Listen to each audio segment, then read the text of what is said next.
doesn't matter. No, I'm kidding. No, look, this is an interesting game. It really is. And UConn, to your point, is not a football school, but they've played some decent games. Now, they did lose to the same opponent that the Cajuns beat, Wake Forest. They lost 23-20 on October 19th, and then they beat Rice last week 17-10. But the rest of their schedule really doesn't stick out to me in regards to a lot of talent. They beat Temple 29-20, Buffalo 47-3. Just for the case of being different, I'm going to take UConn in the 7.5. The next one, Saturday, 1:30 kickoff time. The only game I can't figure out because I can't figure out the two teams. Old Dominion and Appalachian State.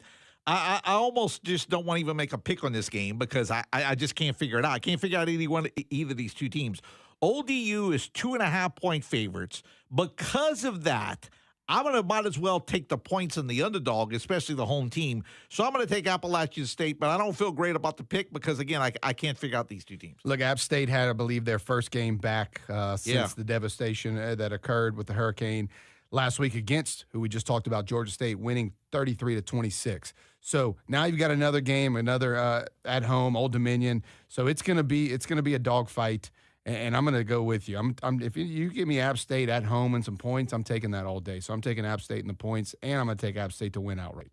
At 2:30 on Saturday afternoon, you got Marshall 4-3 on the season, playing host to ULM, who's 5-2. Marshall is 10.5-point favorites. Now, look, I've kind of been warning people, and it's not to pick on ULM because they picked up some great victories. A win over James Madison, which was that was it. That was the only great victory. Well, a very nice win for them, and I just thought their schedule was going to become a lot tougher. And they got, let's call it what it was. They got skull drugged by South Alabama. Okay, now they got Marshall, and they got Texas State, and then they got Auburn. That's all potential losses in this game. The question is, do I want to give up 10.5 points to Marshall? I think ULM plays good enough defense to hang around, but again, I go back to my rule: never take the underdog unless you think you're going to win the game outright. I don't think they're going to win the game outright, so I'm taking Marshall. Yeah, so Marshall, let's go with ULM here. ULM, as we've talked about, was a surprise, and we knew this was more likely a tougher part of their schedule, and that's exactly what played last week against South Alabama. Now, this game, Steve, was pretty still close going into the third and fourth quarter. It was at some points ULM in the first half actually had the lead. But just with the style that South Alabama plays, just continue to come after you. Marshall almost has a different version of that where they're going to run you and smash you in the mouth, and that's not an easy trip either for ULM to go back. And Marshall's also coming off a bye. They have not played since October 17th on a Thursday, so they've had 2 weeks plus to prepare for this ball game and get ready for Monroe. So I'm going to take Marshall and Thundering Herd and take the points as well. Lay the points, and I'm going to take Marshall minus 10.5. Coastal Carolina traveling to take on Troy. Coastal Carolina 4-3 on the season. Troy 1-7. Coastal Carolina 4.5-point favorites. I'm looking for a really good excuse to take the home team, but I got to go with the Chanticleers in this one. Yeah, it's just tough with Troy. It's one of those down years, and look, it's a transition year. They lost almost their entire coaching staff, lost a lot of players. That's the thing now when you look at these and you really dive into a coach leaving. He's taking his best players wherever he's going, and that's exactly what has happened here at Troy. Their only win on the season against Florida A&M, a 34-12 victory back in September. They're on a 4-game losing streak, losing to Monroe, ULM, Texas State, South Alabama. They fought hard against Arkansas State last week, a crazy wild ending to that ball game up in, I don't know what you want to call Jonesboro, armpit of, I'm kidding, in Jonesboro. But they got Coastal at home. Tough place for Coastal to play, but I'm going to take Coastal as well in this one. And finally, our last contest, 6:30 Saturday evening, Georgia Southern at South Alabama. South Alabama 6.5-point favorite. South Alabama 4-4. Georgia Southern 5-3. I think this is the most interesting game of the week, but I'm going to take Georgia Southern. They defeated Marshall by a point. They 2-touchdown victory over James Madison. I know that they got skull drugged by ODU, but I think they're going to bounce back. So especially with the points, I'm going to take the visitors here. Yeah, we talked about it the past 3 weeks. Statesboro is a tough place to play, and that's exactly what happened when they beat Marshall and James Madison over there. Lost to, you said, Old Dominion, who's shaping up to be quite a team in the Sun Belt East. And South Alabama, you want to talk about a Jacqueline Hyde team. You really don't know which one you're going to get. But they're on a roll right now. But I think I'm going to take South Alabama and the points. I think they win this game by a touchdown or more. So I'll lay the 6 and take South Al. There you go, your Sun Belt Conference predictions for this week. In the last 50 seconds or so that we have here to wrap up the tailgate show, let's run down your Sun Belt Conference standings. In the Eastern Division, ODU and Georgia Southern both 3-1, Marshall's 2-1. James Madison's 2-2, Coastal Carolina 1-2, Appalachian State 1-3, and Georgia State is 0-4. Louisiana a perfect 3-0 to lead the Sun Belt Conference Western Division. Arkansas State, South Alabama, ULM all 3-1. Texas State's 2-1. Southern Miss and Troy both winless at 0-4. That's your standings and that's your tailgate show. But don't go anywhere. We will transition into the official pregame show coming up next as Louisiana's Ragin' Cajuns get set to take on the Texas State Bobcats in San Marcos, Texas. The official pregame show is up next. That's coming up right after this. You are listening to Louisiana Ragin' Cajun football on the Louisiana Ragin' Cajun Sports Network from Learfield. Louisiana pests can be a formidable opponent, but J&J Exterminating is ready to tackle them on their own turf. J&J Exterminating is Louisiana's largest independently owned pest control company, and we know what works in Louisiana's climate, from ants to termites and everything in between. J&J Exterminating will protect your home or business with 100% satisfaction guaranteed. Get the shield. J&J Exterminating. Yeah. At Dwight Andrus Insurance, a division of Hub International Gulf South, we believe that well-placed insurance programs come from a team who understands your needs. For over 78 years, our team has been dedicated to making insurance easier by providing you with property and casualty, employee benefits, and personal lines coverage with customized attention and placement. As Louisiana's largest insurance broker, we don't just sell insurance. Call 337-981-7300 or visit dwightandrusinsurance.com for more information. On the Ragin' Cajun Sports Network from Learfield. And it's a pick to the 40, to midfield, to the 40, to the 30. This one is going all the way to the house. Pick 6. Touchdown, Louisiana. Ragin' Cajuns football is brought to you by Our Lady of Lord's Health. We're all Cajun and we're all Ragin'. Our Lady of Lord's Health is proud to be the official healthcare provider for Louisiana Ragin' Cajuns athletics. Your Southern quality Ford dealers. Make it yours. Make it now. Make it Ford. Dudley DeBosier, the official personal injury lawyers of the Louisiana Ragin' Cajuns. Demand different. Demand Dudley DeBosier. Bud Light, easy to drink, easy to enjoy. And by Sunshine Quality Solutions, your hometown John Deere dealers serving southern Louisiana and Mississippi. Now live, this is Louisiana Pregame. Welcome into another week of Louisiana Ragin' Cajun football on the Louisiana Ragin' Cajun Sports Network from Learfield. Tonight, a big one in San Marcos, Texas, at Jim Wacker Field at UFCU Stadium as Louisiana's Ragin' Cajuns take on the Texas State Bobcats. Cajuns 6-1 overall in the season, a perfect 3-0 in Sun Belt Conference play. Texas State 4-3 overall, 2-1 in league play. Cajuns have won 4 straight, and they're also riding a perfect 11-game win streak over Texas State. That's right. The Cajuns have met Texas State 11 times and have won all 11 times. Looks like a pretty nice night for football as well in San Marcos, Texas. Coming up a little bit later in the pregame show, Jay Walker has conversations with both Cajun coordinators, offensive coordinator Tim Leger, defensive coordinator Jim Salgado, and also a conversation with Ragin' Cajun head football coach Mike Desmo. Right now, though, let's go out to the stadium in San Marcos, Texas. Talk with our broadcast crew of Jay Walker, Dawson Isolo, and Cody Juneau. Jay, what's happening in San Marcos this evening? Well, I'll tell you, we're waiting for the fans to get here. We expect a nice crowd tonight, but we're still an hour away from kickoff. In fact, they're probably just now opening the gates to the stadium at UFCU Stadium as the Cajuns get ready to take on the Texas State Bobcats. Jay Walker, Cody Juneau, Dawson Isolo. Dawson, I want to start with you. Texas State loves to get off to a quick start. The Cajuns don't let teams get off to a quick start.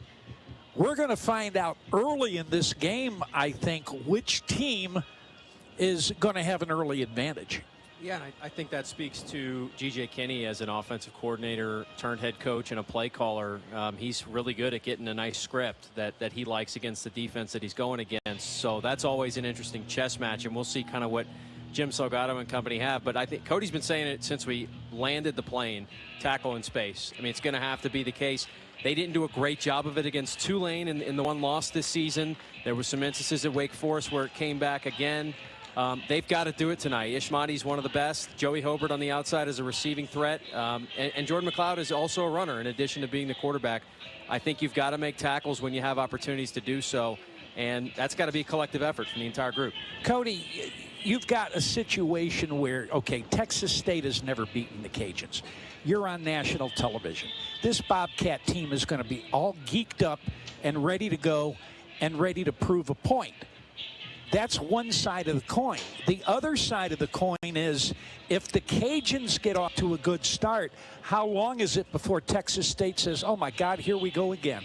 Well, not only that, but based off of what happened a week ago, right, where, you know, we talked about it a little bit earlier, but you go to Old Dominion and putting aside how difficult that can be, I mean, they scored 14 points, right? This is not an offense. That's an offense that just wakes up and when they yawn and get out of bed, they've got 14 on the scoreboard. And so, yeah, if the Cajuns can slow them down early, not let the tempo get moving, does that doubt start to creep in, right? And all of a sudden the guys in white say, yeah, that's right.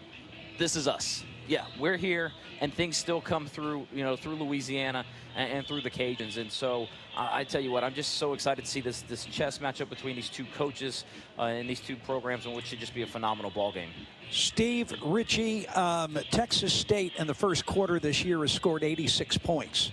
The Cajun defense in the first quarter this year has given up 10 points.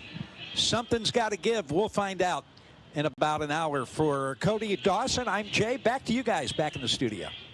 All right, Jay, appreciate you. Appreciate it, guys. Big one tonight, Louisiana and Texas State. Richie only got about 2 minutes left to go in this segment, but obviously a big football game, and we talked about it in hour number one with the tailgate show. The Cajuns have had Texas State's number, but tonight's different story. No, yeah, you lose the number, throw it out, doesn't matter anymore. And to Jay's point, we just talked about the first quarter or whatnot.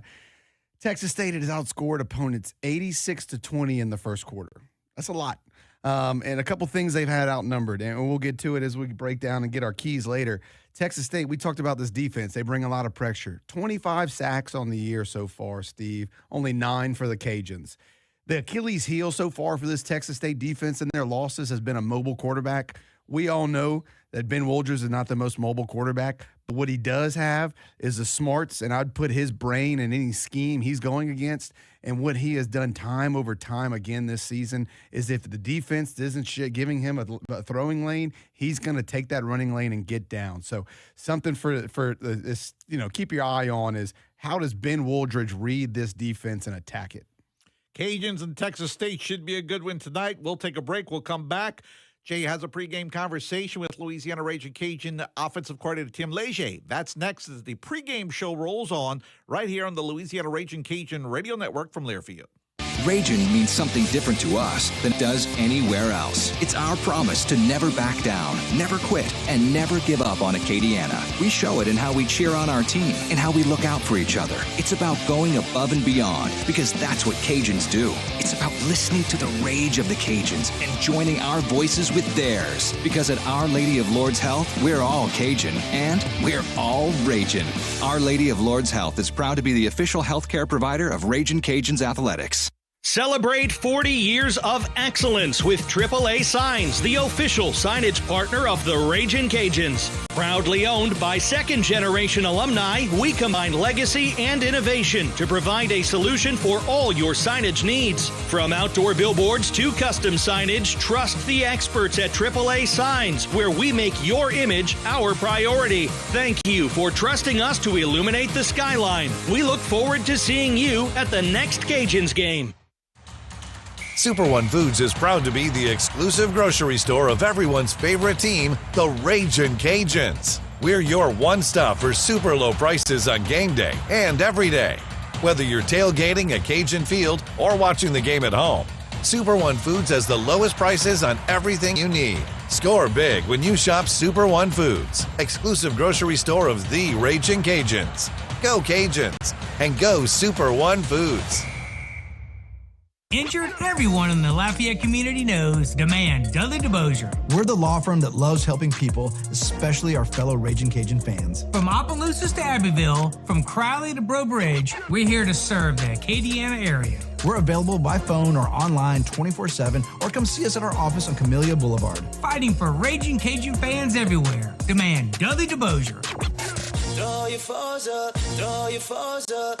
Chad Dudley, Baton Rouge, LA 2316278. Paid jingle singer. Lafayette Roofing, from the roof to the roots of Acadiana. We know issues with your roof can be intimidating and maybe even expensive, but not if you call Lafayette Roofing. Big or small, we handle it all at a price you can afford. We also offer our standard 5-year labor and materials warranty. Lafayette Roofing takes pride in being in the heart of Acadiana and the official roofing company of your Ragin' Cajuns. So if you need a roof, who else would you call? Call Lafayette Roofing. Our name says it all. 237-ROOF. That's 237-7663. Darnall Sykes and Frederick is a CPA firm proud to be supporters of Ragin' Cajun athletics. We also love lending a helping hand to all University of Louisiana students and student athletes. That's probably why we continue to employ and seek out so many UL alumni. Here's to wishing good luck and a successful, healthy season to Coach Desimo and Ragin' Cajun football. From our 4 offices covering Acadiana to Cajun Field, we'll be rooting you on. From Darnall Sykes and Frederick.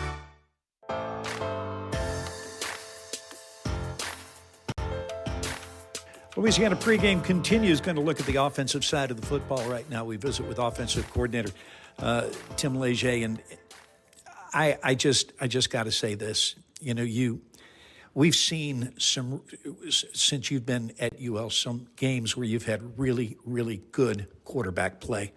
But doggone it, Ben was about as good as it gets in the game against Coastal Carolina. He made a lot of great decisions, made a lot of clutch throws. And he winds up with a career day, and you needed it in order to win the football game. Yeah, he's just gotten better and better every week. And, you know, the one thing he does really well is prepare himself, and then he makes good decisions. The ball goes where it's supposed to go, when it's supposed to go there. And we were a little, you know, beat up and run down going into that game, so I was worried about all the things that come with that. Sometimes when the team's worn down, when your body's worn down, that's when fumbles and turnovers and those type of things start happening.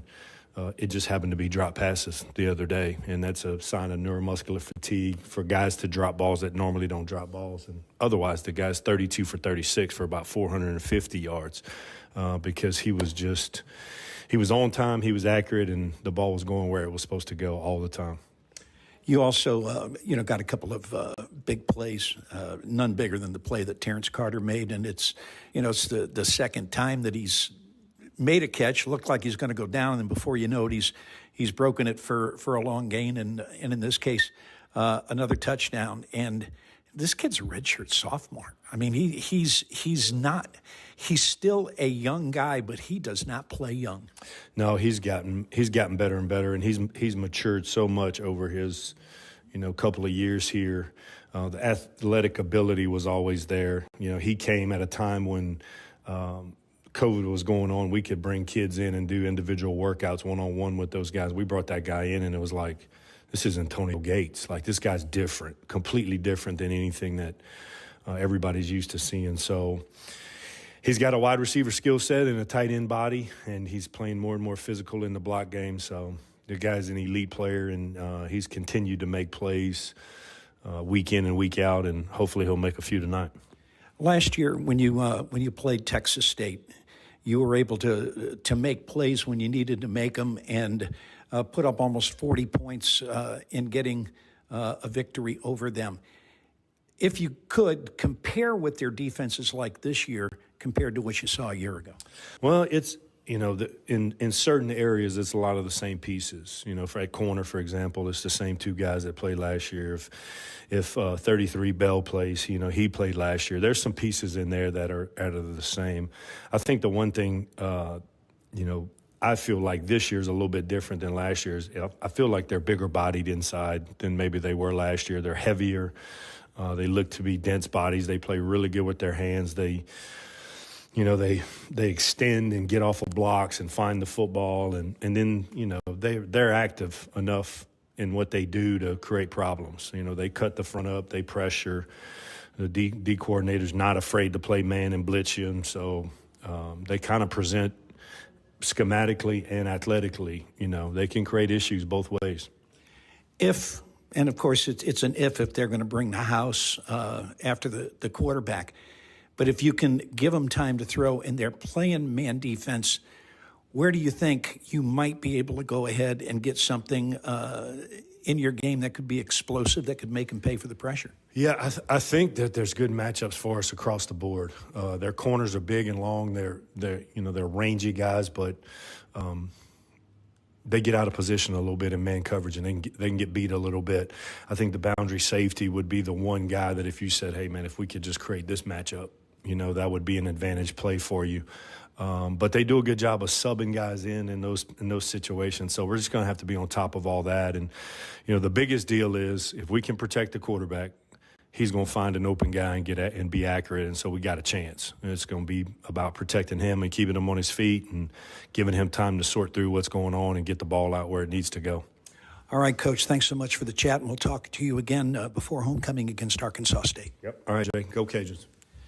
That is Tim Leger, Ragin' Cajun offensive coordinator. We'll take a timeout. When we come back, we'll look at defense with Jim Salgado.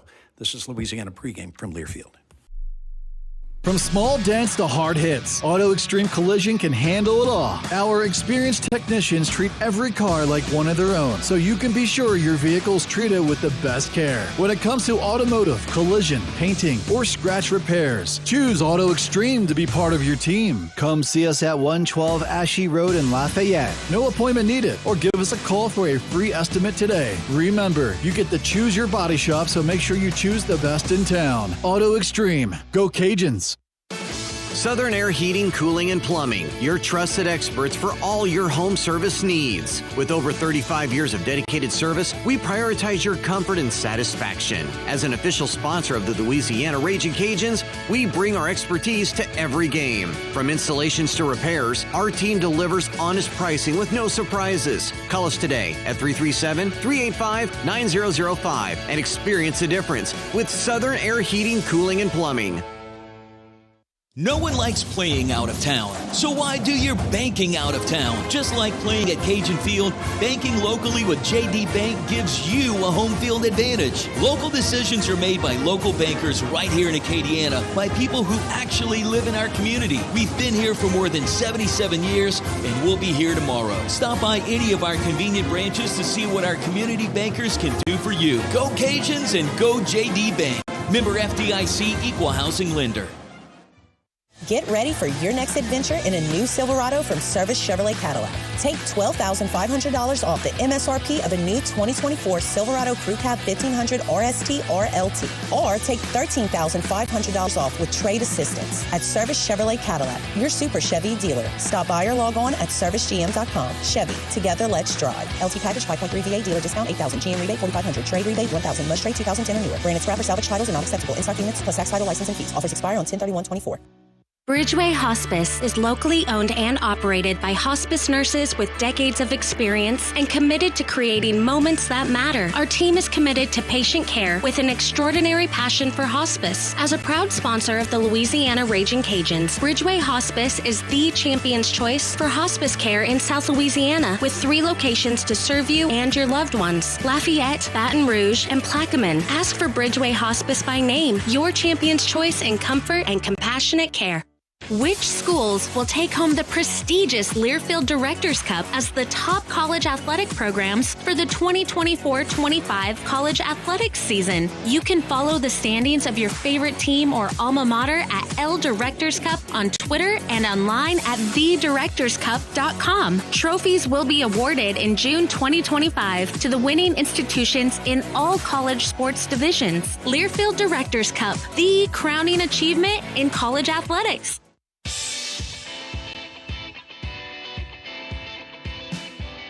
Louisiana Pregame continues. We visit now with Ragin' Cajun defensive coordinator Jim Salgado. You know, this team now is 4-0 on the road this year.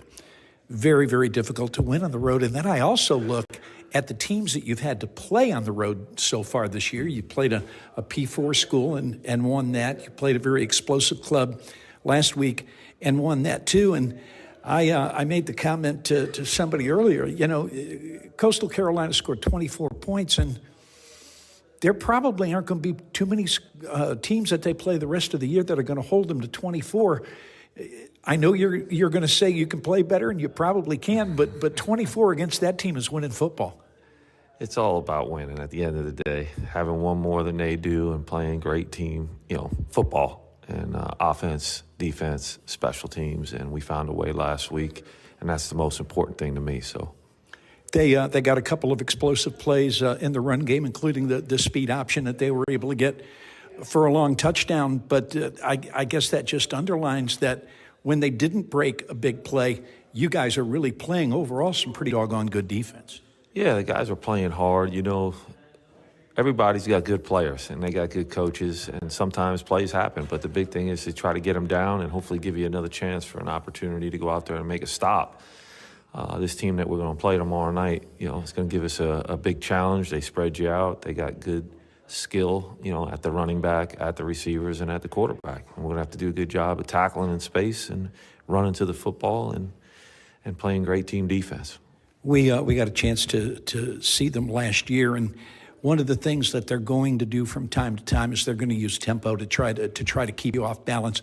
What have you done with your team in preparation for this to where you'll be ready for that tempo?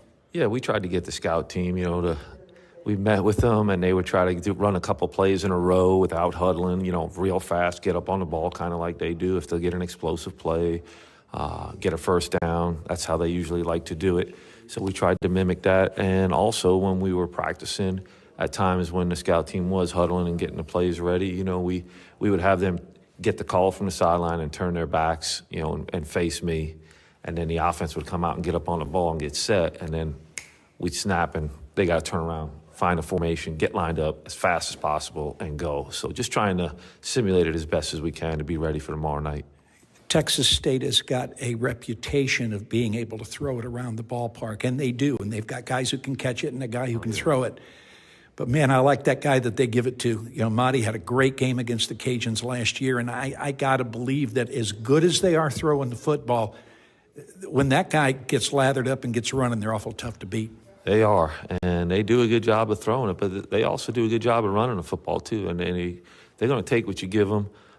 It's going to be a great challenge for us. We got to be ready to go right out the gate. They start fast in the first quarter. When you look at their history in this season, they're scoring a lot of points in that first quarter and taking big leads. So we got to be ready right out from Jump Street, ready to go and be ready to play great defense. Is it an overstatement, perhaps, just to say, once again, limiting explosives is going to be big in this one? Absolutely. Always will be. And it's going to give you a chance to be in a game, and we got to make sure that we, one, do the best we can, stop the run, do a great job tackling, and then no plays over the top. Make them drive the field. Let's see if they can do that and drive it consistently on us. You just mentioned something that I'll end with. They've got the ability to put you in a lot of one-on-one situations when you're on defense. When you get to them, you got to bring them down. Absolutely. And when you look at the game last week, that's a good thing that Old Dominion did. When they did get in those plays and spaces, they got them down. They got after the quarterback, they got them down. They create space, but it also leaves them in a lot of one-on-ones too, and we got to capitalize on those. All right, Coach, best of luck, and we'll talk to you again next week for Arkansas State. Great. Thanks, Jay. Go Cajuns. Coach Jim Salgado, Ragin Cajun defensive coordinator. You've heard what he had to say. You've heard what Tim Leger has to say, and now you're going to hear what Stephen Ritchie had to say. Their keys for tonight. Guys? Thank you, Jay. And again, Cajuns and Texas State tonight. A big one. Our final segment, myself and former Louisiana Ragin Cajun receiver Richie Falgo. Okay, Richie, obviously big game tonight. Cajuns 6-1 overall, 3-0 in Sun Belt Conference play. Texas State 4-3 overall, 2-1 league play. If the Cajuns are going to win their 12th consecutive game with no losses against Texas State, if they're going to extend their current win streak to 5 games, and if they're going to take command, really, of first place in the Sun Belt Conference Western Division, what are they going to have to do to win tonight? Coach Salgado just said it. Have one more point than the other team. There you go. Very simple. See you next week, Steve. No, this is a tough one, Steve. This is a battle. It's going to be a fun one to watch, but it's going to be nerve-wracking as a fan to watch as well, because at any point of the game it can flip, because these offenses are just so. it's crazy. You have an efficient offense in the Cajuns and an explosive offense in the Bobcats that can really put points up from anywhere on the field. They've got playmakers all over the place, and the Cajuns really score by, not being methodical, but sticking with their offense and using the run game to open up the pass game. Couple key factors here, I think, that come into play. We talked about it a little bit in the pregame show. Really got to do a good job of protecting, right? Texas State, 25 sacks on the year. Cajuns only 9 sacks, but really got to do a good job protecting. And I think that plays in the favor of Ben Wooldridge. Again, we've talked about it over and over again. Veteran guy, knows the scheme, and you also got an offensive line that's seen a lot. I cannot tell you enough how important I think these 3 extra days are, because this guy is just a nerd for the football and nerd for the game and the scheme. I really don't think the Bobcats are going to throw anything at him that he hasn't seen. And guess what? The playmakers for the Cajuns continue to keep making plays. Coach AJ just talked about it. Some uncharacteristic drops last week. And so the Cajuns are going to be eager to get back. I'm sure they've worked on that in some of the extra days. And Ben Wooldridge and this offense is going to be put in good opportunity and good position to make plays. You got Terrence Carter. You got Lance LaGrange, who we haven't talked about. You got Jacob Bernard. You got Harvey Broussard. There's a lot of guys that can make plays for this offense. But I think the game plan here is going to be keep the Texas State offense on the sideline and let's get first down after first down and move down the field. Now, we talked about it. Another key is this is an exciting atmosphere in San Marcos. It's a great – if you haven't been, you need to circle it one year and go, Cajun Nation. Really is a cool place. Feels a lot like here in Lafayette. It's just a welcoming, a good community, and a beautiful stadium, a lot of good food around.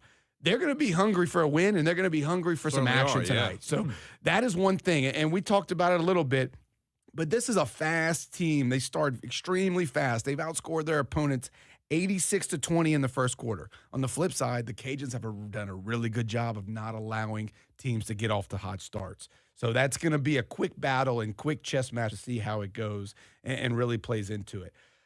Look, you're going to see a lot of heavy rush to pass play calling by Texas State as well.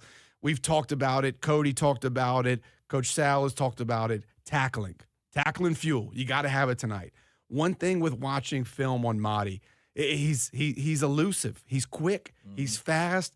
But it's like he almost hits the Sonic speed, the 3 little arrows in the Sonic video game. When he gets hit, when he bounces off a tackle, it's like he gains another speed, Steve. It's crazy. And so you've got to have some gang tackling and really do a good job. So really key on Tyree Skipper back there and communicating in the back half. And look, they're going to use their tempo. So these guys are going to get tired for the Cajuns. They've really got to hone in on being sound and fundamental with their tackling.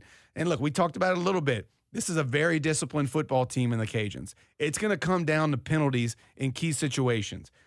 Texas State is the most penalized team in the Sun Belt. Now, they have not had a ton of penalties the last couple games, so they've cleaned it up a little bit.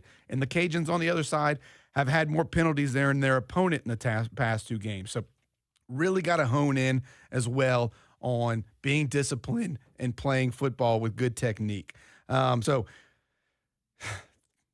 I'm nervous, Steve. I'm nervous about this game. But look, Jordan McLeod, another quarterback for Texas State, transfers from James Madison. He's a ball player. He's going to put it all over the place, and he can run. And that has been a little bit of an issue for the Cajuns sometimes. He's not the biggest guy, but he's athletic. But he will make some inaccurate throws and try to make a play when he doesn't have to. The Cajuns have got to win, and this is easy. I'm cheating. I'm just taking an easy out. You got to win the turnover battle. But not only do you have to win it, I think the Cajuns got to have a +2 in the turnover battle. And then another thing we've talked about, the Cajuns 2 weeks ago against App State did a great job of holding only, I believe, 9 first downs, right? Kept them under single digits. Coastal, they were able to get more. They got 18 first downs, but the Cajuns held them to 3 for 13 on 3rd down. Forced a lot of punts and gave the Cajun offense the ball again. So that is another factor. You got to get off the field on 3rd down. That has been a very sound part of this Cajun defense, something we have, as historically Cajun fans, have been Achilles' heel, not getting off the field on 3rd down. So win the 3rd down battle as well. Overall, control the ball. Don't put the ball on the ground. Cajuns have been great doing that, and trust in Ben Wooldridge to make the right decisions. And I feel okay. I'm just check on me by halftime. My final question to you. You got about 10, 15 seconds to respond. If the Cajuns win tonight, I think Okay, the let's answer go, is let's yes. go. If the Cajuns win tonight, are they going to be in the Sun Belt Conference Championship game? Absolutely. I'm with This is as Jay pointed out. If they lose tonight in Texas State, then you have a 5-way tie for first place in the West. Unbelievable. So yes, Cajuns win. They control it, and it's got to go through Cajun Field. There we go. Appreciate you as always. We'll talk to you before the Arkansas State game. Sounds good, Steve. Looking forward to it. That's going to wrap it up for us, but don't go anywhere. More coming your way here on the pregame show. Coming up next, Jay Walker has a pregame conversation with Louisiana head coach Mike Desmo. That's coming up next as the pregame show rolls on. You are listening to Louisiana Ragin' Cajun football on the Louisiana Ragin' Cajun Sports Network from Learfield. Lafayette Roofing, from the roof to the roots of Acadiana. We know issues with your roof can be intimidating and maybe even expensive, but not if you call Lafayette Roofing. Big or small, we handle it all at a price you can afford. We also offer our standard 5-year labor and materials warranty. Lafayette Roofing takes pride in being in the heart of Acadiana and the official roofing company of your Ragin' Cajuns. So if you need a roof, who else would you call? Call Lafayette Roofing. Our name says it all. 237-ROOF. That's 237-7663. Looking for a heart-thumping career? Get your blood pumping by becoming an EMT. At the National EMS Academy, a partnership between SLCC and Acadian Ambulance, you can become an EMT in just 4 months. We have EMT classes starting soon, so don't miss your chance. Having an exciting career with purpose and passion has never been easier. Visit becomeamedic.com to register today. That's becomeamedic.com. Don't miss a second of game day with Super One Foods curbside service. Shop superonefoods.com for the lowest prices on all your favorite brands. Select your pickup time, and our expert shoppers will do the shopping for you and load your groceries right into your car. We even offer same-day pickup when you order before 6 p.m. Save time and shop online with Super One Foods curbside. Super One Foods. Super low prices. With a Planet Fitness Black Card, you don't just get a great workout, you get a great perk out because your membership is packed with perks. For only $24.99 a month, you'll get perks like access to any of our 2,400 clean and spacious locations. Bring a friend anytime and both work out with tons of equipment that'll give you that big fitness energy. Relax in the Black Card Spa for a pampered perk and download the PF app for plenty more perks. Work out and perk out with the PF Black Card. Join today for only $24.99 a month. See Home Club for details. Louisiana pests can be a formidable opponent, but J&J Exterminating is ready to tackle them on their own turf. J&J Exterminating is Louisiana's largest independently owned pest control company, and we know what works in Louisiana's climate, from ants to termites and everything in between. J&J Exterminating will protect your home or business with 100% satisfaction guaranteed. Get the shield. J&J Exterminating. Yeah. At Dwight Andrus Insurance, a division of Hub International Gulf South, we believe that well-placed insurance programs come from a team who understands your needs. For over 78 years, our team has been dedicated to making insurance easier by providing you with property and casualty, employee benefits, and personal lines coverage with customized attention and placement. As Louisiana's largest insurance broker, we don't just sell insurance. Call 337-981-7300 or visit dwightandrusinsurance.com for more information.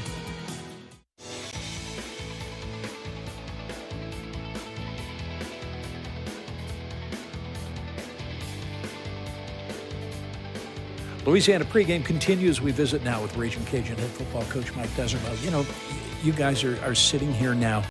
You're 6-1. You're bowl eligible. I think the statistic that makes me raise my eyebrows, though, is the fact that you're undefeated on the road this year. Is that just a situation where you've got a mature team and they're just handling that better? Because winning on the road is hard.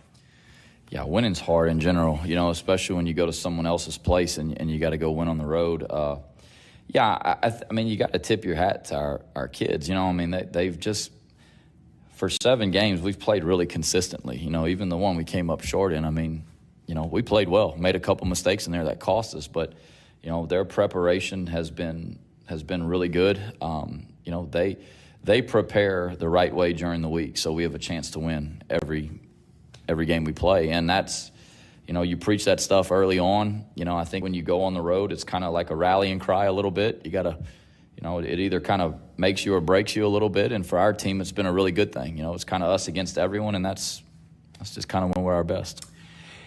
We talked about Coastal Carolina in your last game and said one of the things that you were going to try to do is limit their explosive plays, and they did have a couple of them. But then again, you look at the box score at the end of the game, you had your share of them too, and you had a couple more than they did, and you come out with a win.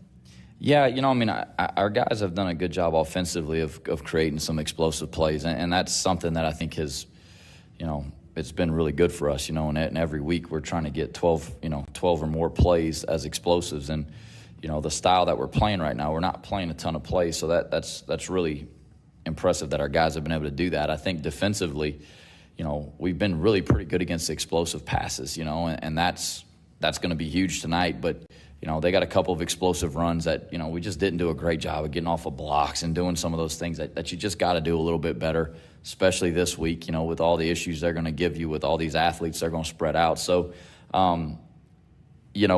our defense made some big stops and some big moments for us. Offensively didn't have a great third quarter, when you had a chance to kind of create some space between us and them. So there's always things that we're working on that hopefully, we can kind of create some space in those opportunities, when, you got to kind of seize the moment a little bit at times to try to put it away a little earlier. But, at the end of the day, it's about finding a way to win, and this team has done that so far. You lost Silent Perry relatively early in the game against Coastal, but that gave Bill Davis an opportunity. And I tell you, for a redshirt freshman, this kid really gets lathered up. And the more you give him the football, the more he seems to enjoy it. What is it about his makeup that you've seen in the year and a half that he's been here that's really pleased you? Well, I think he's handled those moments well. It's like when we've really counted on him, he's come through, and that's not easy for young guys to do. We roll with him and Dre wasn't having his best day, just kind of wasn't seeing it the way that he had the couple weeks before that, and Bill was seeing it really good. And, he's got his running style just reminds you a lot of Ragus and kind of what he was. And, the more he got hit, the better he got. And that's Bill's got a lot of that in him, which is a good thing because you got, Zylan and Dre are a little bit more slashers. So it's a good, 1, 2, 3 punch. But, it's hard to say that you can ever count on a freshman to be able to step into those moments and play that way. But, man, he sure has.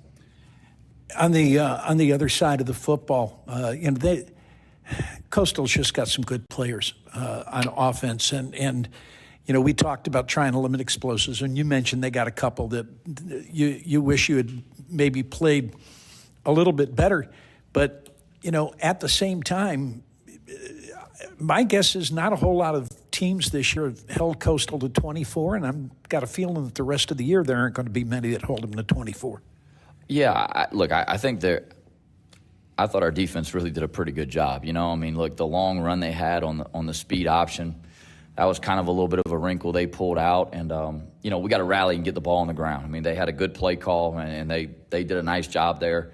We got to get it down, though. It can't go for 6. I thought the back I thought he was good on tape. He was even better in person. This league has good players, and I tell our team this all the time. They are going to make plays. They are going to have. They get coached every day. They got scholarships too. They recruit good players. Like, they are going to make plays. You just got to say, okay, play the next set of downs. And I think that's where we've gotten a lot better on defenses. Earlier, we had the first 2 games where there wasn't a whole lot, didn't go our way defensively. And then you had a couple games where, man, you really struggled to get a stop, and it was because it was kind of feast or famine. It was like anytime something good happened for them, it just kind of, just snowballed a little bit, and it's like, it can't be that way. They're going to make plays. They're going to get first downs. They're going to complete some throws. You just got to play the next set of downs, and I think that's what we've done a better job of defensively is just calming down and just move on to the next one, figure out what's going to happen. Well, you're going to face a dynamic offense tonight. That Ismail Mahdi is as good a back as there is in the league. And, you get the Sun Belt Conference Player of the Year. He transfers over to Texas State. You got some guys on the edge that can catch it. And at times they're going to run tempo at you. So this is an offense that's capable of getting a lot done. Yet, last week they were held to 14 points by Old Dominion. When you watched that on tape, what is it that stood out to you? I think Old Dominion just kind of limited their big plays. Old Dominion does a lot of the same stuff kind of tempo-wise, so I think they were ready for the tempo and the speed of it. They did a pretty good job up front, especially early on against the run. And I think Texas State, they're throwing the ball really well for a bunch of yards, but I think it all starts with the running back and him running the football. And I think if you're going to give them light boxes, they're going to try to run it, and you got to be able to do a good job. You got to win some one-on-ones, because if you put 6 or 7 in there, that means you're uncovering some people, and they're going to throw it to them. They were really deep at receiver with guys that can really make some things happen with the ball. So, I think the quarterback is a perfect fit for what they're doing. He goes out there and just operates. It's like, hey, you got too many on this side, we're going over here. And, the ball comes out with accuracy. I think when he's allowed to play within rhythm like that, he is as good as anybody. So they got a lot of weapons. There is no magic potion. You got to win some one-on-ones up front, and they're big up front. It's easier to say than to do. We're going to have to strike, condense gaps. We're going to have to tear off and make tackles where you can have enough people out there on the edges to play some of this perimeter stuff, because, if you're out there and you're leaving some of these things uncovered, good luck getting those guys down. I got to go back to something that your head coach used to say. And when I look at Texas State's defense, they're going to blitz, they're going to get after the quarterback, and at the same time, it means that you might have some stuff in the throw game. And I kept thinking about Coach Bussell saying, look, we're going to go out there and somebody's band's going to get to play. And that's kind of what I think about when I look at the Texas State defense.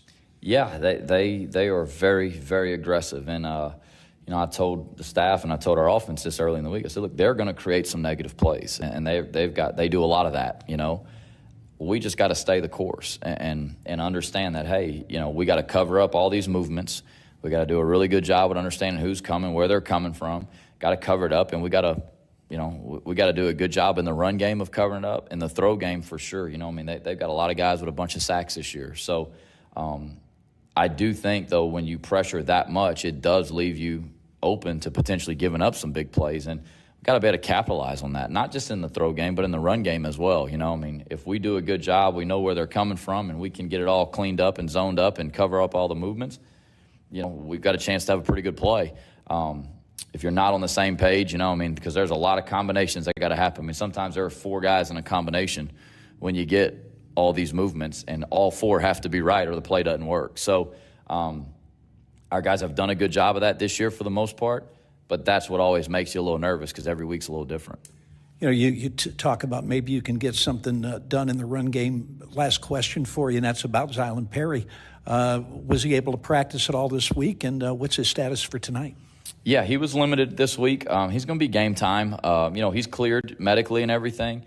It's just going to be kind of if he feels like he can kind of manage the workload a little bit. So I would say his role will be, even if he's going to go for 4 quarters, will be a little bit limited.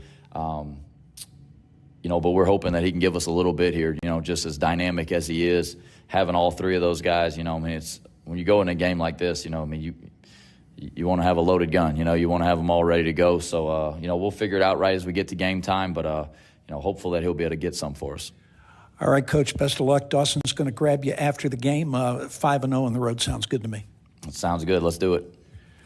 Ragin' Cajun head football coach Mike Desmer. We'll take a timeout. When we come back, we'll be live up in the booth. Cody Juneau joins me. Dawson Iserloh's down in the field. This is Louisiana Pregame from Learfield.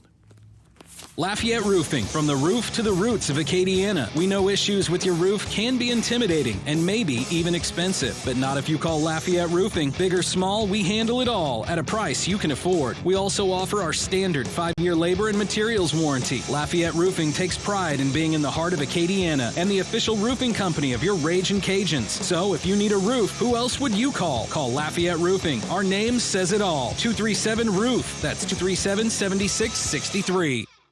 There was a time when a person's word was enough, a time when a handshake meant something, and integrity really mattered. For over 70 years, the values of Farm Bureau Insurance have been rooted in hard work, faith, and family.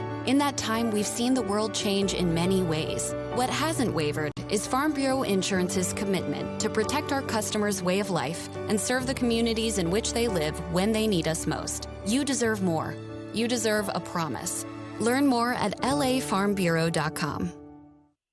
Here's a fresh twist on your typical banking options. What if, instead of choosing between a big bank or a small bank, you had one bank that's the best of both? Big bank muscle, small bank hustle. Big bank expertise and small bank savvy. All the resources and expertise to help you reach your dreams, and the personal touch to keep you smiling along the way. That's First Horizon Bank, the official bank of Ragin' Cajuns Athletics. Looking for a heart-thumping career? Get your blood pumping by becoming an EMT. At the National EMS Academy, a partnership between SLCC and Acadian Ambulance, you can become an EMT in just 4 months. We have EMT classes starting soon, so don't miss your chance. Having an exciting career with purpose and passion has never been easier. Visit becomeamedic.com to register today. That's becomeamedic.com. Super One Foods is proud to be the exclusive grocery store of everyone's favorite team, the Ragin' Cajuns. We're your one stop for super low prices on game day and every day. Whether you're tailgating at Cajun Field or watching the game at home, Super One Foods has the lowest prices on everything you need. Score big when you shop Super One Foods, exclusive grocery store of the Ragin' Cajuns. Go Cajuns and go Super One Foods. With a Planet Fitness Black Card, you don't just get a great workout, you get a great perk out because your membership is packed with perks. For only $24.99 a month, you'll get perks like access to any of our 2,400 clean and spacious locations. Bring a friend anytime and both work out with tons of equipment that'll give you that big fitness energy. Relax in the Black Card Spa for a pampered perk. And download the PF app for plenty more perks. Work out and perk out with the PF Black Card. Join today for only $24.99 a month. See Home Club for details.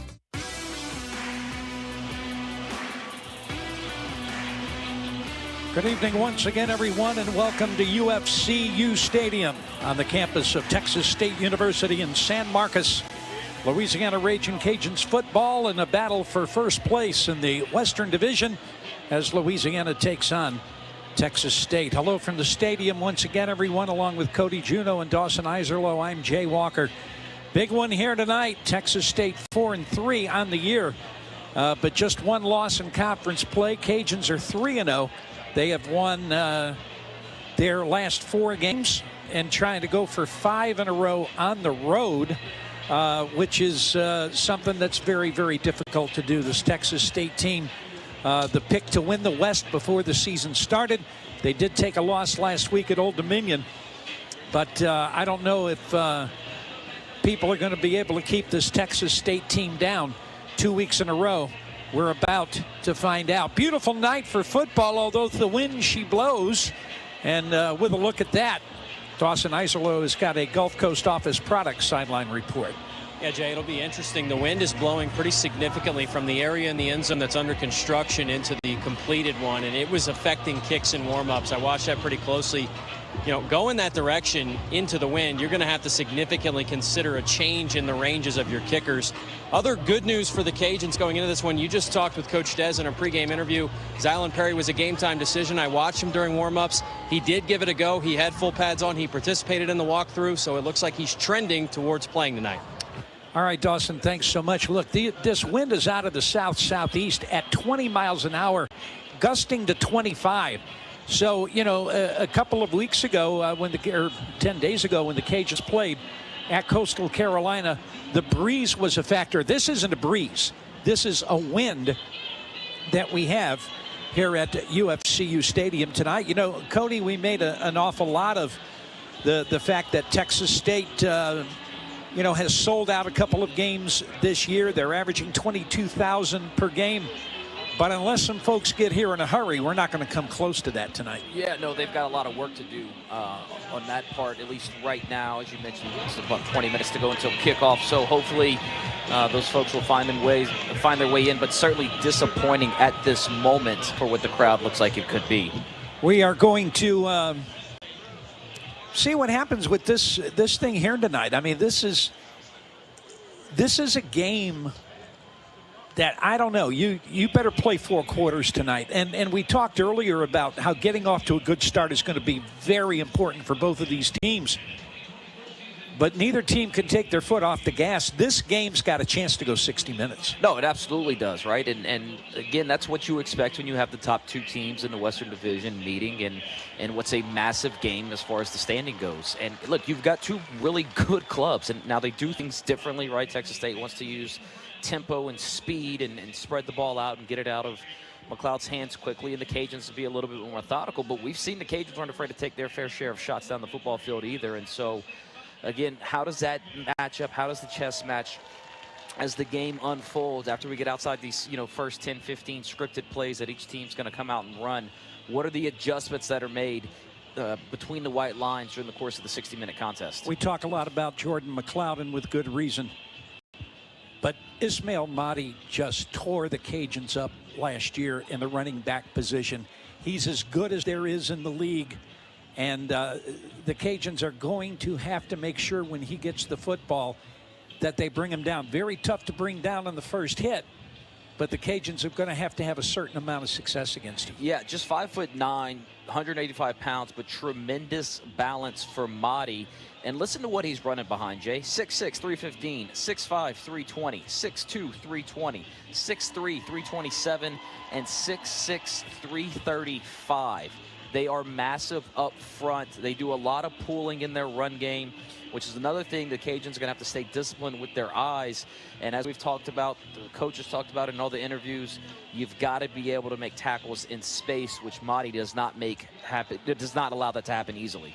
All right, we're going to take a timeout. We'll have more on the Louisiana pregame show when we return you to San Marcos. This is the Louisiana Ragin' Cajun Sports Network, powered by Learfield. Since 1984, Spadel's has been delivering floral arrangements to Lafayette and the surrounding areas for all occasions. We are proud to announce that we now deliver to New Iberia daily and have become Acadiana's regional florist, offering same-day delivery to 15 cities across Acadiana. Visit us at our new location at 1012 Petroleum Parkway in Broussard for all your floral needs. 24-hour ordering is available online at spadels.com, or simply call our professional and knowledgeable staff for your personal and corporate floral orders. That's spadels.com. Bridgeway Hospice is locally owned and operated by hospice nurses with decades of experience and committed to creating moments that matter. Our team is committed to patient care with an extraordinary passion for hospice. As a proud sponsor of the Louisiana Ragin' Cajuns, Bridgeway Hospice is the champion's choice for hospice care in South Louisiana, with 3 locations to serve you and your loved ones: Lafayette, Baton Rouge, and Plaquemine. Ask for Bridgeway Hospice by name, your champion's choice in comfort and compassionate care. With the Planet Fitness Black Card, you don't just get a great workout, you get a great perk out, because your membership is packed with perks.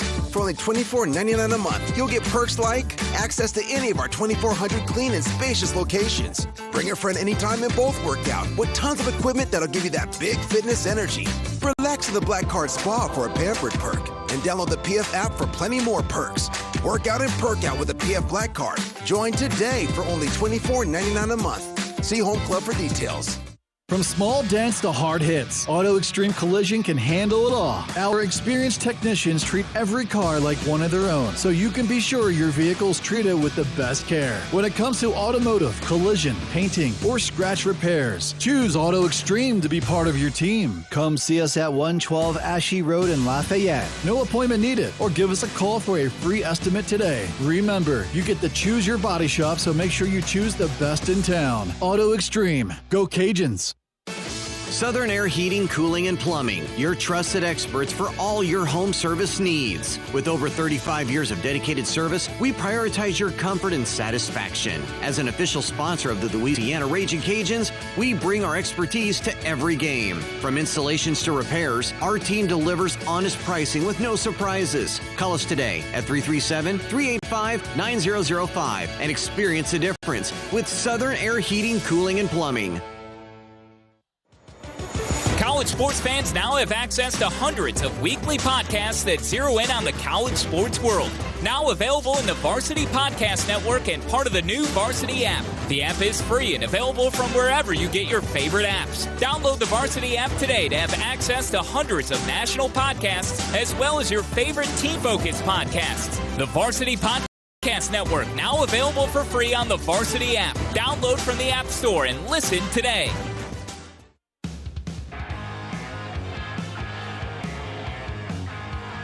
Louisiana Raging Cajun football. We've got kickoff coming up, about 12, 13 minutes from right now as the Cajuns get ready to take on the folks from Texas State. The Bobcats come in with a record of 4-3. Now, there's still a lot of football to be played after this week. Texas State still has to go to ULM. They get Southern Miss and Georgia State at home, and then they close at South Alabama, so they've got 2 tough ones left. The Cajuns will have 3 out of 4 at home against Arkansas State, South Alabama, and Troy before heading to ULM. Then you've got South Alabama, who's also in the middle of this thing. They have Georgia Southern at home. Then they come to Cajun Field. They go to Hattiesburg. They close out with Texas State at home. That's probably the toughest schedule left of the teams in the league. And Arkansas State, who's 4-0 at home this year, they're 4 wins by a combined 12 points. But they're 4-0 at home. They have to come to Lafayette. They go to Georgia State. They get ULM at home, and ULM has lost to them 14 straight times. That last game, an inter-division battle with Old Dominion up in Jonesboro, could be very interesting indeed. No, there's going to be great football the rest of the way, and that's why tonight's so important for the Cajuns. Again, these games count as double, right? When you look at the kind of the standings, and more importantly, the ability to control your own destiny moving forward. Texas State, with that loss in league play, they need this one to kind of climb back into that Western Division race. It is. This is going to be a good one tonight, and I'm going to be surprised if it's not a high-scoring game. Of course, we've gone into games before. Oh, it's going to be a defensive battle, and it's 45-40, right? Well, we're sitting here going, well, gee, maybe it'll be 45-40, and it might be 21-10. You never know. No, again, the game of adjustments. Is there a blueprint that Old Dominion showed last week on a way to slow down this Texas State team? They've shown a tendency to turn the ball over, 7 interceptions. They've also put the ball on the ground 10 times, and they've lost 5 of those, Jay. So turnovers always play a big role, and Texas State at times has struggled to protect the football. That is something that the Cajuns have not had an issue with. Louisiana has turned it over just 4 times all season long, and the Cajuns are +4 overall in turnover battle. In Texas State on the minus side, they're -3 for the year. We are going to take one last time out. When we come back, we'll get you ready for the toss of the coin and the start of tonight's game from UFCU Stadium in San Marcos, Texas. This is the Louisiana Raging Cajun Sports Network, powered by Learfield. Celebrate 40 years of excellence with AAA Signs, the official signage partner of the Ragin' Cajuns. Proudly owned by second-generation alumni, we combine legacy and innovation to provide a solution for all your signage needs. From outdoor billboards to custom signage, trust the experts at AAA Signs, where we make your image our priority. Thank you for trusting us to illuminate the skyline. We look forward to seeing you at the next Cajuns game. Ragin means something different to us than it does anywhere else. It's our promise to never back down, never quit, and never give up on Acadiana. We show it in how we cheer on our team and how we look out for each other. It's about going above and beyond, because that's what Cajuns do. It's about listening to the rage of the Cajuns and joining our voices with theirs. Because at Our Lady of Lourdes Health, we're all Cajun, and we're all Ragin. Our Lady of Lourdes Health is proud to be the official healthcare provider of Ragin' Cajuns Athletics. On the Ragin' Cajuns Sports Network from Learfield, this is Louisiana Ragin' Cajuns football. In the back of the end zone with a great catch. It's 6-0 Louisiana. For the city. We have had to earn it the hard way. Touchdown Louisiana. 99 yards. For the team. Let's go do it right. Let's go do it for each other today, no matter what it takes. Let's go make this thing happen. Oh my goodness. Hammered down. Holy cow. For the culture. We have the team to go out there and go do it, and we need to do it. Look out. Ball's Cajuns have it. This game is over. It's time to let your rage out. Touchdown, Louisiana! It's time to go to work.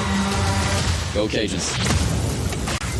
Ragin' Cajuns football is on the air. Brought to you by Lafayette Roofing. We protect what you protect. Lafayette Roofing is proud to be the official roofing company of the Louisiana Ragin' Cajuns. Super One Foods, your game day headquarters to save big. Super One Foods, the official grocery store of Ragin' Cajuns athletics. And by First Horizon Bank, the new official bank of the Louisiana Ragin' Cajuns. Where there's a need, there's a way at First Horizon Bank.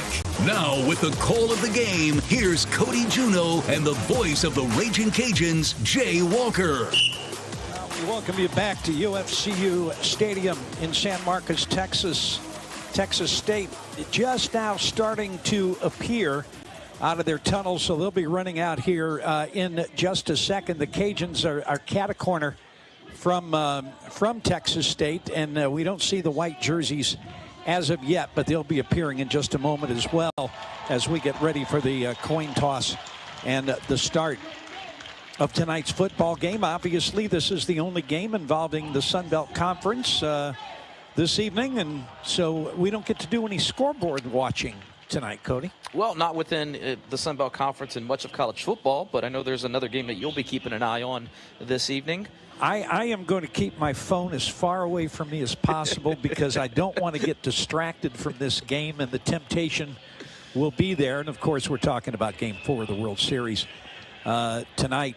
The Texas State captains have made their way out of the tunnel. The Cajun captains are on the opposite end, and for Louisiana, the captains will be offensive lineman King McGowan, linebacker Trey Fight, and defensive lineman Antonio Bayless will represent the Cajuns in the coin toss here this evening. Not far away from getting this one underway, just waiting for the captains to go to midfield and get ready for the actual coin toss for this game here tonight. The Cajuns are coming out all in white tonight. White tops, white pants with the double red stripe down the side, white helmets with the Ragin' Cajun curved logo. Texas State shiny gold helmets with the Bobcat insignia, black uniforms with maroon numbers, and gold pants. And I told Clint Shields, who does the play-by-play for Texas State, that black jerseys with maroon numbers, grounds for firing the head coach. Oh, there's no doubt about it. Good luck to our spotter, Brandon Verrett, this evening. Good luck to us. And they've got a really nice color scheme, and in my opinion, they wear black more than they should. You know what? I agree with that because they've got basketball uniforms that are black. They've got baseball tops that are black. I'm sure that they do it with softball as well. But, hey, that's what they do, and their athletic program is a good one. They win a lot of games. Yes, indeed. Cajuns now making their way out onto the field with the fleur-de-lis flag, the Ragin' Cajun flag, and a flag that says Louisiana.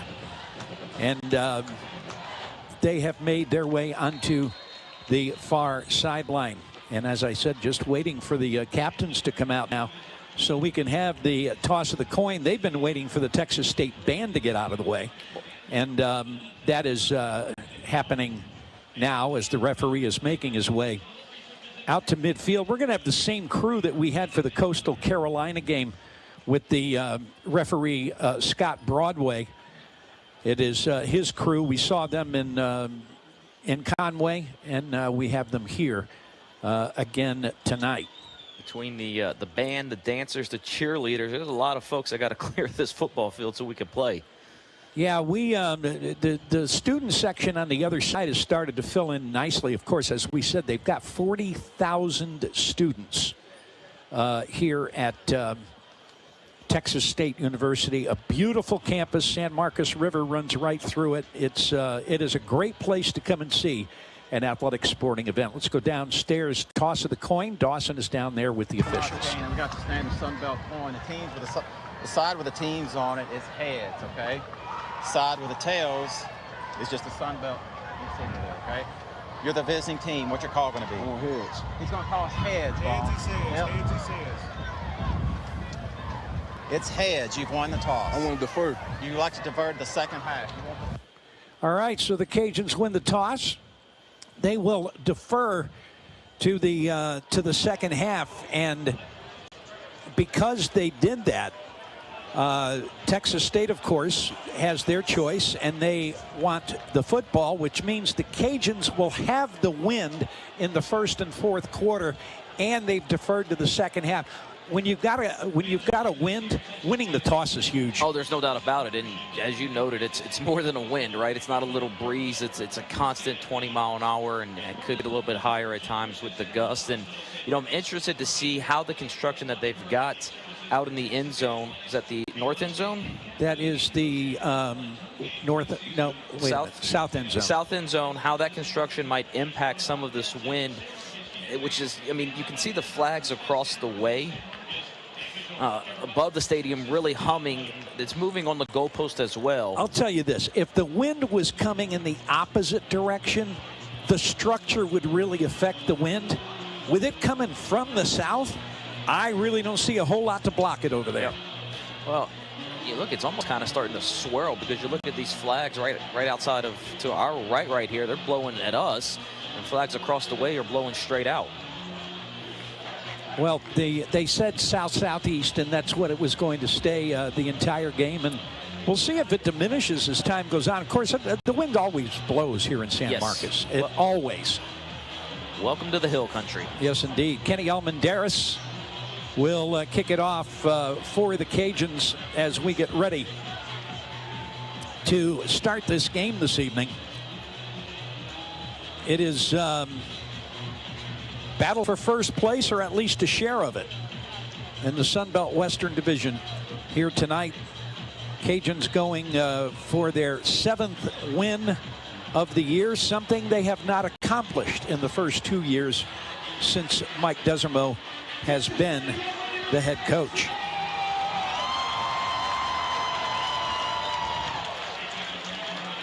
Motti is the deep man, and the opening kickoff is brought to you by the folks at Lafayette Roofing, the official roofing company of Ragin' Cajuns athletics, big or small. They do it all. Let's see if this is going to be returnable, how the Cajuns decide to go ahead with the wind at their back to start the game here this evening. Almendaris runs up on it. This game is underway, and that is going to go 7 yards deep in the end zone. So Texas State will have the football 1st and 10 at their own 25-yard line. Jordan McLeod this year, 68.5%, 1,891 yards, 20 touchdowns. He's been picked 7 times on the year, and on top of that, he's also rushed for 217 yards and 5 touchdowns. The second leading rusher on this ball club behind Motti. So a true dual threat quarterback, reigning Sun Belt Conference Player of the Year. Motti will open up at running back as they go into a shotgun formation. Tight end is offset on the right-hand side. From the 25, left hash mark. Tight end goes in motion. McLeod is there, and a pass is complete. Broken tackle, and then out to the 31-yard line as they go ahead and get it started. And quickly, 6 yards in the play. Chris Dawn with the reception, and again a pass out, and a nice job that time by the Cajuns defensively. Short gain that's going to bring up 3rd and about 1.5 yards, and Texas State coming with tempo right off the bat. That's what they do when they get moving. Just the second straight quick screen. Texas State has the numbers out there. The Cajuns had an opportunity, a missed tackle on that first play to knock them for minimal gain. But again, that's going to be a key tonight, tackling in space. Split backs this time. One of the tight ends is going to line up back there. Ball at the right hash mark on 3rd down, about 1.5 yards. McLeod calls for the football, gives it off to Motti, and Motti will have a 1st down across the 35 out to about the 36, 37-yard line. That moves the chains. 1st and 10. Texas State again. They're going to come with tempo. One receiver to the left, stack of receivers on the right. McLeod, play action, back to throw, looking to his left, going deep downfield. He's got a man open. Pass is caught at the Cajun 32-yard line and out of bounds. And that was Cole Wilson.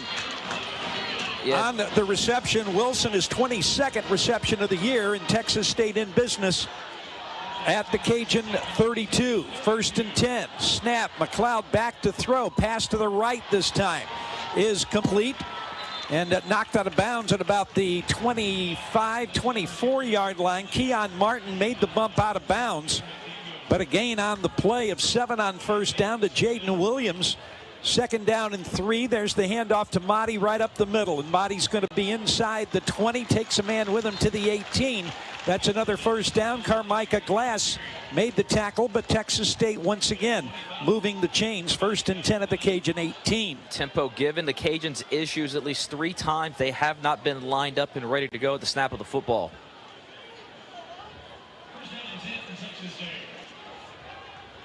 Tight end goes in motion left to right. The snap is directly to Motti this time, and he cuts to the outside. He's inside the 10, all the way down to about the 7-yard line. They had McLeod in the backfield as well, but the snap went right to Motti. Keon Martin might have saved a touchdown, but Texas State has got a first down going to be first down and goal at the 7, and we're going to get a timeout on the field. Keon Martin is down on the field, and so we've got just a stoppage, no media timeout yet. Right, but the trainer's out now to take a look at Martin, who is here on the near side, not far from the boundary marker. But when we come back to play, Texas State's going to have 1st and goal. And honestly, they've made it look easy so far. Well, it's been the tempo, right? The big pass play down the left-hand side. Justin Agu slips in coverage. You kind of chalk that up what it is. It is what it is. The problem for the Cajuns is they have not been lined up. And again, Texas State being able to run through arm tackles is a second issue that the Cajuns have to get figured out. But first and foremost, they've got to get lined up and get the play call in. Martin walking off the field under his own power. Both the offense and defense back on the field for both teams. Ball is inside the 7-yard line. 1st down and goal to go. Motti will be the running back. Tight end is offset on the right-hand side. That is Connor Fox. 2 receivers to the left side and 1 to the right. Ball is on the right hash. Man comes in motion left to right. And now McLeod hands it off, and a nice job by the Cajun defense that time. Motti got the carry, but Antoine Bayless didn't miss the tackle, and there's going to be a loss in the play of about a yard. It'll be 2nd down and goal from the 8. Yeah, good job right there by Bayless. We talked about Texas State and how they like to pull. Bayless just got right in behind that left guard and beat Motti to the spot. 3 wide receivers to the left side this time. Snap to McLeod, rolling to his left, is going to throw the ball to the end zone, and it is incomplete.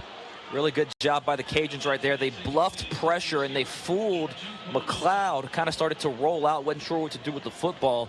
It's a big 3rd down. Casey Osai, the big man on defense for the Cajuns that time. It's going to be 3rd down and goal from the 8. And a huge 3rd down in this game, as you're going to get wide receivers, 2 to the left, 2 to the right. And Motti, the running back, he'll go in motion now, so we'll have an empty backfield. Cajuns having some communication issues getting lined up. Snap to McLeod, back to throw. Pass comes to the end zone, and it is caught but knocked down right away at the 4-yard line. Tyrone Lewis making the stop on Chris Dawn Jr., and they're going to make Texas State settle for 3 here on this first possession, and we'll see Mason Shipley. Really good job right there by the Cajuns to find a way to buckle down in the red area. Shipley was perfect a year ago, 15 out of 15. He was the first-team all-conference kicker. This is a 21-yard try. He's only 6 of 10 this year, but he has a Sun Belt record 60-yarder to his credit. Shipley's kick is up and good. 11:16 left to play in the first quarter. Texas State draws first blood, but they only get 3. Your score, Bobcats 3 and the Cajuns nothing. This is Louisiana football from Learfield. Don't miss a second of game day with Super One Foods curbside service. Shop SuperOneFoods.com for the lowest prices on all your favorite brands. Select your pickup time, and our expert shoppers will do the shopping for you and load your groceries right into your car. We even offer same-day pickup when you order before 6 p.m. Save time and shop online with Super One Foods Curbside. Super One Foods. Super low prices. At Dwight Andrus Insurance, a division of Hub International Gulf South, we believe that well-placed insurance programs come from a team who understands your needs. For over 78 years, our team has been dedicated to making insurance easier by providing you with property and casualty, employee benefits, and personal lines coverage with customized attention and placement. As Louisiana's largest insurance broker, we don't just sell insurance. Call 337-981-7300 or visit dwightandrusinsurance.com for more information.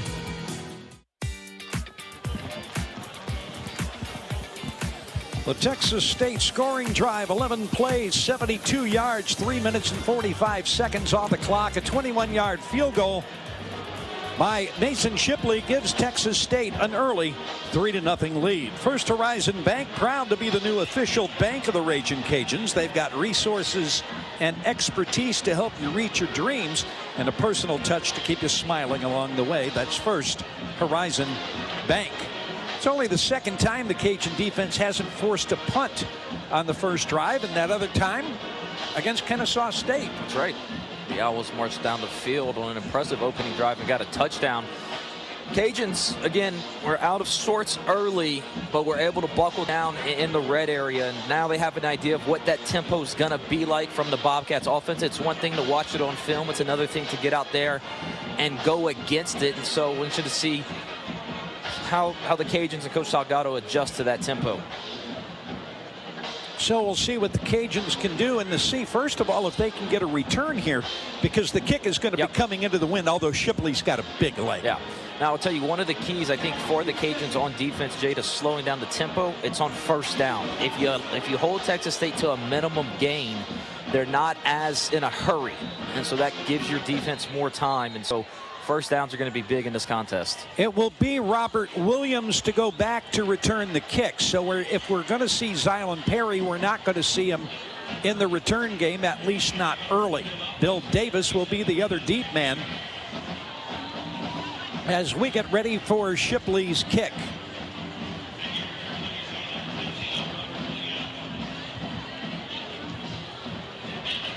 Three to nothing, Texas State.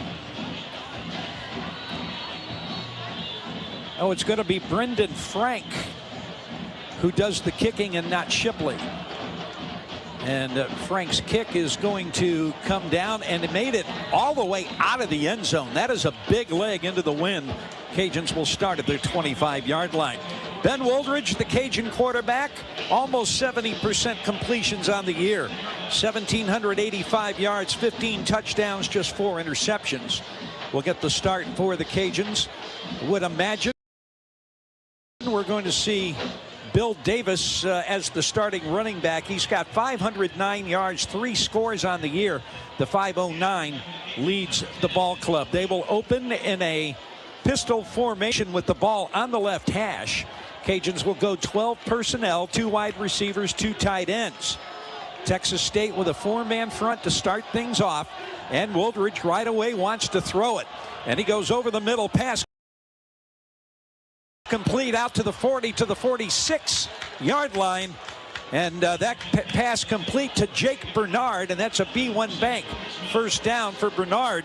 That's his 17th catch of the year. Chris Mills, preseason all-conference, made the stop. Give to Davis this time, but he's going to be dropped for a loss, as that hole didn't open up and the play never really materialized. Texas State winning a one-on-one battle, and it was Stephen Parker who's going to get credit for the TFL. A loss of about a half yard on the play. It'll be 2nd and 11. Yeah, Cajuns tried to get a zone to the right side at that time, but Texas State able to win at the point of attack. Harvey Broussard goes wide left. Jake Bernard wide right. Tight ends left and right. Davis the running back. Texas State shows a 4-man front. And there is the handoff to Davis once again. Tries to get to the outside, breaks one tackle, gets out to about the 47. But a gain on the play of just a couple is going to bring up 3rd down and long. Yeah, and he was lucky just to get those 2 yards. Tried to break things outside, had to break a tackle to pick up the yardage that he did. Texas State bringing 7, 8 guys into the box that time. Lance Lejean has come into the game for the Cajuns. Texas State makes 6 substitutions on the defensive side of the football. And 3rd and long is when they like to blitz. Let's see if they do it here. They're showing a 4-man front. Now they're showing 5. Snap, 5-4 coming. Wooldridge pass to the outside is incomplete. Looking over on the far sideline for Lejean, but that pass wasn't all that close, and on 4th down, we'll see Nate Torney. Yeah, it looked like a little miscommunication between Lejean and Woolridge right there. Ben thinking he was going to break it down on the comeback. Joey Hobart, son of the former Saints quarterback Billy Joe. Cajuns late, and Cajuns... Hobart all the way back to the 8-yard line, cuts it to the outside. He's to the 10 and out to about the 18-yard line. That's a good return by Hobart as he caught it inside the 10, made a man miss, and then was able to go ahead and pick up decent yardage to about the 18. It was Dalen Cambry that made the tackle, and it's 1st down, Texas State at their own 18. Cajuns ran 2 guys onto the field as the ball was being snapped. Terrence Carter kind of limped off the field after that punt right there. And we have got a timeout on the field. 9:17 to go 1st quarter. Texas State 3, Louisiana nothing. This is Louisiana football from Learfield.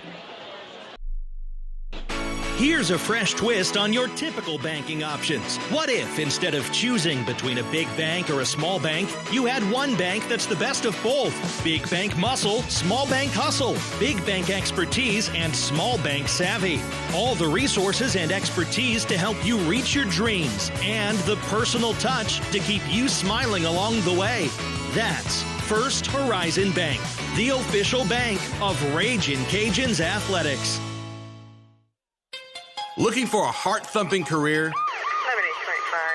Get your blood pumping by becoming an EMT. At the National EMS Academy, a partnership between SLCC and Acadian Ambulance, you can become an EMT in just 4 months. We have EMT classes starting soon, so don't miss your chance. Having an exciting career with purpose and passion has never been easier. Visit becomeamedic.com to register today. That's becomeamedic.com.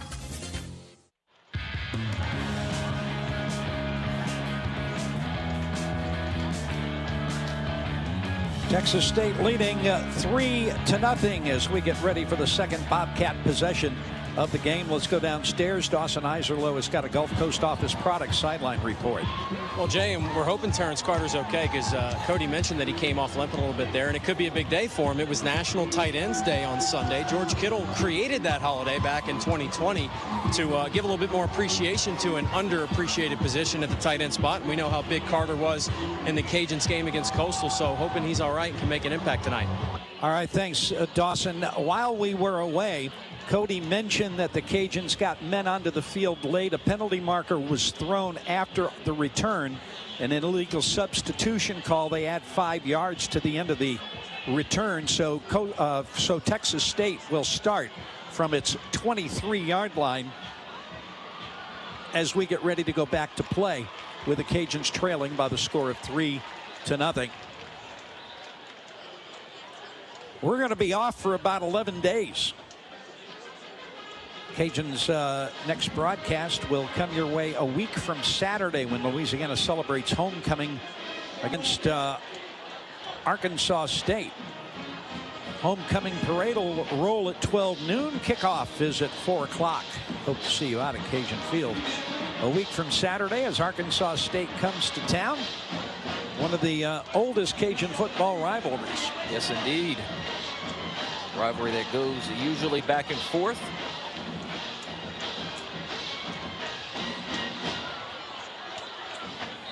See if the Cajuns can make the communication crisper on this second drive, as they've seemed just a little bit out of sorts, both defensively, offensively, and obviously on special teams with the late substitution there. First down and 10 yards to go. Texas State will play from its 23. Keon Martin has checked back into the contest.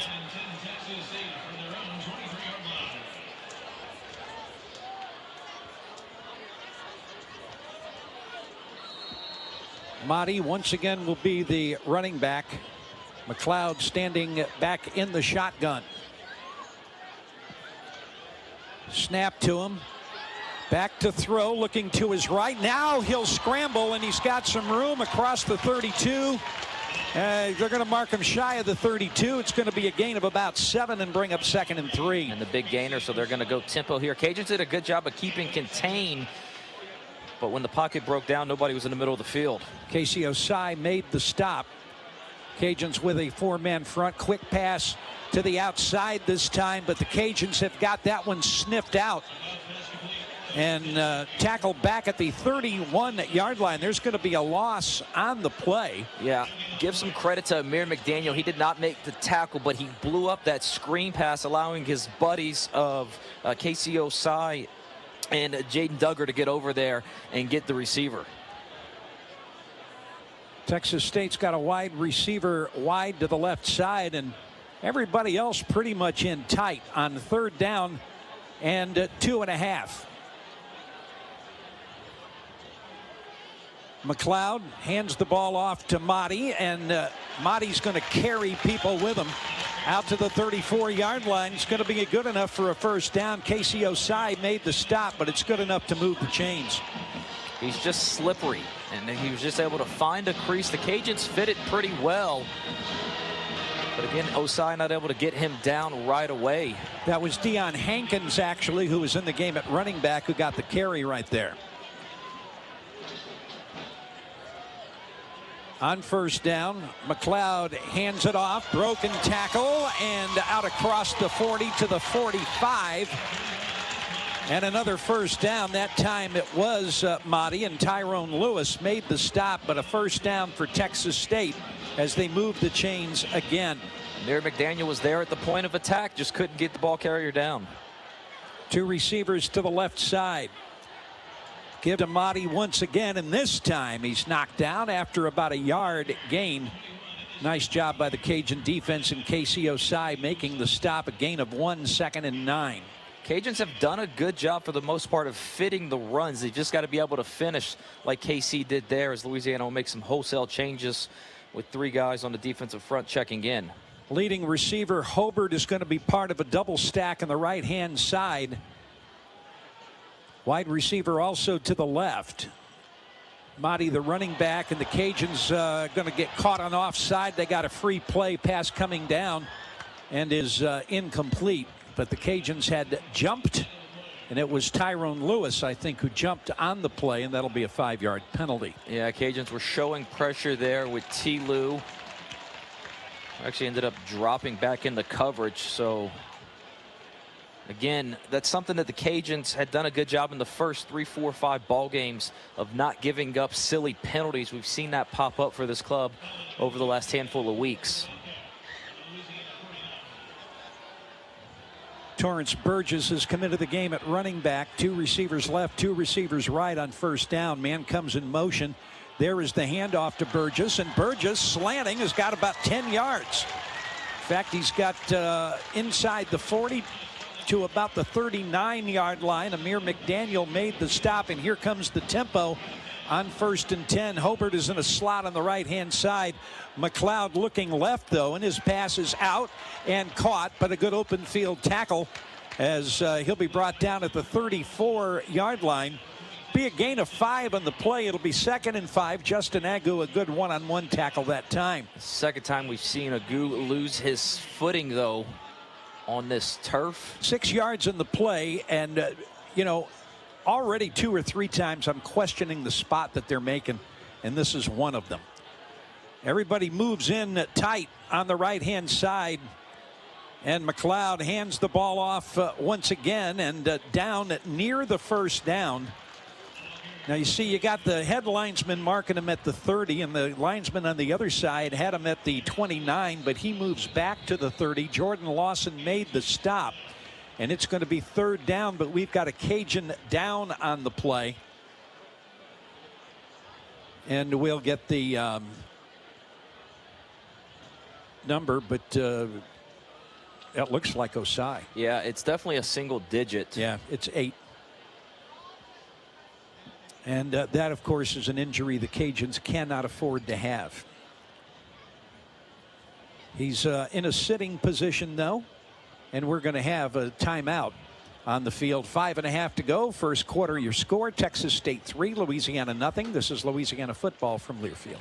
Ragin means something different to us than it does anywhere else. It's our promise to never back down, never quit, and never give up on Acadiana. We show it in how we cheer on our team and how we look out for each other. It's about going above and beyond, because that's what Cajuns do. It's about listening to the rage of the Cajuns and joining our voices with theirs. Because at Our Lady of Lourdes Health, we're all Cajun, and we're all Ragin. Our Lady of Lourdes Health is proud to be the official healthcare provider of Ragin' Cajuns Athletics. A strong power game is the key to winning on the field and off it. With available Pro Power on board, the Ford F-150 acts as a mobile generator to keep your job site running on the workday and your tailgate rolling on game day. No wonder Ford F-Series is America's best-selling truck 47 years straight. Ford F-150 and your Southern Quality Ford dealer. Proud sponsor of the Louisiana Ragin' Cajuns. See Owner's Manual for important operating instructions.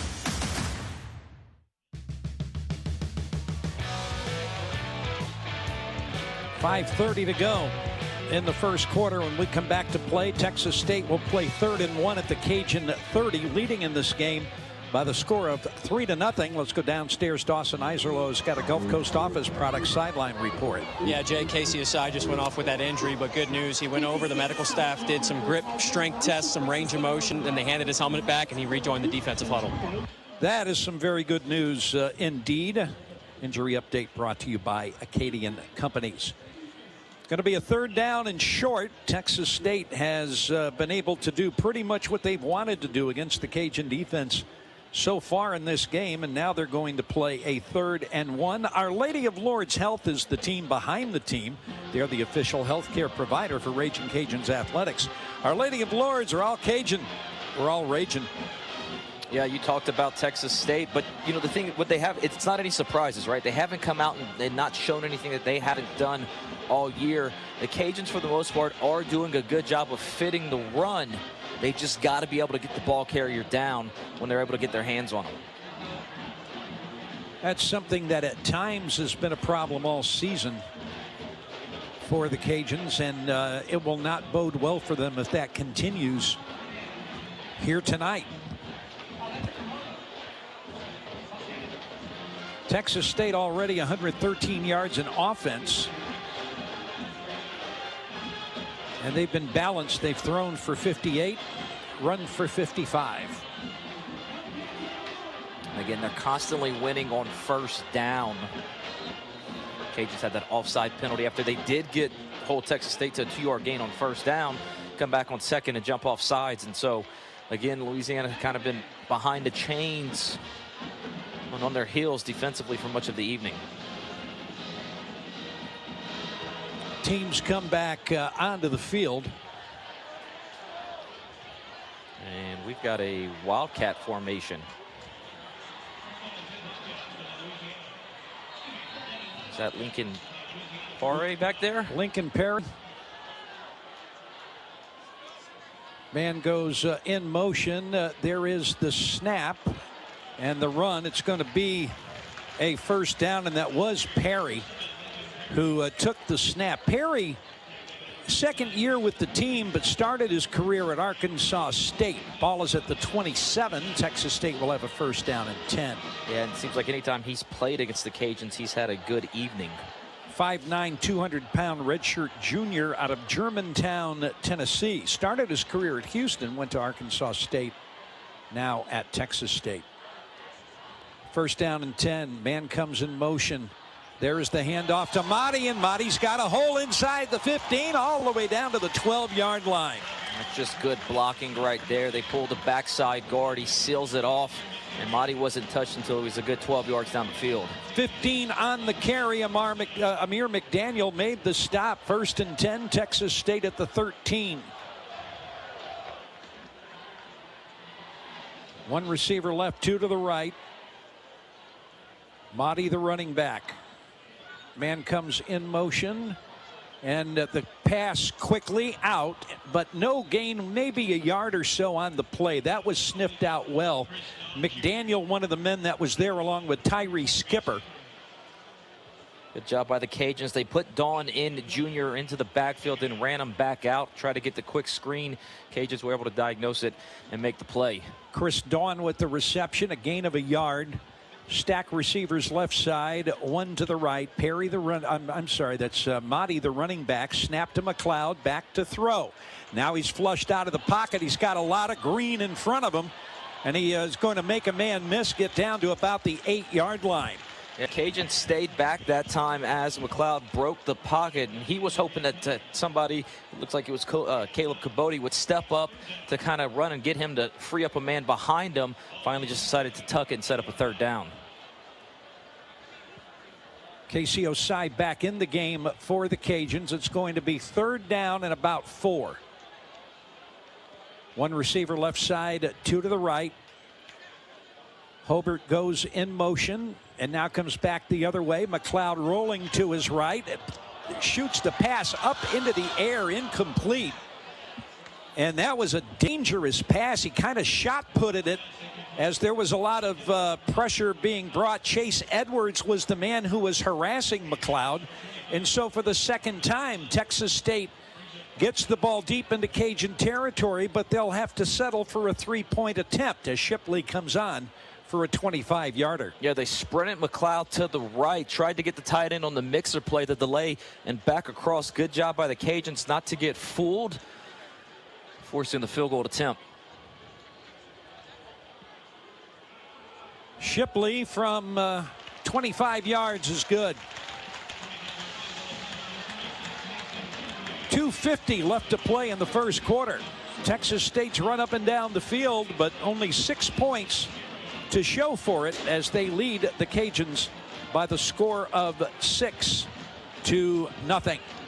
Texas State already 135 yards of offense to just 22 for Louisiana. The last time somebody came close to that, Tulane had 82 yards in the 1st quarter in that game earlier this season, but 135 for Texas State here. No, they've had their way, but again, 2nd time the Cajuns have found a way in the red zone to slow down the Bobcats, and now the Louisiana offense will get a chance here for its 2nd possession. And you know, if you can go down and score a touchdown, well, all of a sudden somehow you would have the lead. Frankie will get ready to kick it off.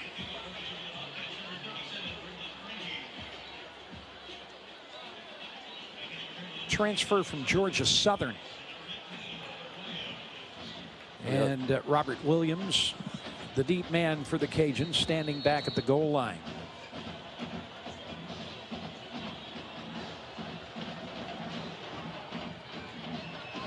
Once again, they're going to go ahead and let it go, and it lands deep in the end zone, and the Cajuns will start once again from their 25-yard line.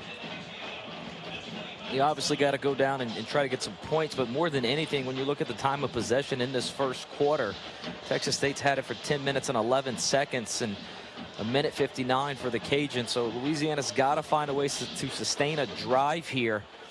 23 plays already for the Bobcats offense. 1st down, 10 yards to go. Draylon Washington is in the game at running back for Louisiana. The Cajuns will send one receiver left side, 2 to the right.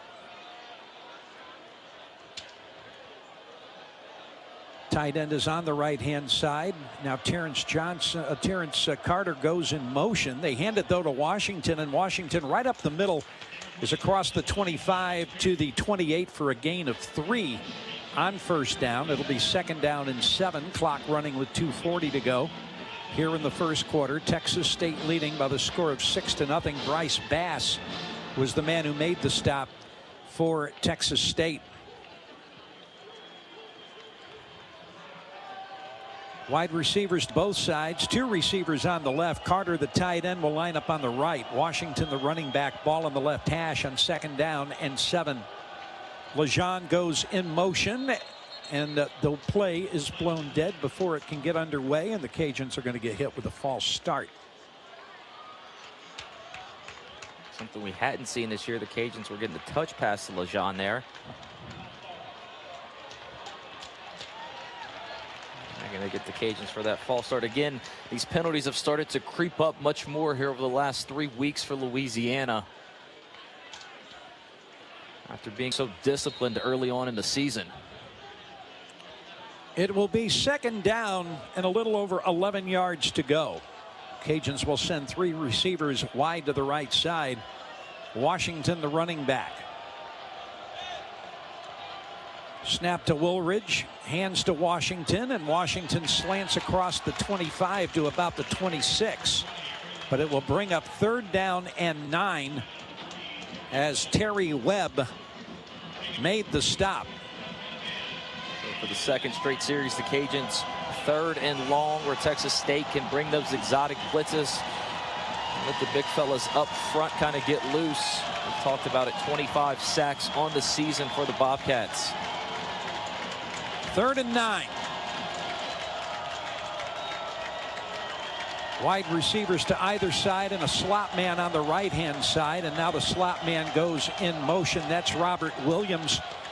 Woolridge back to throw. Pass away, and it's caught. Harvey Broussard across the 35 to the 37, and a B1 bank 1st down for Louisiana as they convert a 3rd down and long. Trez Moore made the stop for Texas State, but the Cajuns will play from the 37, 1st and 10, inside of a minute to go in quarter number 1. Yeah, really good job with the protection right there. Texas State brought both linebackers. Stillben was able to buy enough time for Harvey on that in cut across the middle. 4 wide receivers, and now Carter will come in and line up as a tight end on the right-hand side. 2 receivers left, 1 right. Washington, the running back, and on 1st down, the pass out. Oh, the dangerous play. And Trez Moore blew up the quick screen to the left side, got a hand on it, knocked it away on a pass intended for LeJean. It'll be 2nd down. Yeah, and that's the Cajuns actually had the perfect play call there. The problem was we're not able to get the corner blocked. If LeJean gets that, because Texas State had brought a blitz from the inside, would have had an opportunity to run a good ways. 2nd down and 10. Cajuns from their 37. 28 seconds left to play in the 1st quarter. 4 wide receivers, 2 to either side, with the ball on the right hash. Empty backfield this time. Woolridge looks right, looks to the middle, waves a receiver over, gets his pass away. It's incomplete. Over on the far side, a pass was intended for Robert Williams, but he was out of bounds, and it's going to bring up once again 3rd and long. Yeah, just 3-man pressure right there. So Texas State drops 8. Nowhere for Ben to go with the football. Just kind of broke down a backyard style, but throw a little far out of bounds for Williams. 3rd down and 10. Williams will come wide to the left side. Carter wide to the right. LeJean in the slot on the right side, and another slot man on the left. Draylon Washington is the running back. Snap to Woolridge, hands to Washington, and Draylon's off to the races to the 50, 40, Draylon Washington to the 20, 10, 5, touchdown, Louisiana. Texas State right there loaded the box. Only 3 guys in the defensive backfield. Once the Cajuns were able to gash it, great job by Terrence Carter to seal that thing as he came back across, and Draylon did the rest. 63 yards for Draylon Washington. In fact, they're going to officially make it 64. And the Cajuns a point after touchdown from having the lead at the end of the 1st quarter.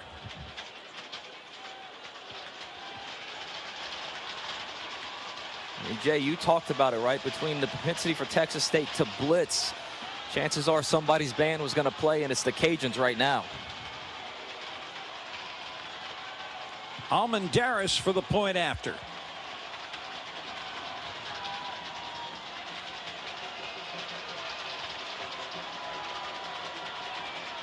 A little bit of a high snap, but Cambry pulls it down.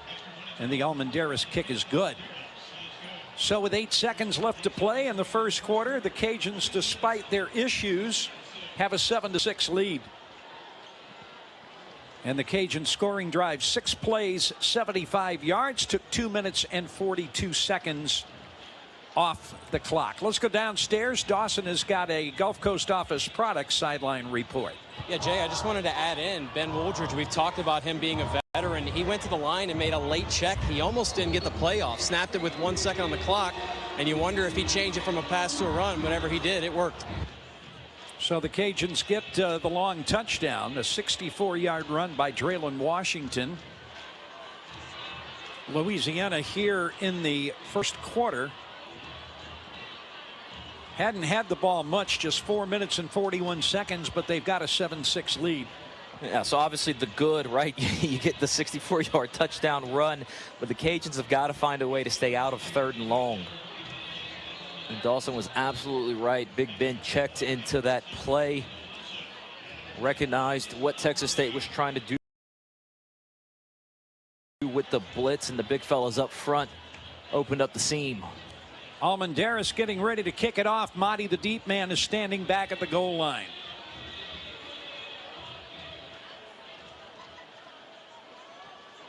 Almendares' kick comes down. It's 9 yards deep in the end zone, and Texas State will open from their 25-yard line with just 8 seconds left to play in quarter number 1. Yeah, I want to credit too the Cajuns. It's one of the things the Cajuns offense is known for, and it's the receivers downfield blocking. Tavion Smith there able to help seal that run as well. One of the things that G.J. Kinney said in his weekly press conference, he said one of the things that go unnoticed is how good the Cajun receivers block. On first down, McLeod is back to throw. Pass over on the left side is caught. Man still on his feet all the way out to the 34. They hit him at the 30. They were about to drop him for only about a 2-yard gain, but Hobart got away and gets out to the 35-yard line, and that is right at the first down marker, and that is the end of the first quarter. 15 minutes in the books in this one. Cajuns will be going into the wind in the second quarter. Your score after 1, Louisiana 7, Texas State 6. This is Louisiana football from Learfield.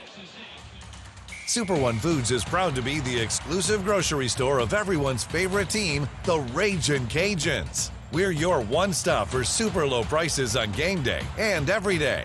Whether you're tailgating at Cajun Field or watching the game at home, Super One Foods has the lowest prices on everything you need. Score big when you shop Super One Foods, exclusive grocery store of the Ragin' Cajuns. Go Cajuns and go Super One Foods. We put faith in our vehicles to connect us. We understand how important it is to have transportation you can rely on. So no matter what the road ahead brings, we'll be there, offering you and your family the support that's made Farm Bureau Insurance a trusted name for over 70 years. You deserve more. You deserve a promise. Learn more at lafarmbureau.com.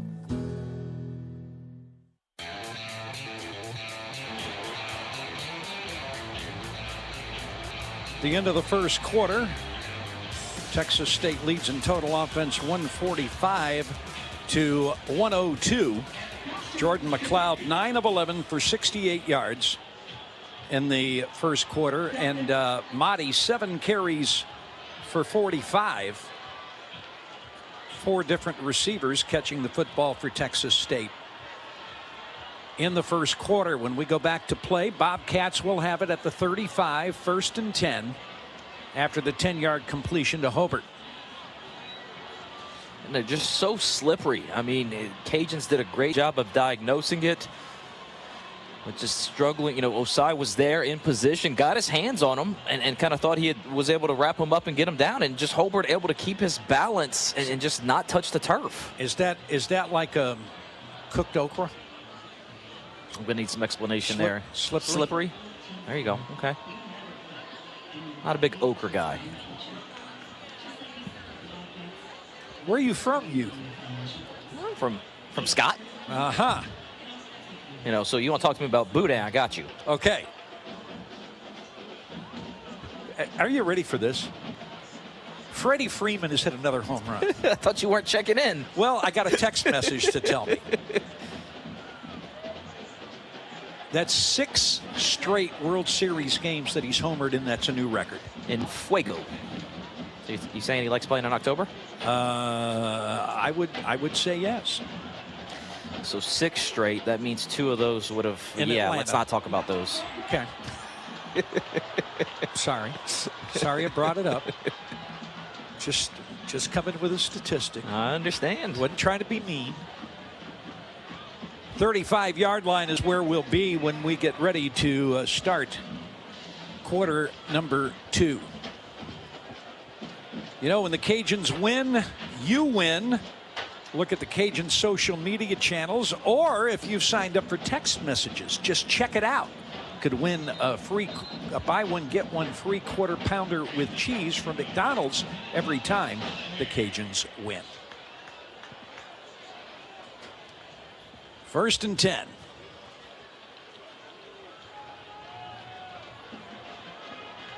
From the 35. Motti will be the running back.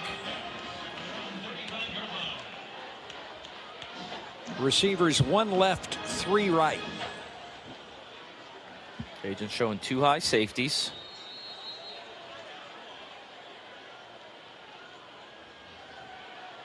Receiver comes in motion. McLeod wants to throw it, and his pass is incomplete.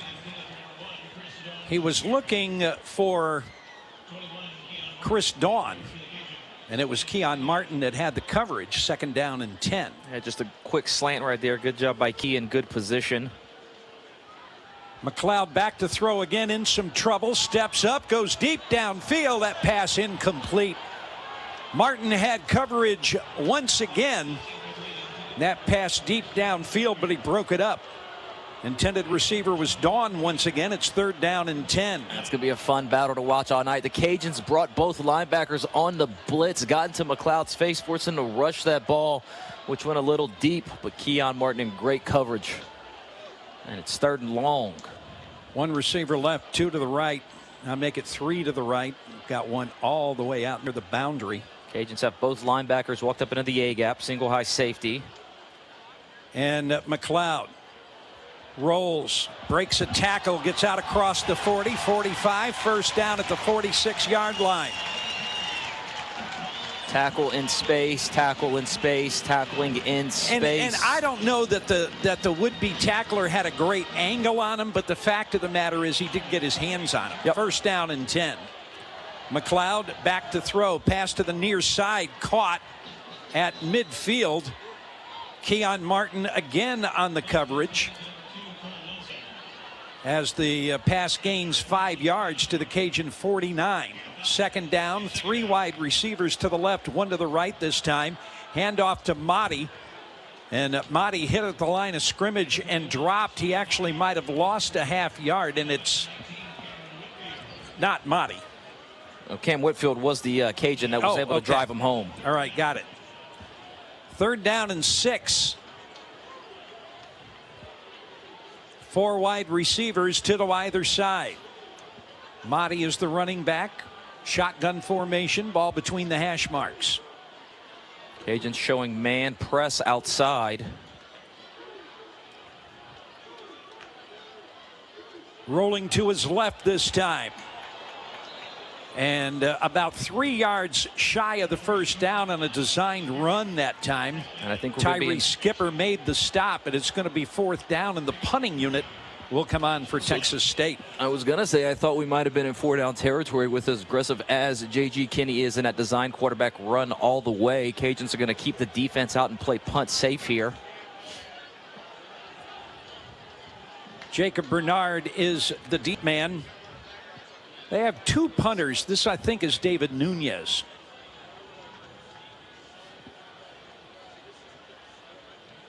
And A high kick. Bernard calls for the fair catch, makes it at the 13-yard line, and that's where the Cajuns will start.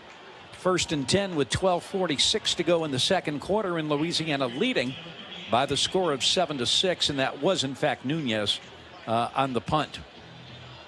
The Bobcats got away with a face mask on one of the Cajun rushers, but Louisiana found a way to get a stop.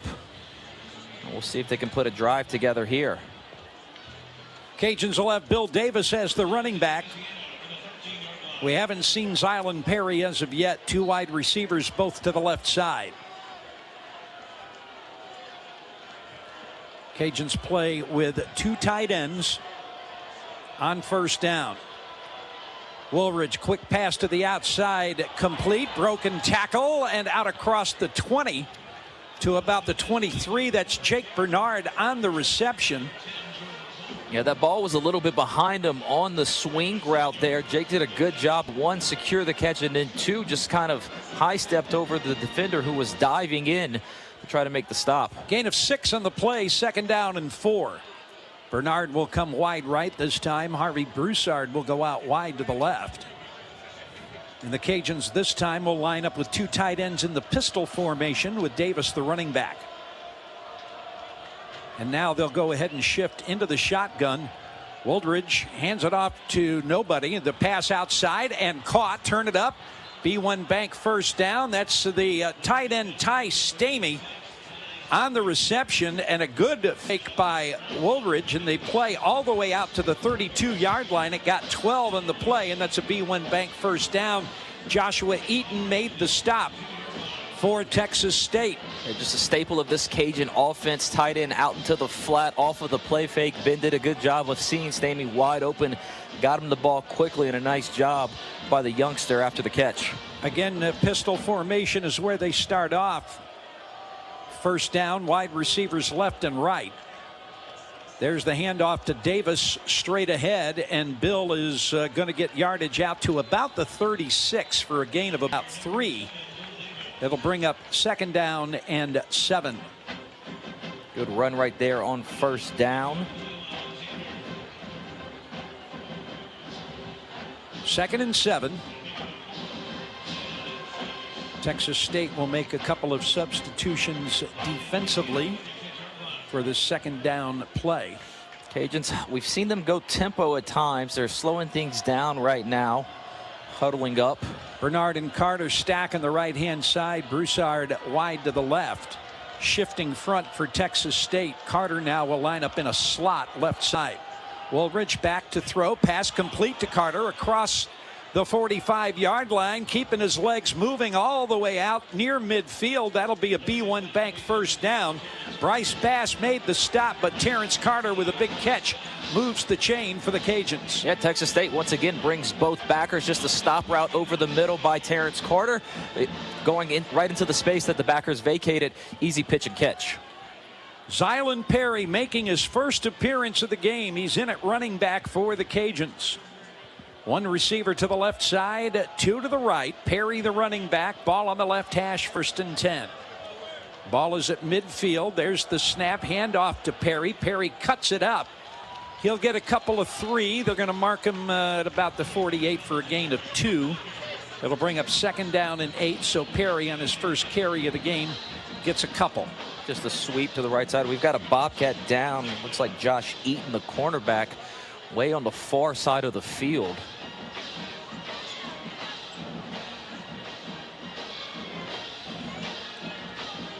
We are going to have a timeout. 10:04 left to go till halftime. Your score, Cajun 7, Bobcats 6. This is Louisiana football from Learfield. Craving the best? The Best Stop in Scott has been serving you since 1986 with premium boudin, crackling specialty meats, and more. And visit the new dining area at the Best Stop in Scott for boudin ball biscuits, Damon's chili dog, or Dana's spicy burger. With 4, soon-to-be 5 franchise locations, you can find them in Scott, but also Broussard, Carencro, Toledo Bend, Katy, Texas, and soon in Baytown. They also ship nationwide. Visit beststopinscott.com to place an order. Your official boudin of Ragin' Cajun Athletics. Lafayette Roofing, from the roof to the roots of Acadiana. We know issues with your roof can be intimidating and maybe even expensive, but not if you call Lafayette Roofing. Big or small, we handle it all at a price you can afford. We also offer our standard 5-year labor and materials warranty. Lafayette Roofing takes pride in being in the heart of Acadiana and the official roofing company of your Ragin' Cajuns. So if you need a roof, who else would you call? Call Lafayette Roofing. Our name says it all. 237-ROOF. That's 237-7663.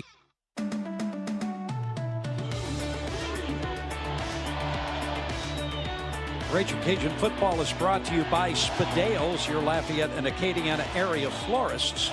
337-233-4404. Visit the website at spadales.com.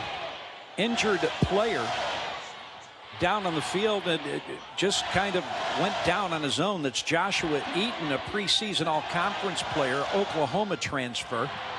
And hopefully he's going to be okay, but the Cajuns are going to play second down. And we're going to call it 2nd and 7 from the Texas State 47-yard line. Yeah, the good news, Eaton was able to walk off the field under his own power after being down for a little bit. Total yardage in the game thus far, Texas State 163, the Cajuns 142. Ben Woldridge in the game now 5 of 8 for 64 yards. And Ben making good decisions. Cajuns offensive line doing a great job of giving him time.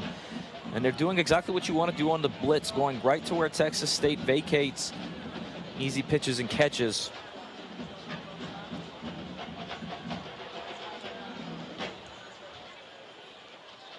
This is not the only game involving FBS schools tonight. Louisiana Tech is at Sam Houston State. No score in that one. And at halftime over at Pit Bull Stadium, that's right, Florida International is leading New Mexico State 7-6.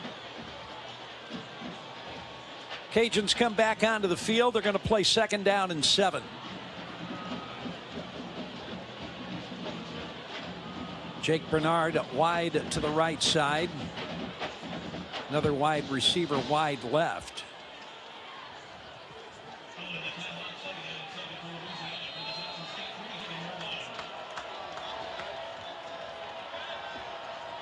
Bernard goes in motion from right to left. Play fake to Perry. Woldridge pass away, and it is. Are they going to call it an interception? Let's see. I think the possession's going to have to stay. I mean, yeah, it stays with the Cajuns. Both guys had it. It was a very dangerous throw by Ben back across his body. Harvey Broussard running an in cut, and both of those guys timed that at the exact same time. And you know, while the tie doesn't go to the runner, the tie stays with the offense. Gain of 10 on the play to the Texas State 37-yard line. 1st and 10. It's one of the few decisions Ben has made that I'm sure he would like back. Well, I don't know. He gained 10. Well, he got away with it, though. Okay, there you go. One receiver left, 2 to the right. Man goes in motion. Play action. Woldridge back to throw. Passes out and incomplete. He was looking for Harvey Broussard in a crossing pattern. Yeah, they pass a little bit out in front, and it'll be 2nd down. They tried to get Jake Bernard on the go route, and Bernard's talking with the officials right now because his jersey was tugged the whole way down the field as he got a clean inside release on the cornerback. So Texas State gets away with one there. Bill Davis is in the game for the Cajuns. Louisiana will send 3 wide receivers to the left side. Jensen, the tight end, is on the right. Snap, handoff to Davis, and Davis will get stood up at the line of scrimmage. That's a solid one-on-one tackle. It is Manny Nunnery. Yeah, the weak side linebacker Nunnery right there just filled his gap when Bill tried to cut that thing back. Cajuns once again a 3rd and long. See if they're in 4-down territory here, because the Cajuns are going into a stiff wind, and any field goal from here would be 50 yards plus. Yes. Texas State linebacker walked over the center. Cajuns will have to hurry. Robert Williams goes in motion, and the handoff will get to about the 33. That's Davis. So a gain on the play of about 4. It will be 4th down and 6, and the Cajuns are going to leave the offense on the field. Cajuns will be in 11 personnel as Harvey Broussard and Robert Williams check in. About 4.5 yards to go. 5.5. They're at the 32.5. They need to get to the 27. Williams lines up in a slot on the left side. Woolridge to throw. Pass out. Pass is incomplete. Had a man open. He was looking for Jaden Johnson. The pass looked like he had to turn around to get it, but a more than catchable ball. Yeah, Texas State brought pressure. Ben had to get rid of it on the out route, and you're right, the ball was slightly off of his back hip, but it's a play that Johnson's got to make. So Texas State will take over, and we have got a timeout on the field. 7:35 left to play first half. Your score, Louisiana 7, Texas State 6. This is Louisiana football from Learfield. Ragin means something different to us than it does anywhere else. It's our promise to never back down, never quit, and never give up on Acadiana. We show it in how we cheer on our team and how we look out for each other. It's about going above and beyond, because that's what Cajuns do. It's about listening to the rage of the Cajuns and joining our voices with theirs. Because at Our Lady of Lourdes Health, we're all Cajun, and we're all Ragin. Our Lady of Lourdes Health is proud to be the official healthcare provider of Ragin' Cajuns Athletics. Injured, everyone in the Lafayette community knows. Demand Dudley DeBosier. We're the law firm that loves helping people, especially our fellow Ragin' Cajun fans. From Opelousas to Abbeville, from Crowley to Breaux Bridge, we're here to serve the Acadiana area. We're available by phone or online 24/7, or come see us at our office on Camellia Boulevard. Fighting for Ragin' Cajun fans everywhere. Demand Dudley DeBosier. Throw your foes up, throw your foes up. Chad Dudley, Baton Rouge, LA 2316278. Paid jingle singer. 7-6. Cajuns lead it. Texas State will go back on offense when we come back to play. 1st and 10 from their own 33-yard line. Other games in the Sun Belt coming up this weekend. A Friday non-conference game. Georgia State up in East Hartford to take on UConn. Connecticut going for bowl eligibility. Well, look at the Fighting Huskies. Other games, Old Dominion is at Appalachian State on Saturday afternoon. ULM at Marshall. Coastal Carolina is at Troy. And the game on ESPNU Saturday night, Georgia Southern will be at South Alabama. Georgia Southern, ULM, also both going for bowl eligibility this weekend. Arkansas State, James Madison, and Southern Miss have the weekend off. Santa Claus is here. All right. Of course, Halloween is later this week, but he's made his way from the North Pole early. When we go to play, they mark it at the 37.5. We'll call it the 38-yard line. First down for Texas State.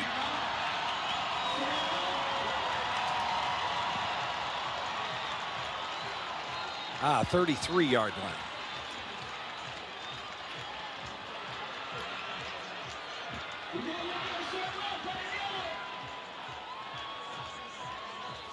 Cajuns able to find a way to slow down the Bobcats last time. We'll see what changes Texas State makes and how the Cajuns counter those. So Louisiana bring a little bit more pressure on that last drive.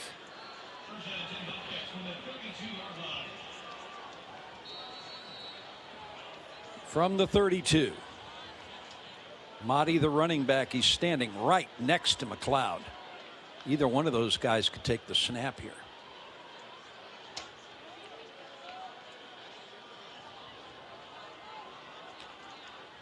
There is the give to Mahdi. Mahdi trying to cut it outside. Cajuns miss a tackle, and he's all the way out to the 40-yard line for a gain of 7. Yeah, and he's now just getting down. He still hadn't gone down. It was on the back of one of his linemen. Texas State just pulling the right guard around. And all Marty does tackle as well. Marty just follows the big fellas, kind of hides behind him with that 5'9" frame, and just slithers away. Second down and a yard. Marty again, and there's a penalty marker. That's going to be a face mask and add 15 to it. He had the first down at the 46. Now we're going to add 15 to that. And that'll move the ball all the way to the Cajun 39-yard line.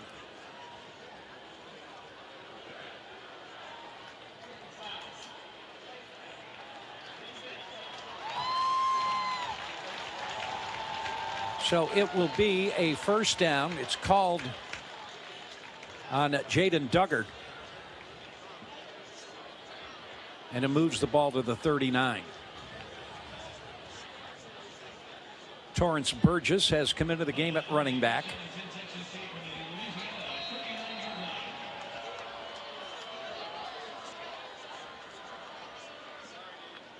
On first down, McLeod wants to throw it, has got time, pass to the near side, off the hands of the intended receiver, decided to come with the safety valve because the people down the field were covered, and that pass was intended for the running back Burgess, but it's incomplete, 2nd and 10. Yeah, you talk about a good job by the Cajuns taking away the first 3 reads from McLeod.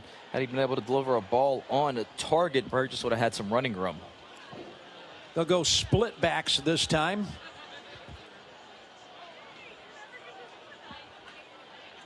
On second down, man comes in motion out of the backfield. There's the handoff to Burgess. He'll be caught from behind after a gain of about 2. It was Antoine Bayless who made the stop. They'll give him only a yard on the play. 3rd down and 9. Yeah, good job by Antoine to shoot that gap right there. Got in behind the pulling tackle.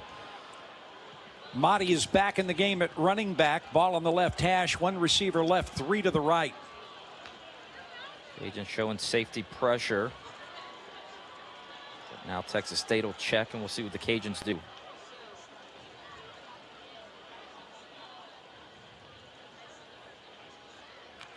Snap to McLeod. Cajuns are coming with a safety blitz, and they got him back at the 34-yard line. That is Carmicah Glass, who made the stop, and on 4th down, the Cajun defense will force a Texas State punt. Yeah, not only did the Cajuns bring the safety, they also brought Glass from that linebacker position, a little twist up front. Great job by the Cajuns to get home and finish right there. Only the, is it the 10th sack? The 9th sack. The 9th sack of the season. And Glass just ran over the running back who was trying to protect there. Punt is a floater that will go into the end zone. It'll come out to the 20-yard line. With 5:25 left to play here in the second quarter, they're going to take a timeout. We're not going to, because you're going to get another timeout coming up at the 2-minute not a warning. You mean the one they didn't add, that they did add? Yeah, the one that they said they weren't adding. I'm just saying. Good job right there by the Cajuns, because when you bring pressure, the back end's got to hold up, and the secondary has played really well for the Cajuns. Outside of really the 2 times that we've seen a goose slip out there in coverage, the fellows on the back end doing their part, allowing the big guys up front to get home, and the key right there was the fact that Louisiana was able to finish the play. So when we come back to play, the Cajuns will have it at the 20. 1st and 10. Super One Foods is your game day headquarters to save big, and check out their curbside pickup service to save time and more. Super One Foods, the official grocery store of Ragin' Cajuns Athletics. Cajuns are back home a week from Saturday. They'll celebrate homecoming against Arkansas State.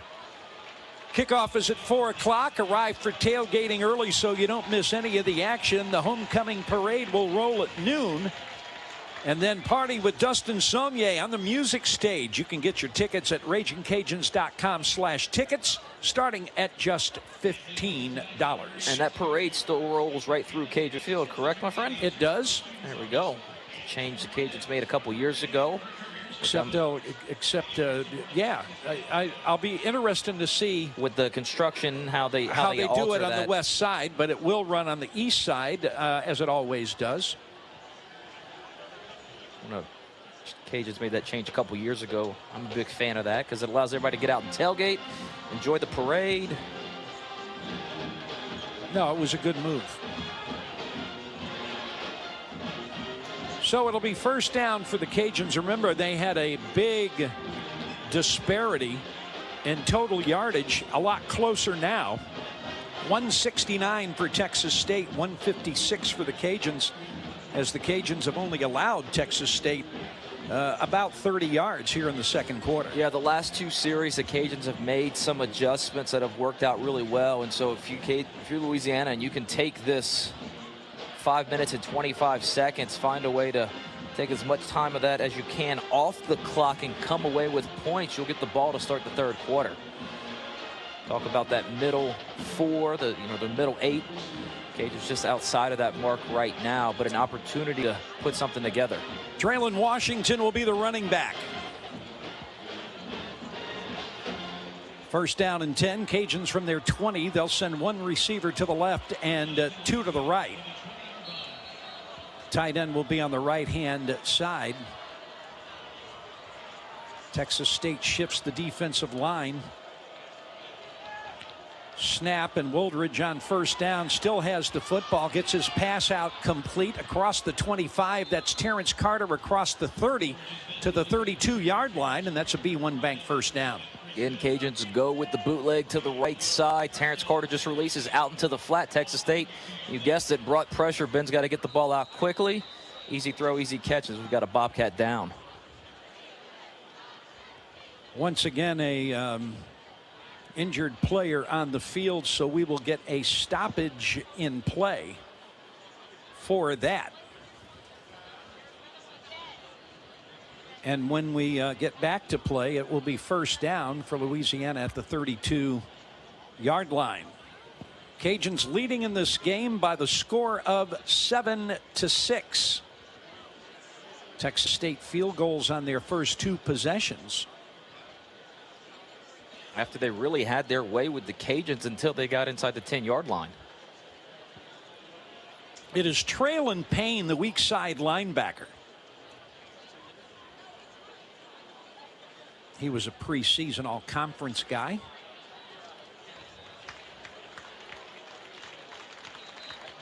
Pops up to his feet and will walk off, kind of shaking out his right arm.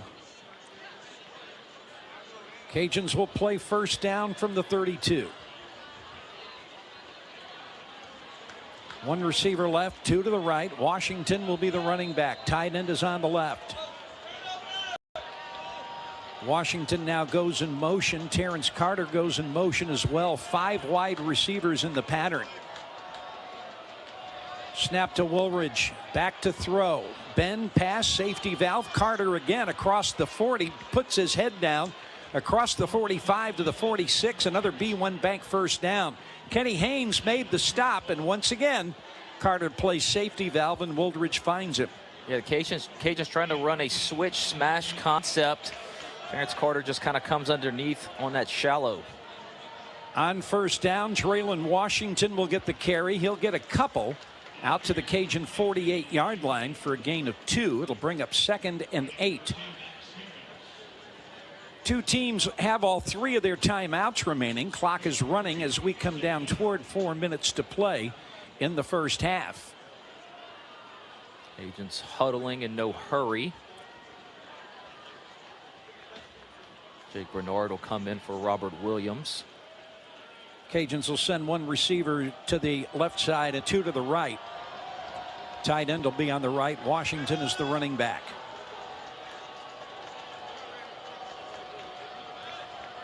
Man comes in motion, play action. Woolridge back to throw, passes out and dropped again. And that's the second drop for Jaden Johnson in this game.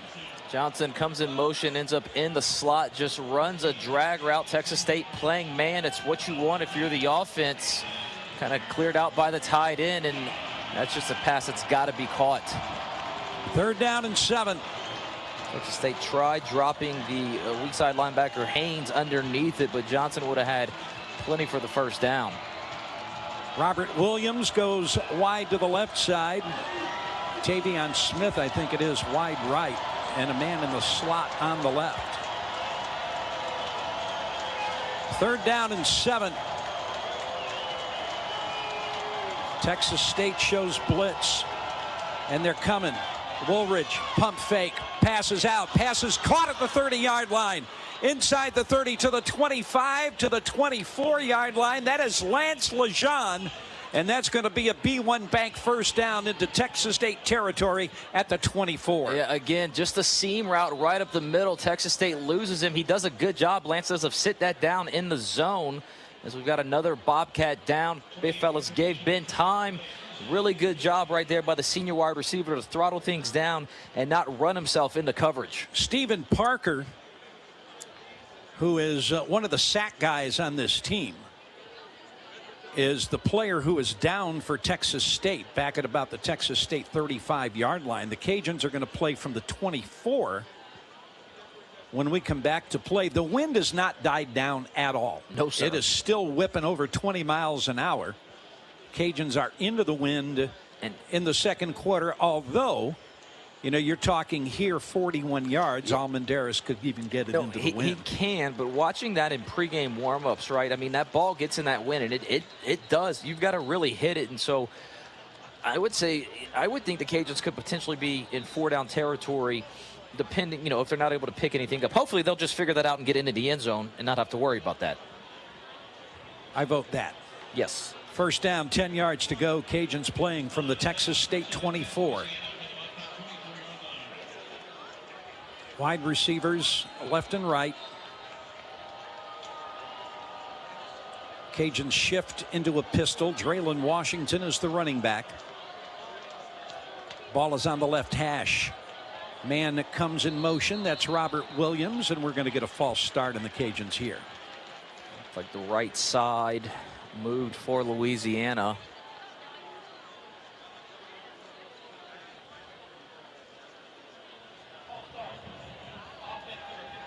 Yeah, they're going to get a snap infraction on Landon Burton. Just kind of picked his butt up a little bit. So the 5-yard penalty moves it back to the 29. It'll be 1st and 15 with 3:07 left to play in the first half. Cajuns lead this game by the score of 7-6 in what has been a scoreless second quarter thus far. Woolridge now 9 of 15 for 128 yards, 2 drops. Couple of wide receivers to the left-hand side. Woolridge looks that way, passes out, caught by Robert Williams. Williams will get what was lost with the penalty. And it was Joshua Eaton that made the stop. That'll bring up 2nd down and 10. Yeah, just a little flat route right there by Robert Williams. Good job by Ben to get the ball out quickly. Rob made the first guy miss and able to pick up a few more. And once again, they misspot the ball, 2nd and 11. I don't like the way Sunbelt officials spot the football. They're always a yard off, it seems. Wide receivers left and right, pistol formation.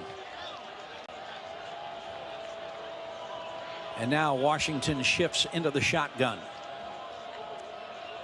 Woolridge, play action. Ben rolling to his left's going to have some room. He's to the 20 and is going to be, depending on where they spot it, close to the first down. I'm with you. Where do they spot it? It's going to be maybe a half yard short. Good job by Ben. He saw things break down. What I really liked by Ben was he pointed like he was going to throw the football.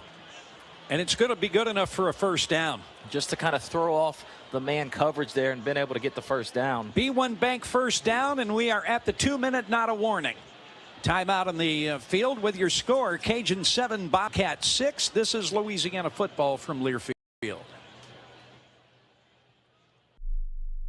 Celebrate 40 years of excellence with AAA Signs, the official signage partner of the Ragin' Cajuns. Proudly owned by second-generation alumni, we combine legacy and innovation to provide a solution for all your signage needs. From outdoor billboards to custom signage, trust the experts at AAA Signs, where we make your image our priority. Thank you for trusting us to illuminate the skyline. We look forward to seeing you at the next Cajuns game.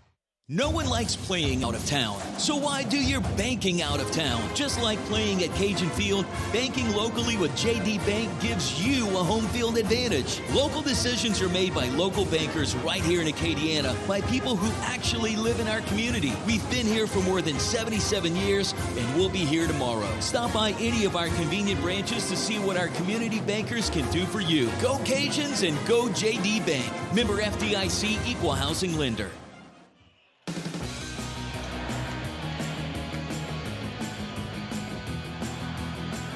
1:57 left to play in the first half. 7-6, Cajuns lead. Louisiana has the football at the Texas State 14 when we get back to play. 1st and 10 right now. Let's go downstairs. Dawson's got a Gulf Coast Office Products sideline report. Yeah, Jay, we've been talking about that Texas State defensive line, how much pressure they've been able to get, how many sacks they've got here, but they've been without one of their best players on that side of the football for a little bit of time now. Ben Bell, who had 10 sacks last year, he had 3.5 to start this season. There were some rumors that he was going to sit out after his 4 games for a redshirt season. He sat out a couple, came back for the Arkansas State game. There was an emotional display on the field afterwards. And while nothing's been officially announced, and I've talked to some people within their program and said no bad blood there, but he is, at least as of now, looking like he's going to sit out for the rest of the season and take a redshirt year. So they're without one of their best pass rushers. Ben Bell is returning starter from last year. He's a Louisiana Tech transfer.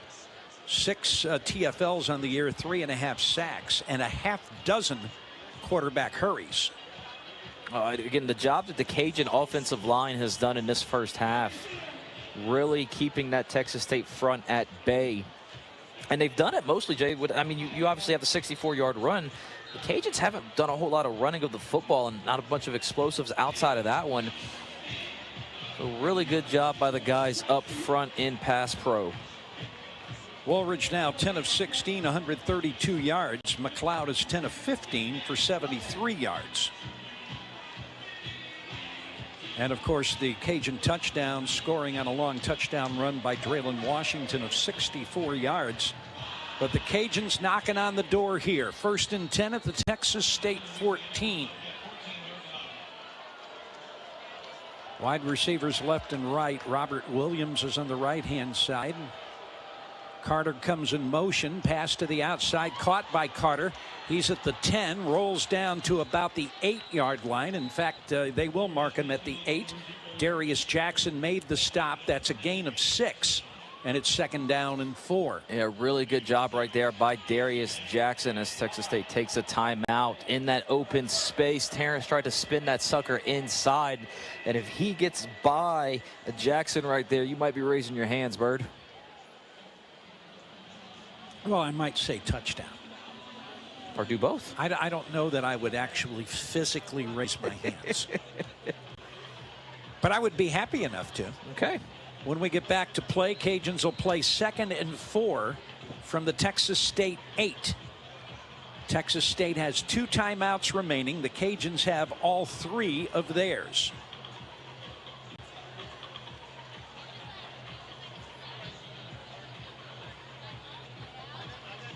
Cajuns have already been penalized 5 times in this first half. Second down and 4. Cajuns shift into the pistol formation. Robert Williams comes in motion. Handoff is to Washington. Draylon's got not much, a yard, and that's about it. It will be 3rd and 3. Yeah, stretch play to the left side, but the timing was thrown off by a bit of a high snap that Ben had to leap for. Stephen Parker made the stop. Texas State will use their 2nd timeout. And the Cajuns are going to play 3rd and 3 from just inside the 8-yard line. as we come back to play. Boy, and I'll tell you, if they don't pick up the first down right here, Mike's going to have a decision to make. Well, I think it depends on what the yardage is, right? You know, it's funny, Jay, you and I were talking as we were heading into this one. You know, we talk about high-scoring shootouts all the time, and we expect one tonight, and what do you know? It's exactly almost the opposite of what we said, but what we could see. When you expect those games, you often get the opposite, and here we are with just $1:48 to play and 13 total points on the board. Woolridge has completed passes to 6 different receivers in this game. Zylan Perry is in the game at running back. Receivers 1 left, 2 to the right. 3rd and 3 at the Texas State 8. Hayden Jensen is the tight end in for Louisiana. Snap. Woolridge designed run inside the 5. He's down to the 2-yard line, and that's a B1 bank 1st and goal. Just a sweep quarterback run, move, trade the tight end over to the left side. Good job by Jensen to seal things off. Allowing the Big Ben, Zylan Perry with a nice block downfield as well. As the Cajuns will let that clock just run. Yeah, they'll wind it now. There's a minute and a half to go until halftime. Cajuns will use a timeout as the play clock is down to 2. And there it is. Cajuns use their first timeout. They'll have 2 remaining, and there's a minute 23 left to go until halftime. Texas State in this game has more first downs, 13 to 11. But the Cajuns are 4 of 6 on 3rd down. Texas State is 4 of 8. Texas State has run a few more plays, but the Cajuns now are averaging 8 yards per play, 12.5 yards per completion. Yeah, and again, 12.5 yards per completion. The Cajuns making moves downfield, some of it, but they've done a good job of mixing things between taking some deep shots, but also checking things down and guys getting loose after they make catches. Cajuns have outgained every opponent this year in the first half by an average of 81 yards per game. The Cajuns right now have got a 71-yard lead in total offense, 240 to 169. And that time of possession is evened up. Yep. 14:43 for Texas State, 13:34 for Louisiana. It was 10.5 to 4.5 in the first quarter. Correct. Cajuns can add 2 yards to that total. They marked the football about 1.5 yards away. And it will be 1st and goal as we come back to play.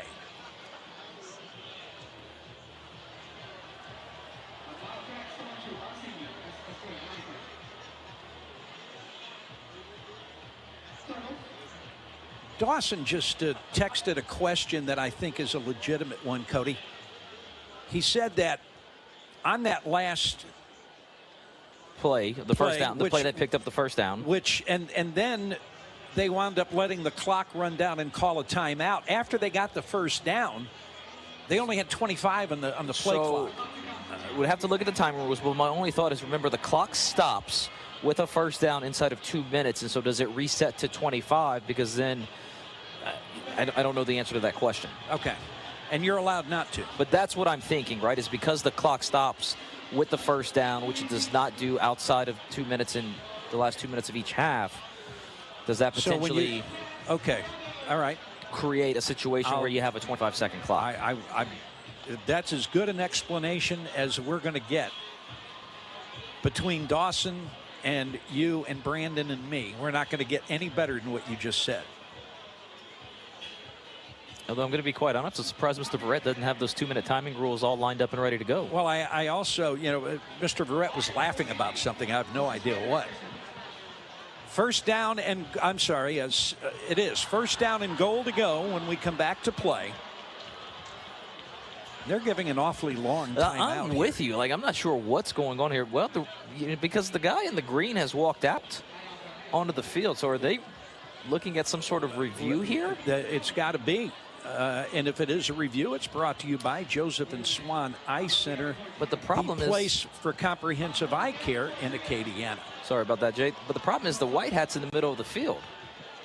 So unless video initiated something here, but I'm with you. This timeout has gone a very, very long. Well, at some point in time, we're going to get back to play. Yankees have scored 2-1 Dodgers middle of the third. Game 4 of the World Series. Now they're going to walk over and talk to Coach Dez. And maybe they're realizing that the play clock didn't go to 40.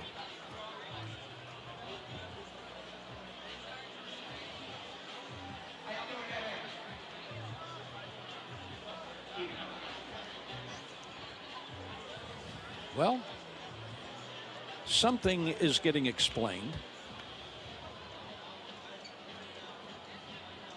Mike is just listening.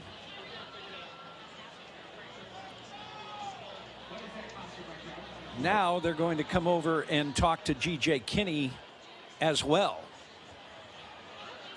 And you know what? Dawson might have caught something. I think he did.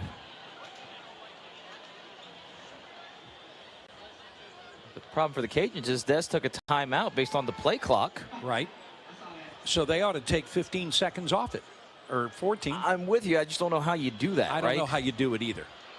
The only thing you can do is say, okay, we messed up. See if there's an explanation.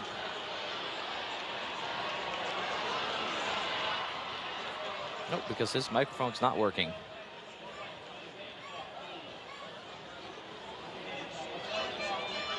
They are. They're going to reset the clock down to 1:12. Dawson is a dude. Gold stars all around. So we'll go 1st and 10 with the clock at 1:12. Texas State can stop at one time. The Cajuns have 2 timeouts remaining.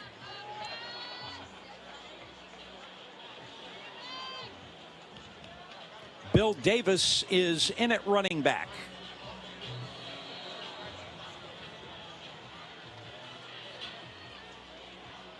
Ty Stamey is one tight end. Jensen is the other.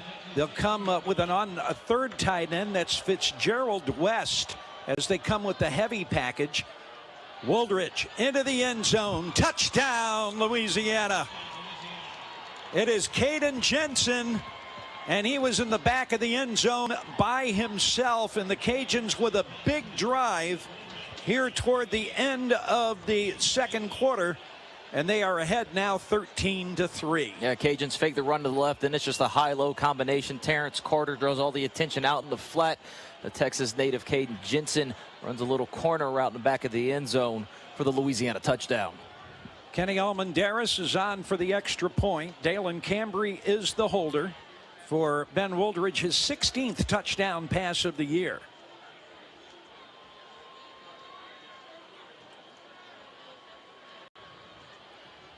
And Kenny's kick is up and good. 1:08 to go until halftime. Louisiana extends its lead to 14-6. And we get ready now for the final 1 minute and 8 seconds. And this has been something that the Cajuns have struggled with, quite frankly, right? Not giving up points right before the half, and they've done a good job. Clearly, the last 2 times Texas State has had the ball, but we know that the Bobcats can strike quickly. It's going to start with a kick here that's going to be into the wind. Make sure you get down and cover this thing.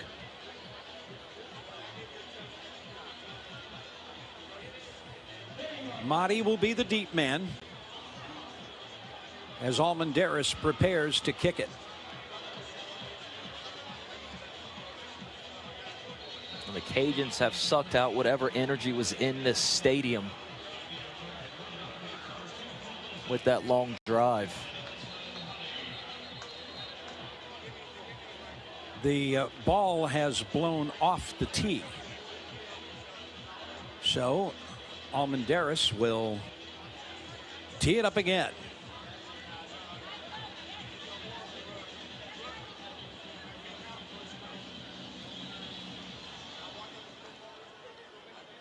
.108 left to play here in the half.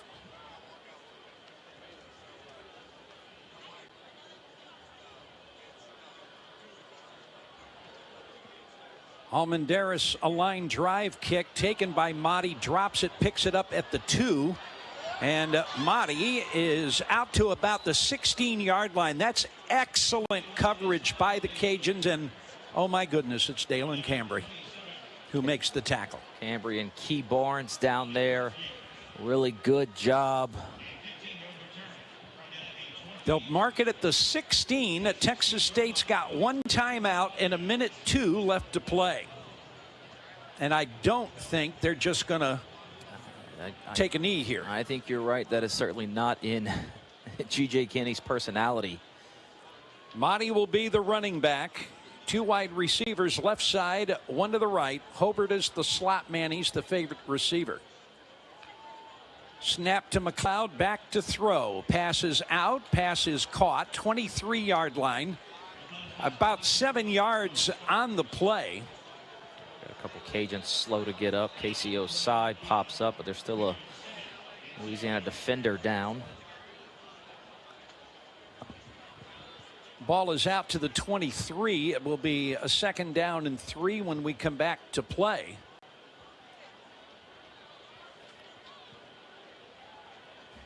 It's Keon Martin that's down for the Cajuns. That would be a guy the Cajuns could ill afford to lose, I would think. Clock stops with 50 seconds. And when they do get him off the field, do they wind the clock? Well, they're going to have to bring out the cart now. Ooh. And they're doing it quickly. Yeah, that cart comes out fast. Dr. Amanda Phillips out there.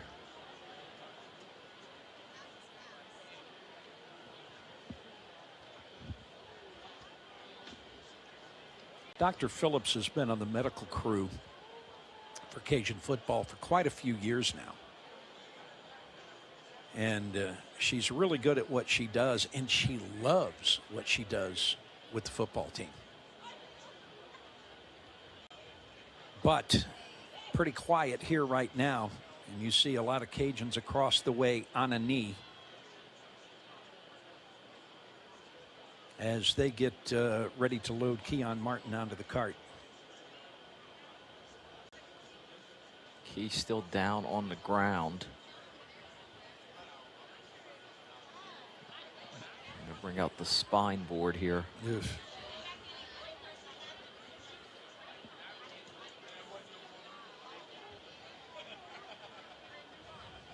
Almost the entire Cajun team is on the field on their sideline, but on the field of play, and most of them are on a knee right now.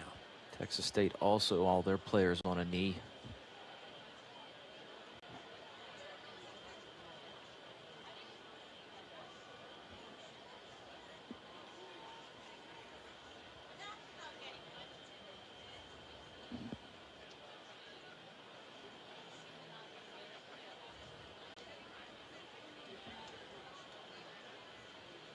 Getting ready to get him onto the board and get him onto the cart. Keon Martin is the injured Cajun. Now they're taking a stretcher off the cart and raising it up.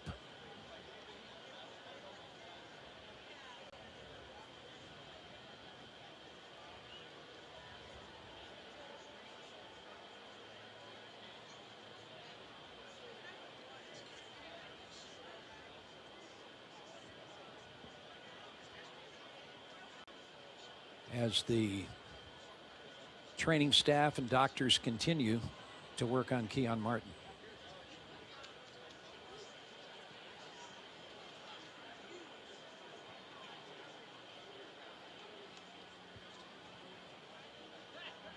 Eric Truhl, the Cajun team chaplain, is also on the field, standing next to Dr. Phillips.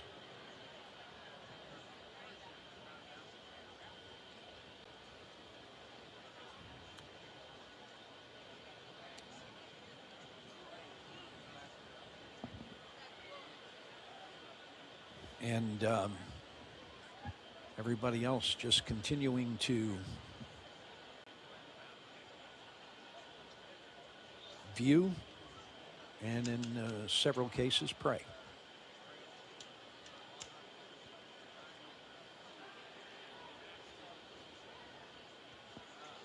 Keon Martin already had a few tackles and a pass breakup in this game.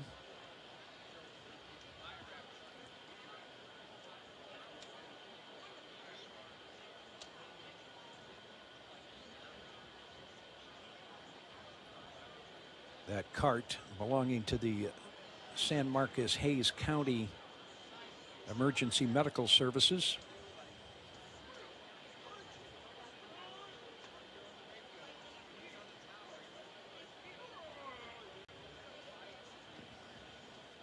And our view blocked by several people and the cart, so we can't really see everything that's happening here, but they have not tried to move Keon Martin as of yet.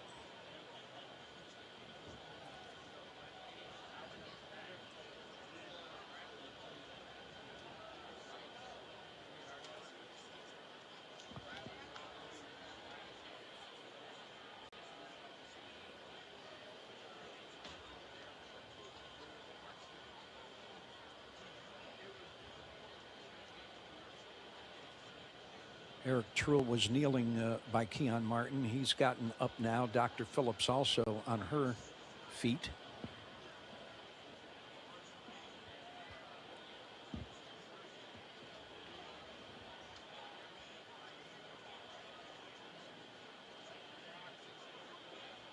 And it looks as though they're getting ready to pick up that board and get him onto a stretcher. Keon Martin is the injured Cajun. When we come back to play, Texas State will have a 2nd down and 3, trailing in this game 14-6, with 50 seconds remaining until halftime.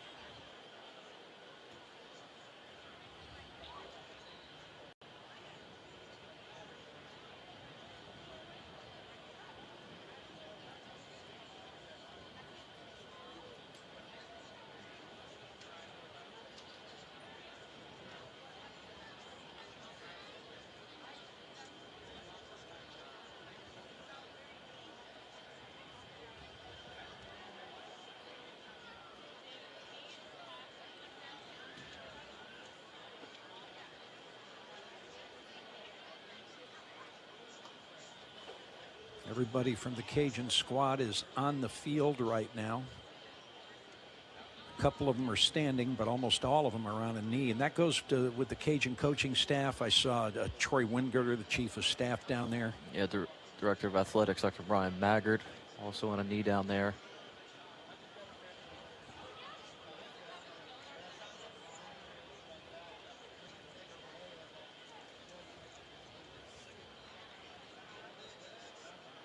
You know, this, one of the things they are going to do is they're going to make absolutely sure they have taken all of the steps necessary before they try to move. And now they are, looks like they're about to lift him.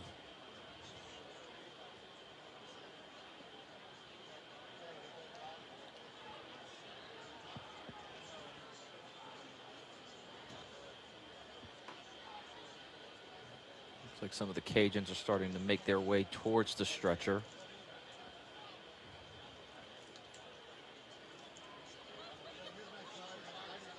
And of course, almost always when something like this happens, before they take the player away, the team will come over and just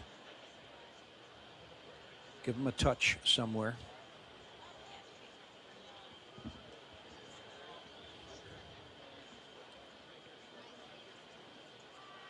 Boy, it is quiet in this stadium and has been for quite a few minutes now.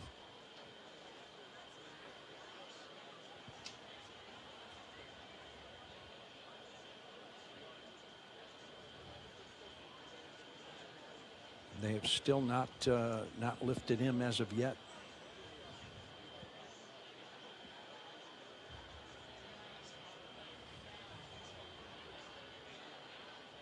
A Cajun athletic trainer sprinting back towards the Louisiana locker room, which is on the opposite end of the field here.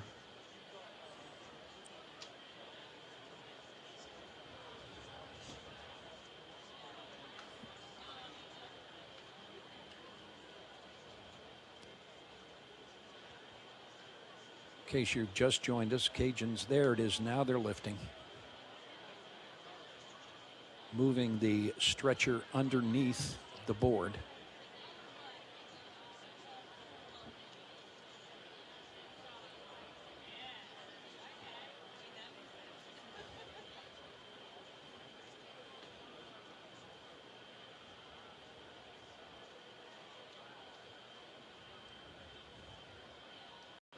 Now the rest of the team has come out onto the field.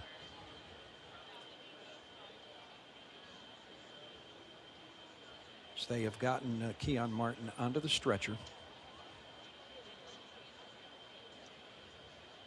Absolutely no speculation on our part as to what has happened here, but we do know that Keon Martin went down. He has been worked on for quite some time by the medical staff. They have put him onto a board and are now lifting him onto the stretcher.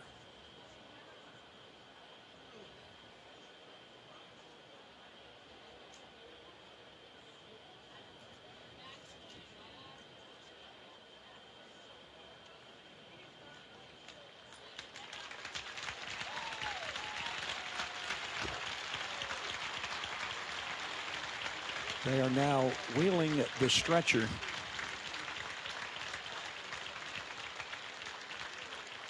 over to the tunnel where the Texas State locker room is. They did not put him back onto the cart. They put him on the stretcher, and now they are taking him away on the stretcher. So as we will go back to play, Texas State will play 2nd down and 3 from their 23-yard line. They can stop the clock once.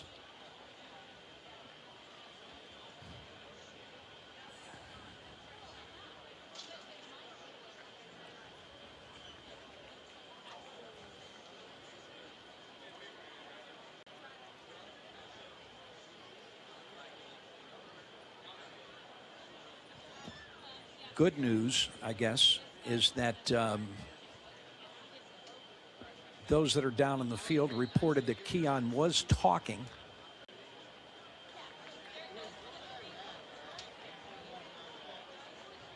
But it is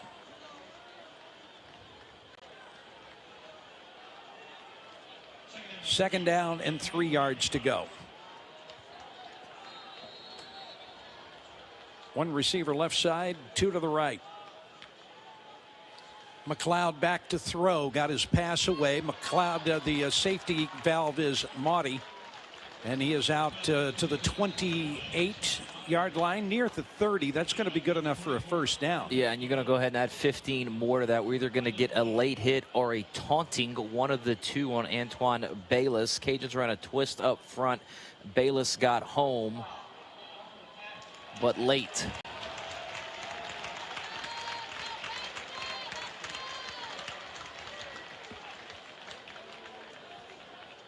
So that'll add 15 to it.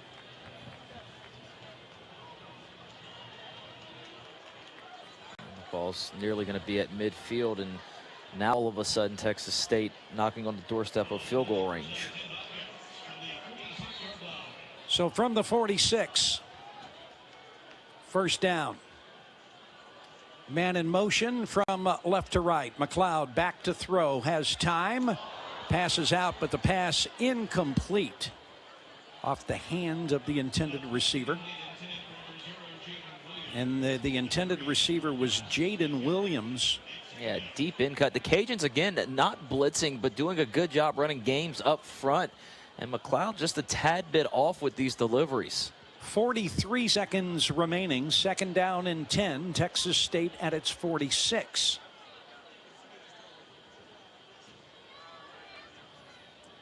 McLeod back to throw again with plenty of time. Now time runs out and he's down and the ball is loose. Texas State got it back at the 38-yard line. It was a 5-man pressure at that time, and everything just kind of got muddled up there in the middle, and one of the Cajuns, I'm not quite sure who, just kind of stuck a paw out there. Mason Narcisse. And unfortunately for the Cajuns, nobody saw the ball come loose. That included Texas State players. It was just hanging out there, as now McLeod looks like he's a little injured. There has been an official's timeout called. It's going to be third down and a lot when we come back to play. They have put 2 seconds on the clock, 35 seconds. And now they are looking at McLeod, who is going to have to come out of the game for at least one play. R.J. Martinez, a transfer from Baylor, who has thrown 10 passes this year, is the backup. Looking at McLeod's, looks like his left leg.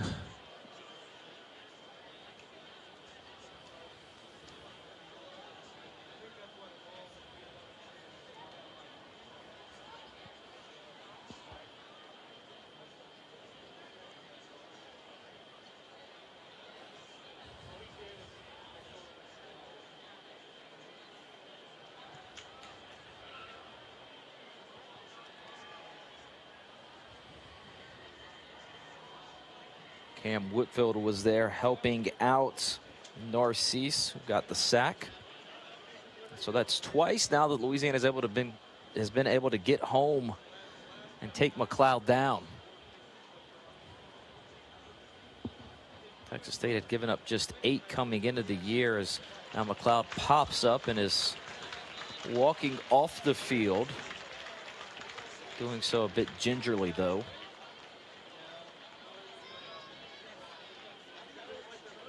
The ball way back at the 38-yard line.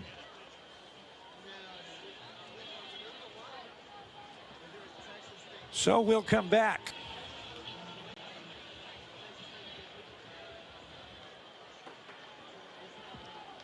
It will be third down and about 20.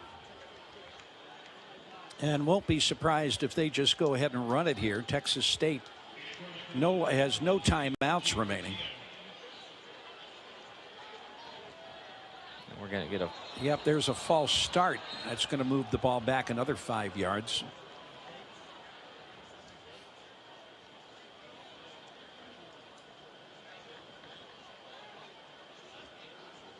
Officials are talking about it. I thought the Texas State player had started to move, and yeah, they will call it a false start. Yeah.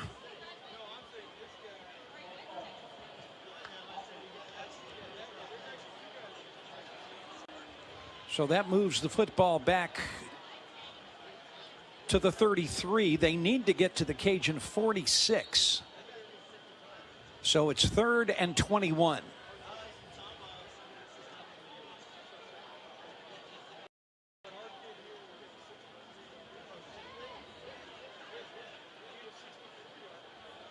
Martinez calls for the ball, little quick pass out with a blocker in front and out of bounds at the 40. A gain of 7 on the play, but now it's going to be 4th down and 16. And the punting unit will come on. Yeah. Where's Dalen Cambry? And that actually saved the Cajuns a timeout right there. Dalen Cambry's on the end of the line of scrimmage. He's on the left defensive side. These Cajuns walk everybody up now. And here they come. They do get the punt away. Bernard will just get away from it. And that ball is going to go out of bounds. Going to wind up being a great punt. Out of bounds at about the 1 yard line. Talk about pulling out the 9-iron and just backing that sucker up. But all the Cajuns will need to do is snap it and move forward. Texas State cannot stop the clock. And with the ball will be placed at the 2. So Wooldridge can just go ahead, take a knee. And then we'll go into the locker room.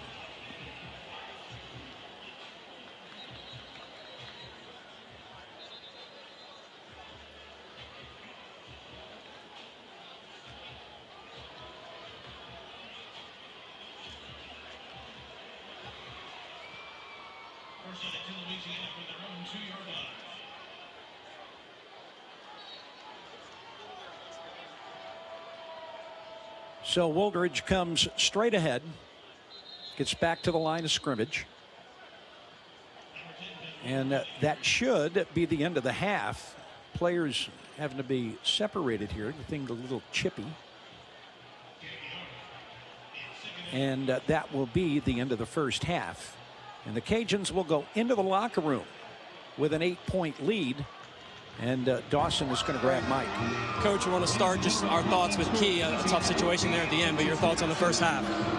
We started a little slow on offense. We're having a tough time running it. They're doing a pretty good job against the run, so kind of have to mix up a little more throws with the runs, but had some 2 good drives, there to go score points. Had a chance on 4th down, didn't make a catch, Make plays and it's going to sustain drives, and you don't, and you have a tough time. But our defense did a great job getting 2 field goals down there.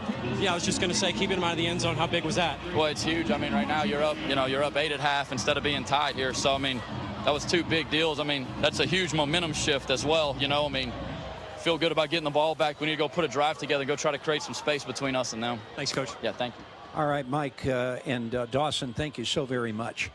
Cajuns lead this game by the score of 14-6. And after giving up 3 field goals in the first, 2 field goals in the first quarter, the Cajun defense allows nothing in the second quarter, and they dominated the time of possession in that second quarter. Their time of possession now, they're only a minute behind. Yep. And they had the ball almost 10 minutes in the second quarter. No, I mean, an absolute masterclass in making the adjustment in the second half by Jim Salgado. And again, being able to hold and limit that Texas State offense, who was really doing whatever it wanted on those first 2 drives, to just the 2 field goals at this point has clearly proven to be huge. And we'll see what the adjustments are in the locker room at halftime and what holds here in the second half. All right, we'll go to the locker room. Louisiana 14 and Texas State 6. We'll take a timeout, send it back to the studios. And Mark Pope's going to have all of your highlights and the first half statistics. 14-6, Cajuns lead. This is Louisiana football from Learfield. Park Place Surgical Hospital is proud to support the Vermilion and White. Park Place is physician-owned and patient-focused, and that's why UL athletes depend on Park Place for all their surgical needs. From our Orthopedic Center of Excellence to our 5-star rating, Park Place is ready to tackle your injuries. Whether at Cajun Field or the Cajun Dome, there's nothing like seeing the Cajuns in action. From everyone at Park Place, we'd like to say, go Cajuns! Park Place Surgical Hospital, the official surgical provider for Ragin' Cajun Athletics. Craving the best Stop in Scott has been serving you since 1986 with premium boudin, crackling specialty meats and more. And visit the new dining area at the Best Stop in Scott for boudin ball biscuits, Damon's chili dog, or Dana's spicy burger. With 4, soon to be 5 franchise locations, you can find them in Scott, but also Broussard, Carencro, Toledo Bend, Katy, Texas, and soon in Baytown. They also ship nationwide. Visit beststopinscott.com to place an order. Your official boudin of Ragin' Cajun Athletics. Celebrate 40 years of excellence with AAA Signs, the official signage partner of the Ragin' Cajuns. Proudly owned by second-generation alumni, we combine legacy and innovation to provide a solution for all your signage needs. From outdoor billboards to custom signage, trust the experts at AAA Signs, where we make your image our priority. Thank you for trusting us to illuminate the skyline. We look forward to seeing you at the next Cajuns game. Injured, everyone in the Lafayette community knows Demand Dudley DeBosier. We're the law firm that loves helping people, especially our fellow Ragin' Cajun fans. From Opelousas to Abbeville, from Crowley to Breaux Bridge, we're here to serve the Acadiana area. We're available by phone or online 24/7, or come see us at our office on Camellia Boulevard. Fighting for Raging Cajun fans everywhere. Demand Dudley DeBosier. Throw your foes up, throw your foes up. Chad Dudley, Baton Rouge, LA 2316278. Paid jingle singer. Ragin' Cajuns football is brought to you by LUS Fiber, the official internet provider to Ragin' Cajuns athletics. 100% fiber, 100% local. Welcome to the faster, friendlier local fiber service available throughout Acadiana. Dudley DeBosier, the official personal injury lawyers of the Louisiana Ragin' Cajuns. Demand different. Demand Dudley DeBosier. And by Bud Light. Easy to drink, easy to enjoy. This is Ragin' Cajuns halftime. And good Tuesday evening. Welcome into Ragin' Cajun Radio Network Control, powered by Learfield. We're at halftime as the Louisiana Ragin' Cajuns are in San Marcos, Texas, playing the Texas State Bobcats. I'm Mark Pope with a look at your Louisiana halftime report. Taking a look at statistics in the first half, the Cajuns had a total of 242 yards in the first half, passing yards 139 and 103 yards on the ground. The Cajuns had 11 first downs in the first half. The Bobcats had a total of 183 yards in the first half. That's 95 yards through the air and 88 yards on the ground. And the Bobcats had a total of 15 first downs in the first half. Taking a look at our highlights, we're going to go through things rather rapidly. Texas State got the ball first, and they operated with tempo offense. The Bobcats drove 72 yards in 3 minutes, 45 seconds. The drive stalled, so the Cats lined up for a field goal. McLeod back to throw again with plenty of time. Now time runs out, and he's down, and the ball is loose. Texas State got it back at the 38-yard line. It was a 5-man pressure at that time, and everything just kind of got muddled up there in the middle, and one of the Cajuns, I'm not quite sure who, just kind of stuck a paw out there. Mason Narcisse.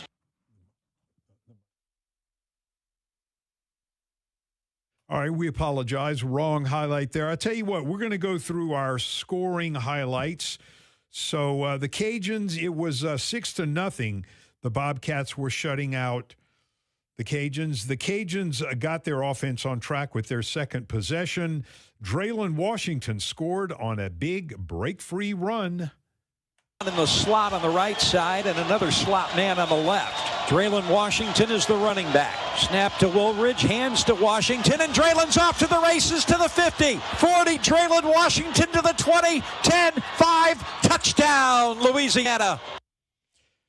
Well, after the Cajuns stopped the Bobcats, they got the ball and went to work offensively. Louisiana drove 80 yards in 11 plays, taking 4:17 off the clock.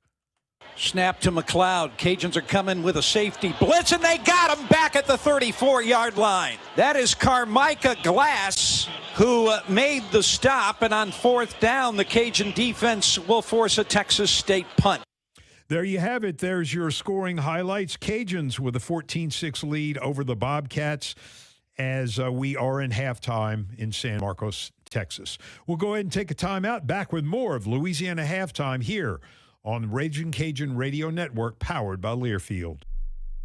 Looking for a new SUV? Then look no further than Service Chevrolet Cadillac. Take your pick. Take $5,000 off the MSRP when you choose a new 2024 Chevy Trailblazer, Colorado, or new 2025 Malibu. That's $5,000 off at Service Chevrolet Cadillac, your super Chevy dealer. Stop by or log on at servicegm.com. Chevy, together, let's drive. Trailblazer dealer discount $4,500. GM rebate $500. Colorado and Malibu $5,000 dealer discount. Plus tax, title, license, and fees. In-stock units only. Offers expire on 10/31/24.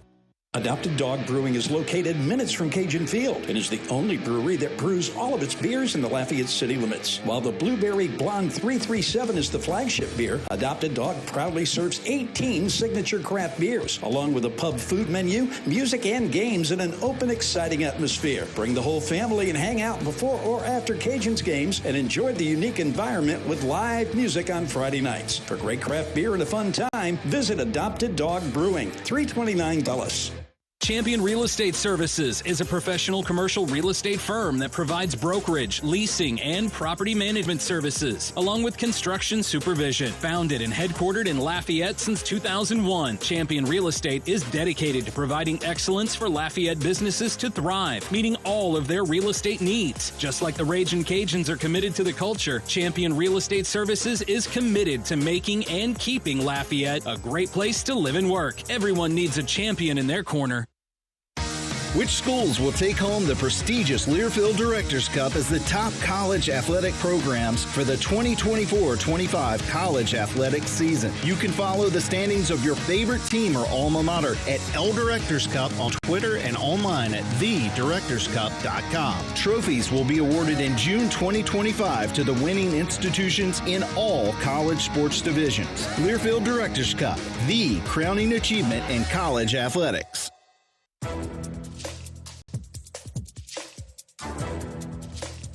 This is Chad Dudley from Dudley DeBosier, the official injury lawyers of the Louisiana Ragin' Cajuns. This copyrighted broadcast is an exclusive presentation of Learfield under the broadcasting rights granted by the University of Louisiana at Lafayette. Reuse of this presentation is prohibited without the expressed written consent of the university and Learfield. Announcements are provided by Learfield and approved by the university. And welcome back to Ragin' Cajun Radio Network Control. Mark Pope here with you with our Louisiana halftime report. Taking a look at games going on this evening, we have another game, but that's about it. Our Cajuns leading 14-6 over the Texas State Bobcats in San Marcos. Also in the Sun Belt, Friday night at 6 p.m., Georgia State will travel to take on UConn. I told you that is a 6 p.m. kickoff.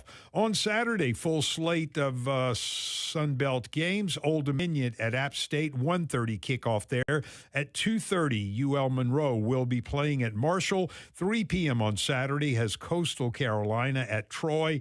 And 6:30 this Saturday, it's Georgia Southern at South Alabama. As we look to the SEC, first off, the LSU Tigers are off on this Saturday, and then they will play Alabama on Saturday, November 9th. So Saturday, November 2nd in the SEC, 11 a.m., it's number 19 Ole Miss at Arkansas. 11:45, Vanderbilt kicks off at Auburn. 1:30 has Maine playing at Oklahoma. Yes, the Maine Black Bears. At 2:30, it's Florida at number 2, Georgia. 3:15 kickoff has Massachusetts at Mississippi State. 6:30, it's number 10, Texas A&M at South Carolina. And at 6:45 in the SEC, Kentucky will be playing at number 7, Tennessee. As we look to state schools on Thursday, it's Tulane at Charlotte, 6:30 kickoff. Louisiana Tech and Sam Houston. Here's a baseball score for you in football at halftime. Louisiana Tech 3, Sam Houston 2. On Saturday, it's Grambling at Bethune-Cookman, Southern at Alabama A&M, Southeast Louisiana at Lamar, Stephen F. Austin at Nicholls State, Texas A&M Commerce at McNeese. And in the World Series, the New York Yankees lead over the L.A. Dodgers, top of the 5th. The Yankees with a 5-3 lead over the Dodgers. We'll take a timeout and get you back out to San Marcos for comments from Jay Walker and Cody Juneau. I'm Mark Pope on the Ragin' Cajun Radio Network Control, powered by Learfield. Here's a fresh twist on your typical banking options. What if, instead of choosing between a big bank or a small bank, you had one bank that's the best of both? Big bank muscle, small bank hustle. Big bank expertise and small bank savvy. All the resources and expertise to help you reach your dreams and the personal touch to keep you smiling along the way. That's First Horizon Bank, the official bank of Ragin' Cajuns Athletics.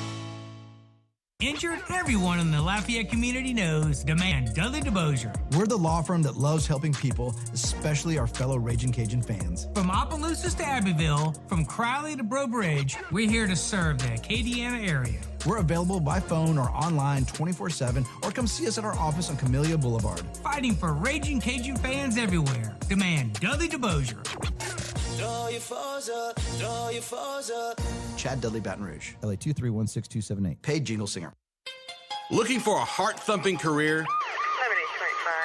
Get your blood pumping by becoming an EMT. At the National EMS Academy, a partnership between SLCC and Acadian Ambulance, you can become an EMT in just 4 months. We have EMT classes starting soon, so don't miss your chance. Having an exciting career with purpose and passion has never been easier. Visit becomeamedic.com to register today. That's becomeamedic.com.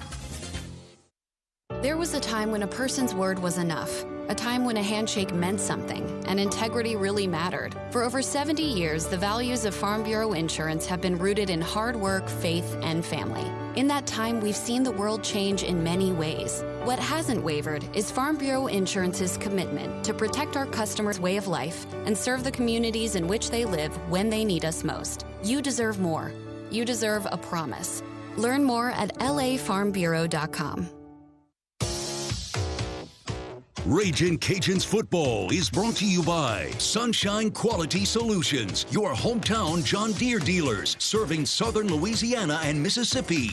Our Lady of Lord's Health. We're all Cajun. We're all Ragin'. Our Lady of Lord's Health is the official healthcare provider for Louisiana Ragin' Cajuns athletics. First Horizon Bank, the new official bank of the Louisiana Ragin' Cajuns. Where there's a need, there's a way. At First Horizon Bank. Super One Foods, your game day headquarters to save big. Super One Foods, the official grocery store of Ragin' Cajuns athletics. And by Park Place Surgical Hospital, a certified orthopedic center of excellence, physician-owned, patient-focused. Now with the call of the second half, here's the voice of the Ragin' Cajuns, Jay Walker. Welcome back, everybody, to UFCU Stadium here in San Marcos. Louisiana's Ragin' Cajuns leading the Bobcats of Texas State 14-6 at halftime. You know, Cody, one of the things that we talked about with Coach Dez, and you and I talked about it as well, is limiting explosive plays. Now, an explosive play, just to let folks know, is a play of 20 yards or more. Texas State had one in the first half. It was a 31-yard completion to Cole Wilson, which helped to set up a field goal. The Cajuns had two. You had the 64-yard run by Draylon Washington, and also that 28-yard pass to Lance Lejeune. So in the big play department, which is something that the Cajuns, I think that was a concern coming in, the Cajuns actually lead in big plays 2-1. Yeah, and you know, you talk about that long pass play. It was the Cajun cornerback, Agu, who actually slipped on that play, right? Louisiana's done a really good job of taking away the deep throws that Texas State would like to push.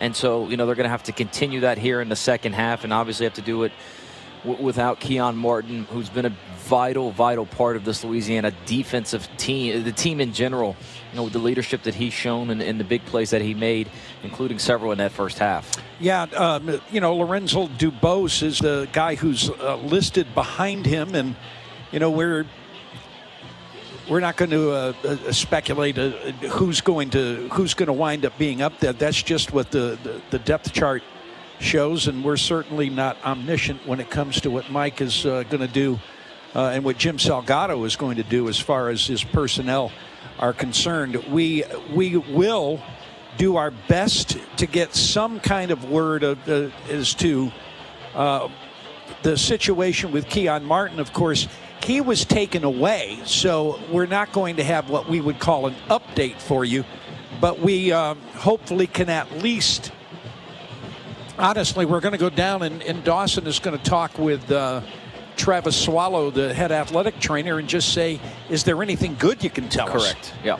And hopefully there will be something, and if so, Dawson will pass it along to us. The Cajuns leading by the score of 14-6.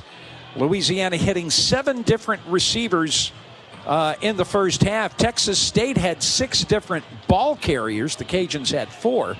And Texas State had 6 receivers that caught the football in the first half. Wilson, 5 catches for 52 was their lead one, but they held They held Joey Hobart to 2 catches for 10 yards. Well, and that's been the big thing is I would probably venture to say he's maybe only got 2 targets, right? The Cajuns have done a good job of really locking down Hobart, who, look, they've got a bunch of big playmakers out wide, but he's their best one, and I'm going to bet that they make an effort to get him the ball here in the second half as we get set to get underway in about 90 seconds or so. Yeah, they've turned out the lights here. Everybody's got their little phone flashlight on.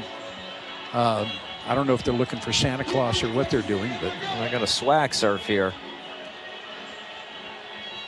But the Cajuns are going to get the football to start the second half, and we'll see if they can do something with it because, as Coach Des said, you get second half kick. If you can take it down and get it into the end zone, now you're putting a little bit of space between you and your opponent. Of course, Texas State's so capable on offense.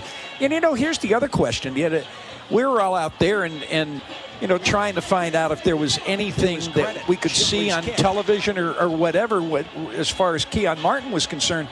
And we were talking about him, and I said, you know what? We got another question here. And that's, what is the situation with McLeod? Because he had to come out. And, when you come out, you got to leave for one play. Well, he was out for more than one play. And he got up and he did walk off on his own, but he was moving gingerly and, Well, my guess is they're going to tape him up and he's going to play. Correct. Okay? But he may not be 100% either. So the Texas State kicking team has come out to the field. Cajun kick return team will come out as well, and we're just about ready to start the second half of play. Robert Williams and Bill Davis will be the deep men as we get ready for the kick from Brendan Frank.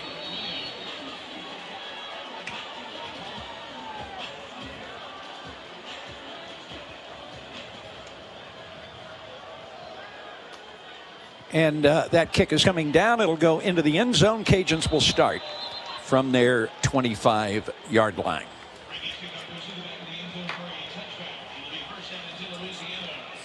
So the Cajuns will play it from there.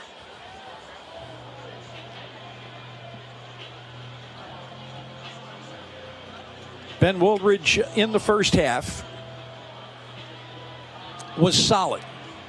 12 of 18, 139 yards, a touchdown, and a drop. Bill Davis will open the second half at running back. I said a drop. There were actually 2 drops in the first half. Cajuns will send 2 receivers out to the right side with Jake Bernard in the slot. They're in the pistol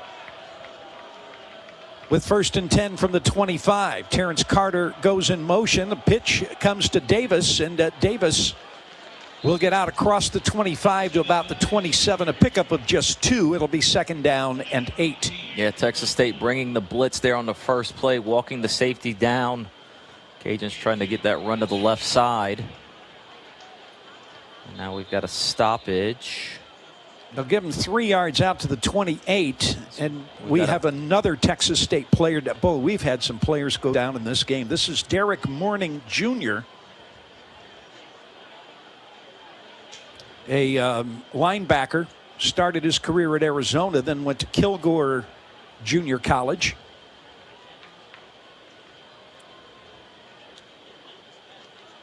And they will, trainers will take a look at him when we get back to play. Cajuns will play 2nd and 7 from their own 28-yard line. Louisiana leading in this game by the score of 14-6. Texas State field goals on their first 2 possessions, and then nothing since. The Cajuns got a touchdown just before the end of the first quarter, and then also got another touchdown late in the second quarter, and that's where we stand right now. Cajun, Texas State makes a living in sacks and thrown for a loss. Yeah. Okay, they had 1 in the first half. 1 TFL for 1 yard. The Cajuns had a couple of sacks and a couple of TFLs total of 4 for 19 yards. Yeah, no doubt. I mean, Texas State, look, their defensive front, they're hard to run on, right? They only give up 137 yards a game, and that average is inflated by the 192 they gave up last week to Old Dominion. But you are absolutely right in the job that the Cajun offensive line has done in protecting Ben Woolridge, giving him time to survey the field, and if his first read's not there, check it down to option 2 or 3. Morning has come off the field, so we're ready to get back to play. 2nd down and 7 from the 28-yard line. Cajuns will have wide receivers left and right, 2 tight ends, pistol formation with Bill Davis, the running back. Woolridge calls for the football, and he's in trouble. Down he goes. That play action did a bootleg, and Stephen Parker was not fooled, and that is his 5th sack of the season. And Woolridge is down all the way back at the 16-yard line, a loss of 12. It'll be 3rd and 22. Yeah, he's left unblocked on purpose, but he did not bite on the fake at all and just zeroed in on Ben Woolridge before Terrence Carter could even get out into the flat. I said 3rd and 22. It'll be 3rd and 19. But either way, a very long way to go for the Cajuns. Bill Davis, the running back, they'll line up in a shotgun. 1 receiver left, 3 to the right, and they'll just run it with Davis, and Davis will get to the 15, and that's it. So not only do the Cajuns not march the ball downfield, they're going to have to punt it from near their goal line. Bryce Bass was the man who made the stop. And on 4th down, we will see Nate Torney, and he will be punting into a stiff wind. And Texas State's going to get great field position here. The line of scrimmage is the Cajuns' 16.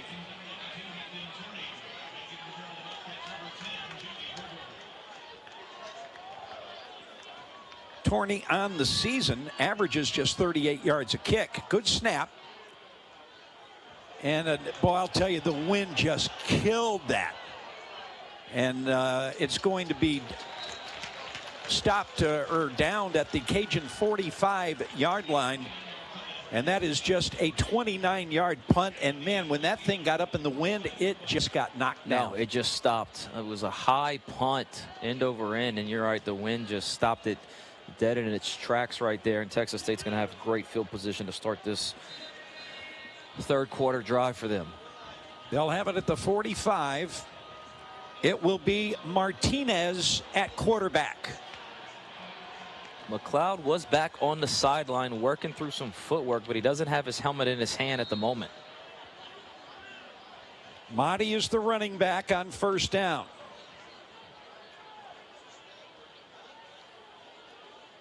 Man comes in motion from right to left. There's the handoff to Motti, and Motti trying to cut it to the outside. He'll be dropped at about the 38-yard line. He'll pick up 7. Good job right there by Kamarka Glass to get him by the shoelaces. Otherwise, that would have been a much bigger run. They'll give him 6 to the 39, 2nd down and 4. And you would imagine with McLeod on the sidelines, you're going to get a big dose of Motti here. From the shotgun, snap, Martinez back to throw, passes out to Motti, who is dropped immediately. It's going to be close, and I think he's going to have a 1st down at the 35-yard line. Lorenzo Dubos, who is in for Keon Martin, made the stop.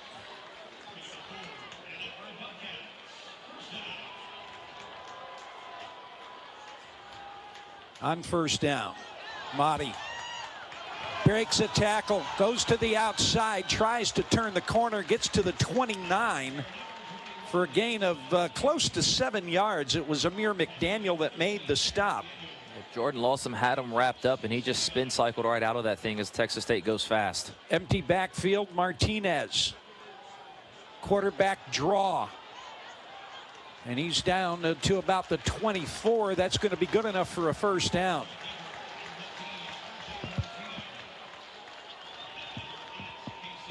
Cameron Whitfield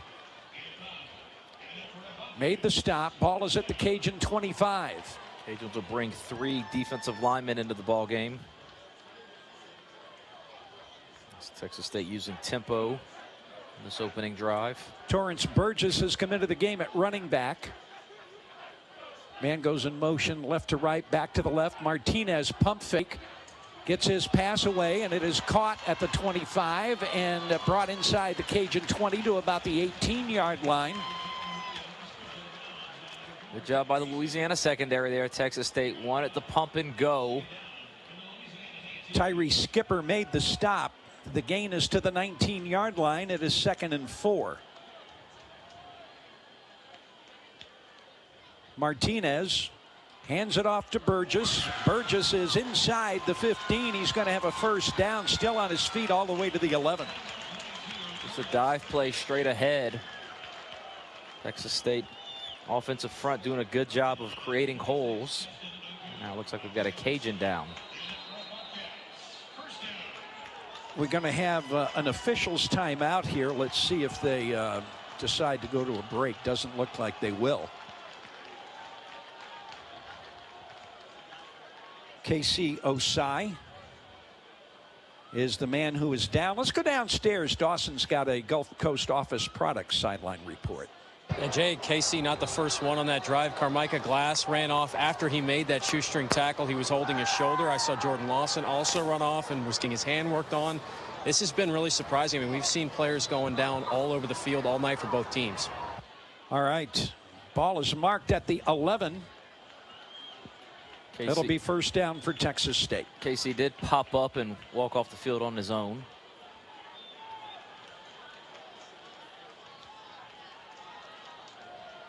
On first down, Burgess will be the running back. Martinez is still in at quarterback. 3 wide receivers to the right side, 1 to the left. On first down, Burgess gets the carry, and he's hit at the line of scrimmage. He'll pick up a yard to the 10. Cajuns brought T. Lou down from his safety spot on the blitz. Defensive line did a good job at the point of attack and holding things up, allowing Lewis to get in there for the stop. No gain, they say. 2nd down and 10 from the 11.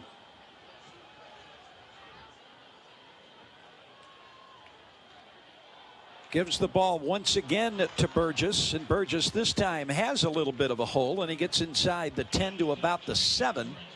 And it's going to bring up a 3rd down and about 5. If they don't pick it up here, my gut tells me that G.J. Kinney's not going to settle for another field goal. I think the Cajuns have to understand this is probably 4-down territory. 3rd down. Motti is back into the game at running back.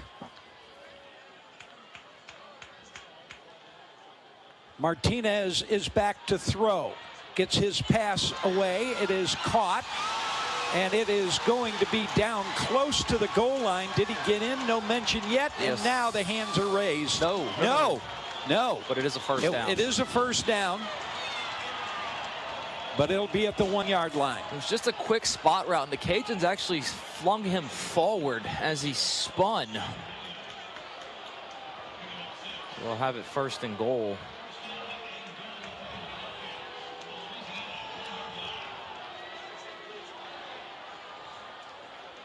Martinez comes up to the line of scrimmage. He'll have Motti as his running back.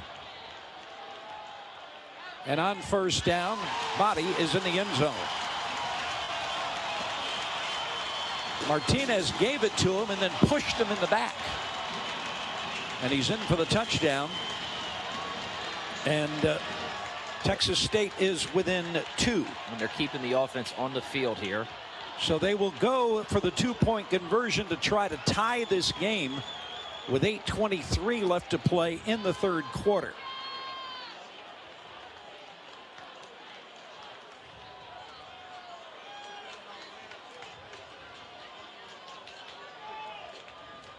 Motti will be the running back. Receivers 1 left, stack right. Man comes in motion.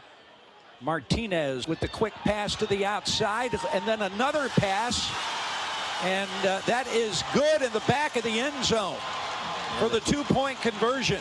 And they gave the quick screen. They brought Holbert in motion, spit him back out, and he took the lateral as soon as the second Cajun bit up try to make the play.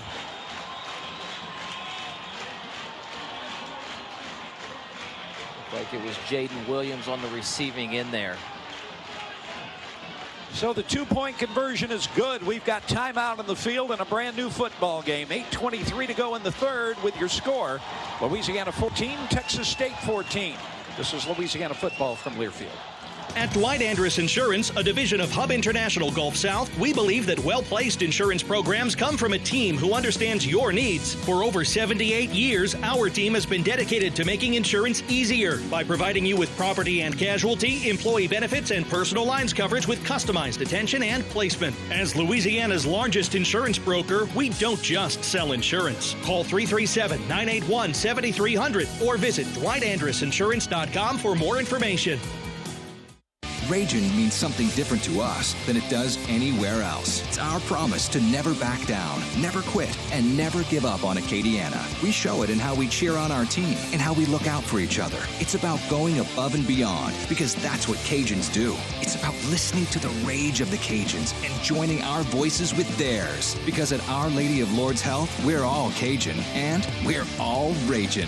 Our Lady of Lourdes Health is proud to be the official healthcare provider of Ragin Cajuns Athletics.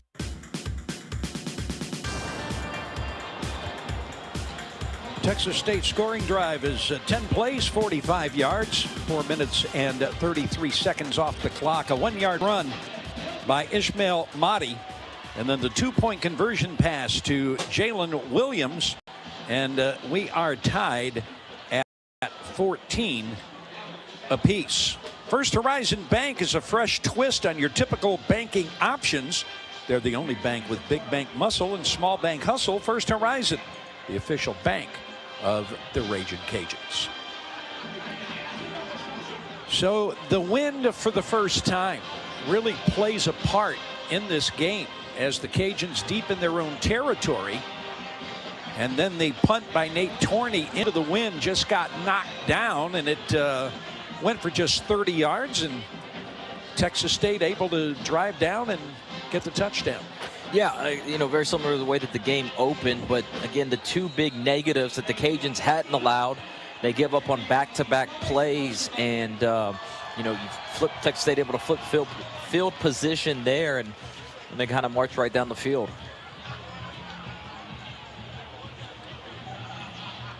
So we will get ready for Frankie's kickoff. With 8:23 left to play, Davis and Williams will be the deep men, but there's not been a Cajun been able to return a kick in this game, as everything's been a touchback.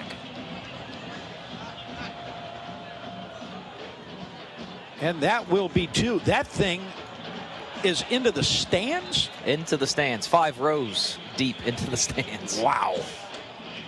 So the Cajuns will play it from their 25-yard line in a 14-14 game. So we saw Texas State make some adjustments on that opening drive. How do the Cajuns counter here?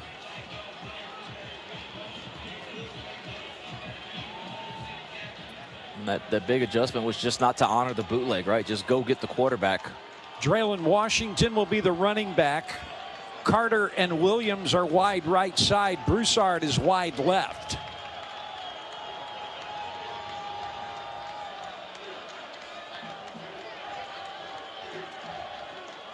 Wooldridge calls for the football. Back to throw, passes out, caught. Lance Lejean is out across the 35. Still got on his feet going down the sidelines.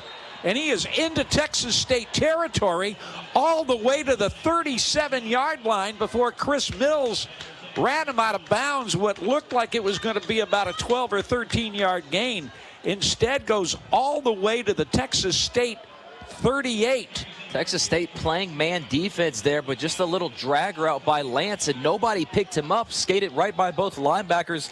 Easy tossing, and he did the rest once he turned it up down the Cajun sideline. 37 yards on the play. It's the second play of more than 20 yards to Lejean tonight.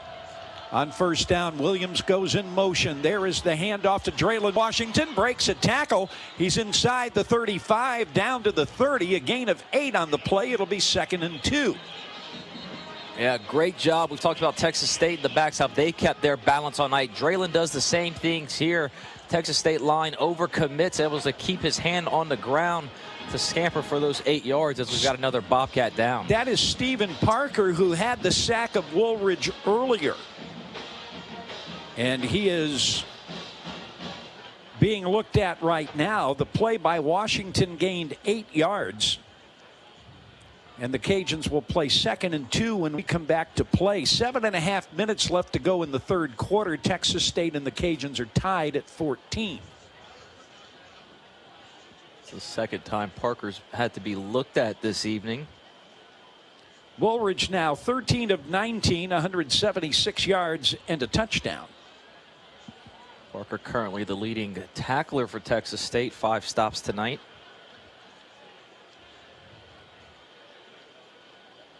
Washington now 6 carries, 82 yards. So working on his left knee.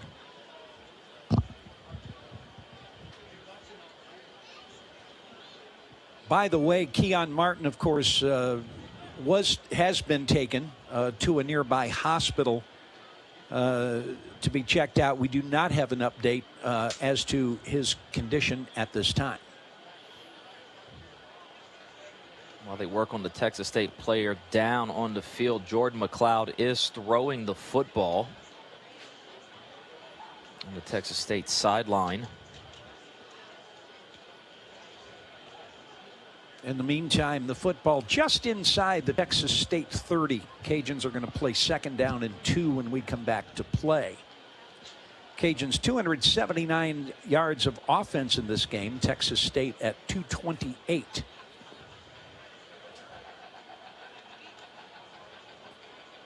And the other thing that the Cajuns are going to want to be better at in the second half, they were penalized 6 times for 50 yards in the first half. Texas State had the 1 false start penalty, and that was it. They're going to have to help Parker up off the field. He's going to limp his way to the sideline. We've had a lot of folks have to be looked at. Training staff's been out there a lot tonight. Dawson Iserloh, I think, may have an idea about that. D?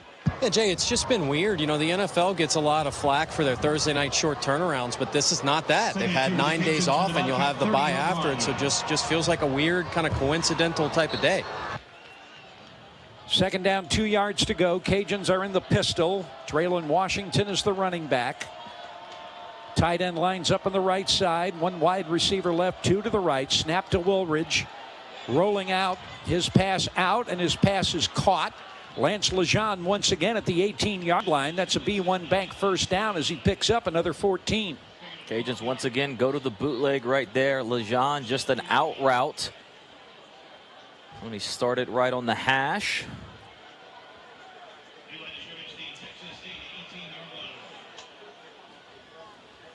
Robert Williams will go wide to the left side. Cajuns will have Lejean in the slot, and then 2 receivers on the right, and now Jensen goes in motion. He'll line up tight on the right. Davis, the running back, on first down. Woolridge is the fade route to nobody. Yeah, been through the back, expecting a corner route there from Lejean. He ran a post instead. So that pass incomplete. It'll be 2nd down and 10 from the 18. 6:35 to go in the third. Terrence Carter comes into the game. Lejean goes out. And Cooper Fordham is coming into the game for the Cajuns as well. He is the backup center. Harvey Broussard is in the game. He's wide to the right side. Wide receiver wide left. Carter is one of the tight ends. And the whistles, and the Cajuns are going to get hit with a false start.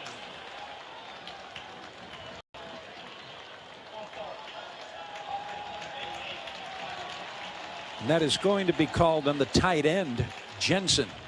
It'll move the football back to the 23-yard line, and it'll be 2nd down and 15. 6:35 left to play in the third quarter. 14-14 is your score.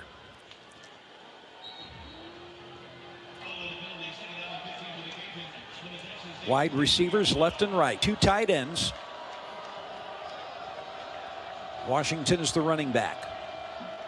Jensen goes in motion to the left. Woolridge pass into the middle is complete. Down to the 15-yard line. That's Terrence Carter. So they got back what they lost via the penalty plus about 3 yards. But we've got a penalty marker down, and this one, Cody says, is coming back. Referee indicated holding, but he's having a conversation with the center judge. I mean, he threw the flag, so I'm not sure what he's...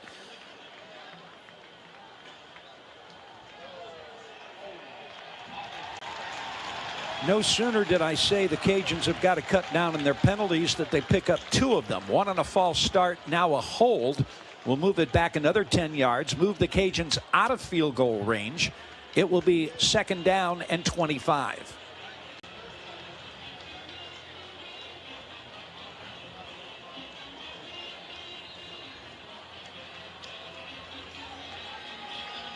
Robert Williams is in the game. He'll be at a wide receiver. Harvey Broussard is going to go out wide to the left.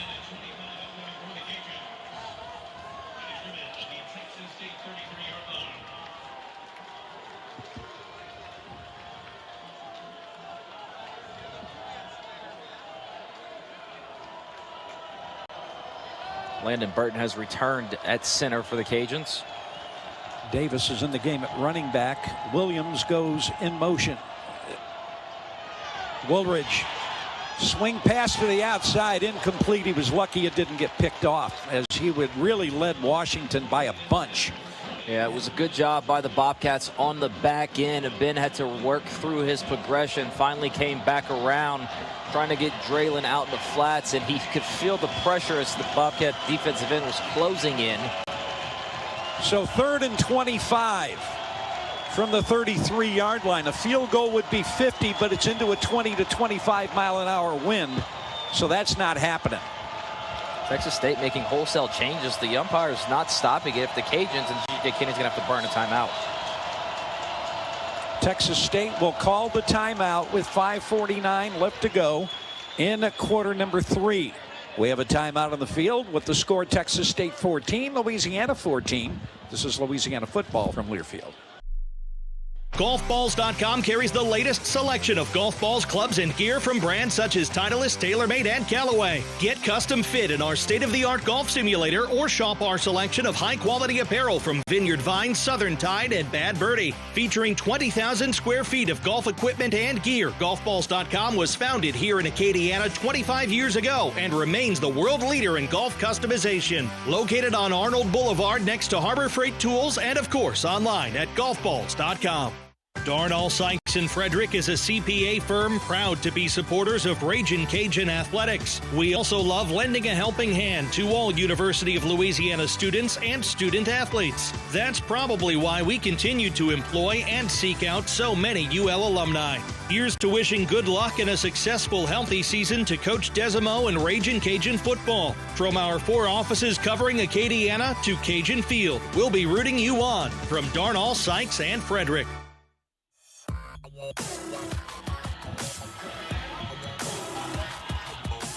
5:49 to go, 3rd quarter. 14-14 is your score. Cajuns are going to have 3rd and long when we come back to play. You know, when life gets real, start at Kohl's, where they've lowered prices on thousands of items that your family needs for whatever life brings. Kohl's, where families come first. Louisiana is going to play 3rd and 25 as we come back to play. And I got to believe that right here, the idea is to try to get about half of this and give Almendaris a chance. Either that or then you can make a decision. And if you get half of it, it becomes a 37-yard attempt. But, I mean, given what we've seen with that wind, we'll see. First step is to have a positive play on 3rd down. And then let Coach Des make a decision. Well, I just know that if it's 37 yards, even into the wind, Almendaris can get it. So but first you got to get half of it, right? Correct. But, I mean, with the wind, right, 37's playing probably more like 50, which Kinney can certainly do. Yeah, he's got to get half of it right here. He can't, anything less than that, then they'll have a decision on whether to go for it on 4th down. And if they want to get all of it, I'm good with that too. Yes. Yes, this was a Texas State timeout. Bobcats will have 2 remaining. Yeah, the Cajuns made a substitution, and then Texas State switched wholesale changes late. The center judge did not go back over the ball, so the Cajuns could have snapped it, prompting Coach Kinney to call that timeout. Cajuns will send 1 receiver left, 2 to the right, plus a slot man on the right. Tight end Terrence Carter. Zylan Perry is in the game at running back. Texas State with 4 defensive linemen, everyone else 10 to 12 yards back. Terrence Carter now lines up as the tight end on the left. Robert Williams goes in motion right to left. Snap, back to throw is Woolridge, and a little shovel pass is complete, but Perry is down at the 25.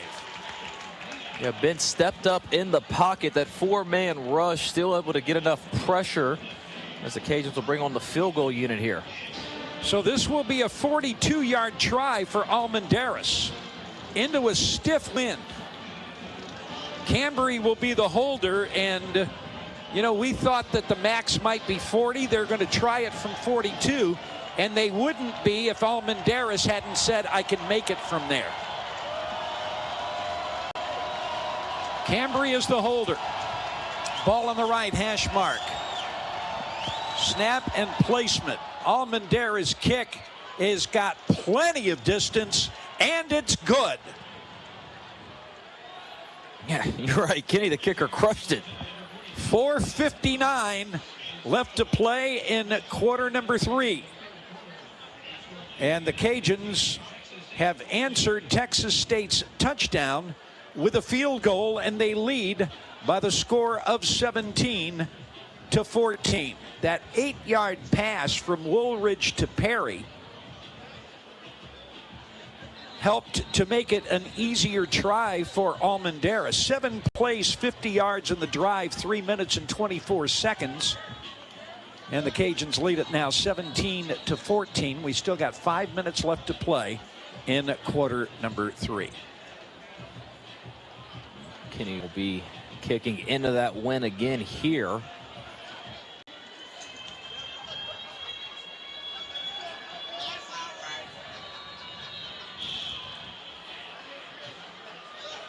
Cole Wilson is the deep man.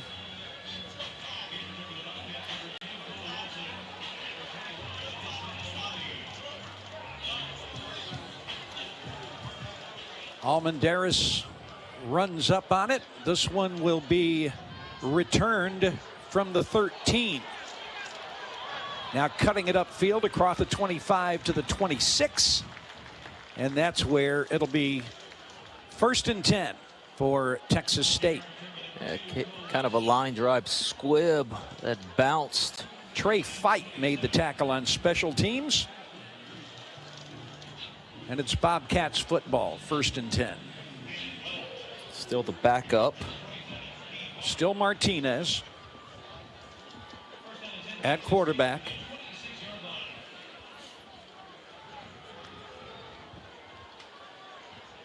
He'll have Mahdi as his running back from the 26. Snap, Martinez back to throw.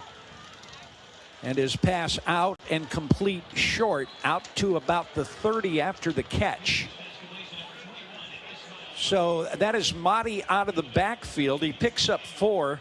Tyrone Lewis made the stop at 2nd and 6. Yeah, just 4-man pressure. Martinez kind of felt phantom pressure and escaped there. Handoff to Mahdi. And Mahdi is going to be right at the 1st down marker across the 35 to the 36.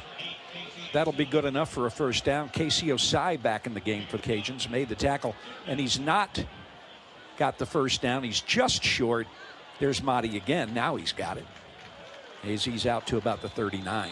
Well, I know why you did it. We talked about the spotting, and the official on the far sideline signaled for them to move. Then he looked back and said, oh, wait a minute, he's actually short. Jaden Duggar made the stop. Ball is out to the 39-yard line, 1st and 10. Here comes the tempo. Martinez back to throw, going deep downfield, and that pass incomplete. It's overthrown. Well overthrown. It'll be 2nd and 10. Yeah, one-on-one coverage right there because the Cajuns brought the safety blitz. Skipper came down, and it was, I think, Justin Agu in coverage for Louisiana. That'll bring up 2nd and 10.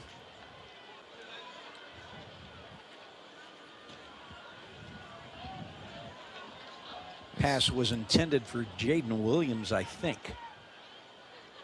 One receiver left, 2 to the right. Man comes in motion now. Hand off to Mahdi, and Mahdi's got a hole. He's into Cajun territory and then loses the football, and the Cajuns say they have it. Jaden Duggar comes up with it, and the Cajuns get the game's first turnover of the night. Yeah, Jaden Duggar right there did a wonderful job after Mahdi broke, just with a big rip, almost maybe even a peanut punch, and Amir McDaniel able to fall on top of the pigskin for the Cajuns. So Louisiana gets the football back, and they'll play it 1st and 10 with the line of scrimmage at their own 44. And we've got a timeout on the field. 3:38 to go in the third. Cajun 17, Bobcats 14. This is Louisiana football from Learfield. Don't miss a second of game day with Super One Foods curbside service. Shop superonefoods.com for the lowest prices on all your favorite brands. Select your pickup time, and our expert shoppers will do the shopping for you and load your groceries right into your car. We even offer same-day pickup when you order before 6 p.m. Save time and shop online with Super One Foods curbside. Super One Foods. Super low prices. Which schools will take home the prestigious Learfield Directors Cup as the top college athletic programs for the 2024-25 college athletics season? You can follow the standings of your favorite team or alma mater at L Directors Cup on Twitter and online at thedirectorscup.com. Trophies will be awarded in June 2025 to the winning institutions in all college sports divisions. Learfield Directors Cup, the crowning achievement in college athletics.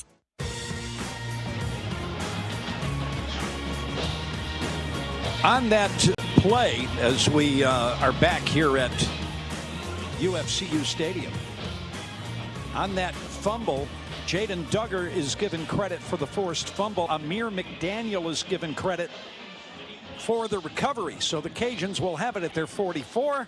Let's go down to Dawson. He's got a Gulf Coast Office Products sideline report.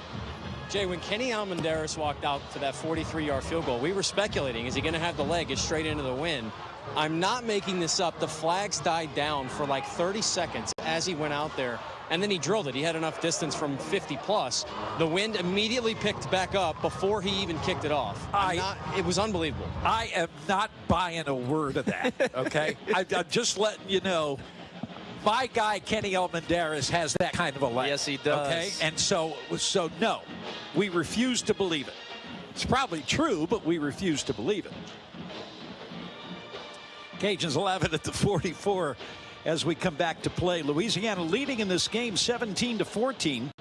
3:38 to go in the third. Cajuns with 298 yards in offense now. Texas State 258. Texas State leads in yards rushing 143-103. The Cajuns in yards passing 195-115. We talked about it in the pregame, Jay. Texas State kind of has a propensity to turn over the football. That's the 11th fumble of the year now and the 6th one that they've lost. And that's 6 more than what the Cajuns have lost this year. Texas State -3 in turnover margin for the year coming into the game today. Cajuns will have one wide receiver to the left, 2 to the right. Zylan Perry will be the running back. It's Lejean that's going to be in the slot. Jacob Bernard is wide to the right. And then you have another receiver wide left. Looks like Mr. Harvey Broussard out there. Tight end is on the right-hand side. Bernard goes in motion from left to right. There's the handoff to Perry. And Perry going straight ahead is across the 45 near the 47 for a gain of about 3. Jalason Landry. And the Cajuns know it's going to be tough sledding. This is a good rush front for Texas State, but Coach Des understands he's got to keep pounding the football. They're going to give Perry 4 yards on the play. It'll bring up 2nd and 6. Cajuns are playing from their 48. Broussard wide left, Lejean and Bernard wide right. Again, Bernard goes in motion right to left. And Wildridge is going to keep the football, and Ben is into Texas State territory. He does not slide. He takes it down to the 44, and that's a B1 Bank first down. Ryan Nolan made the stop as a player came up to cover the receiver. Ben faked it to him, kept on going. He had some green in front of him. Yeah, the Cajuns went back to the bootleg, and you talked about it. They took Terrence Carter away. Ben still with the pump fake and man coverage. Flea flicker. Woolridge has to go to Perry as the fail-safe, and Perry's going to get about 9 yards down to the 35-yard line. As they faked the reverse to Lejean and got the ball back to Woolridge, but Ben couldn't find anybody open deep downfield, so he went to Perry, who picked up 9. Kenny Haynes made the stop. 2 minutes to go, third quarter. Cajuns leading 17-14. They have the football at the Texas State 36-yard line. 2nd down and 2. Yeah, Cajuns are trying to hit the home run on the flea flicker to Jacob Bernard.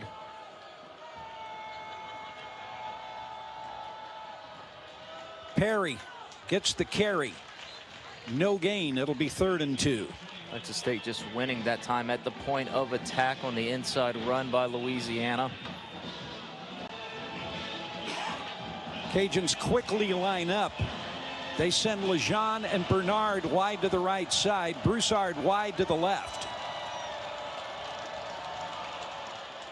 Penalty markers down. It's a free play. The pass is complete to Bernard, and Jake is inside the 20 down to the 18-yard line. That'll be a B1 Bank first down. That penalty's going to go an offside against Texas State.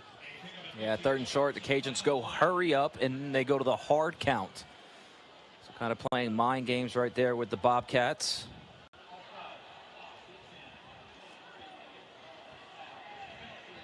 So the Cajuns decline the penalty. They'll play first down at the Texas State 18.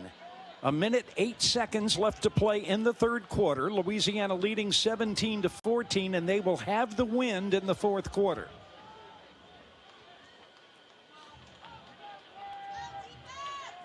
Cajuns will stay with the same formation. Tight end Stamey is offset on the right-hand side. Pistol this time. Bernard goes in motion, and on first down, there's the handoff. He's to the 10, and Zylan Perry is down all the way to the 8-yard line.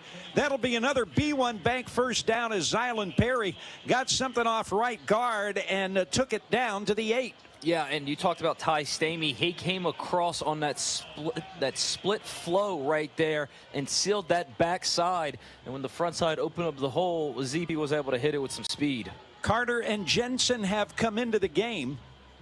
Lejean and Stamey go out, and the Cajuns will play 2 tight ends on the left-hand side. 2 wide receivers also to that side. Perry, the running back, 1st and goal from the 8. Carter in motion left to right. There's the give to Perry, and he's got maybe a yard.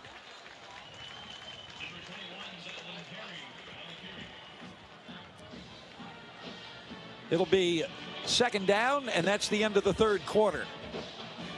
Quarter number 4 is coming up. Cajuns make the turn for home with a 3-point lead. Your score, Louisiana 17, Texas State 14.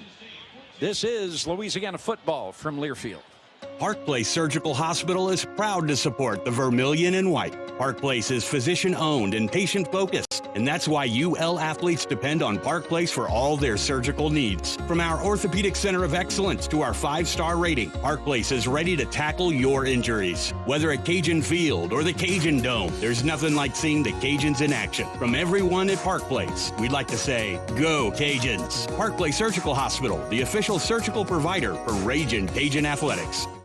Louisiana pests can be a formidable opponent, but J&J Exterminating is ready to tackle them on their own turf. J&J Exterminating is Louisiana's largest independently owned pest control company, and we know what works in Louisiana's climate, from ants to termites and everything in between.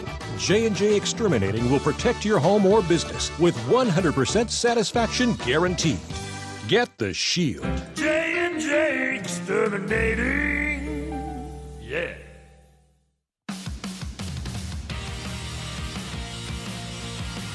You can relive your favorite memories and make new ones as a member of the UL Alumni Association. Visit alumni.louisiana.edu to show your support and enjoy all the benefits of being a loyalty fund donor. Fourth quarter getting ready to start. Cajuns will play second and goal from the 8-yard line. Leading in the game 17-14, but they'd like to make it a 2-score game for the first time tonight. Well, go back to that first quarter, those first 2 drives, Jay, where the Cajuns were able to hold Texas State to field goals, and that, frankly, the difference in this game. And so 6 is more than 3, and you know, field goals are not going to win this ball game. How many years of school did you have to do to know that 6 is more than 3? That's amazing. Well, it's an amazing thing. I went through. Well, you're from Scott. I understand. I went through 12 years of schooling. And then spent 5 more earning a college degree. There you go. So, is that 17? Obviously, you took a couple of math classes. Just a few. Just a few. Coach G.J. Kinney went into the medical tent. There was no player in there, so I'm just going to imagine that maybe he had to tinkle. Really? When we come back to play, Cajuns will play second and goal from the 8-yard line.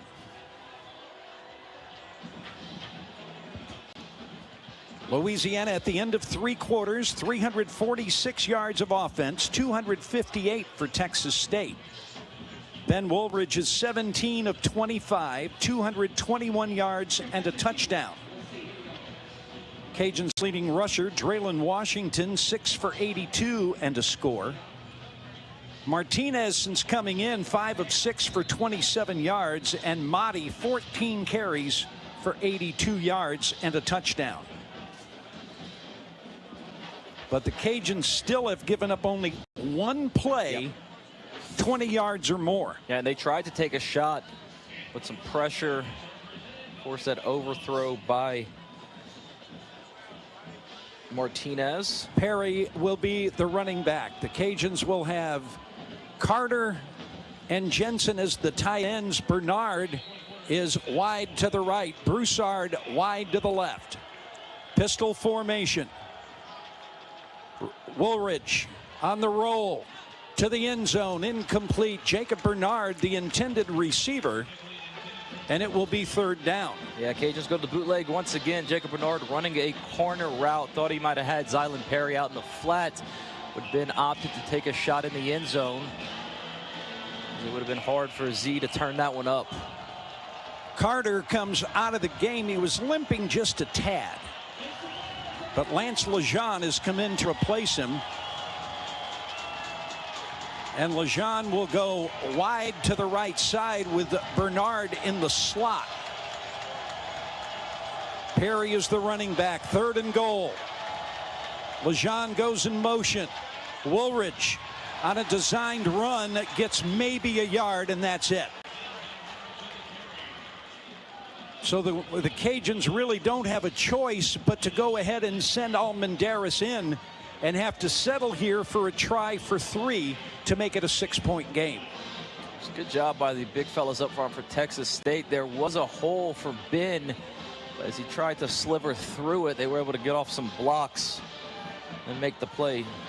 And here comes Kinney. This will be a 25-yard attempt for Almendaris, who is 1 for 1 tonight.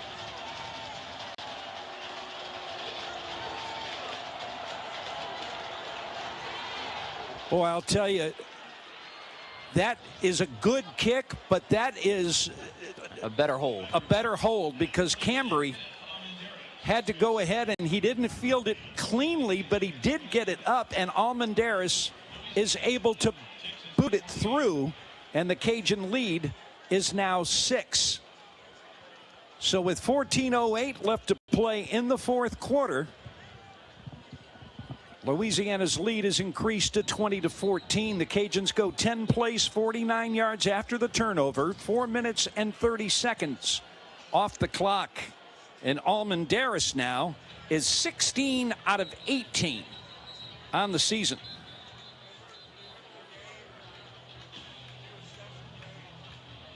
And Almendares on the year now, 14 of 14 inside of 50 yards. Oh, he's been Mr. Reliable for the Cajuns.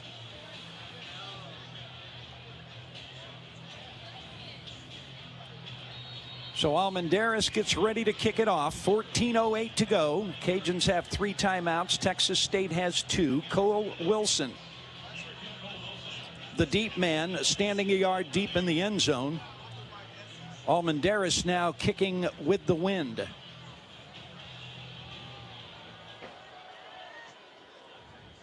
And that one will not be returned. Texas State will start at its 25-yard line.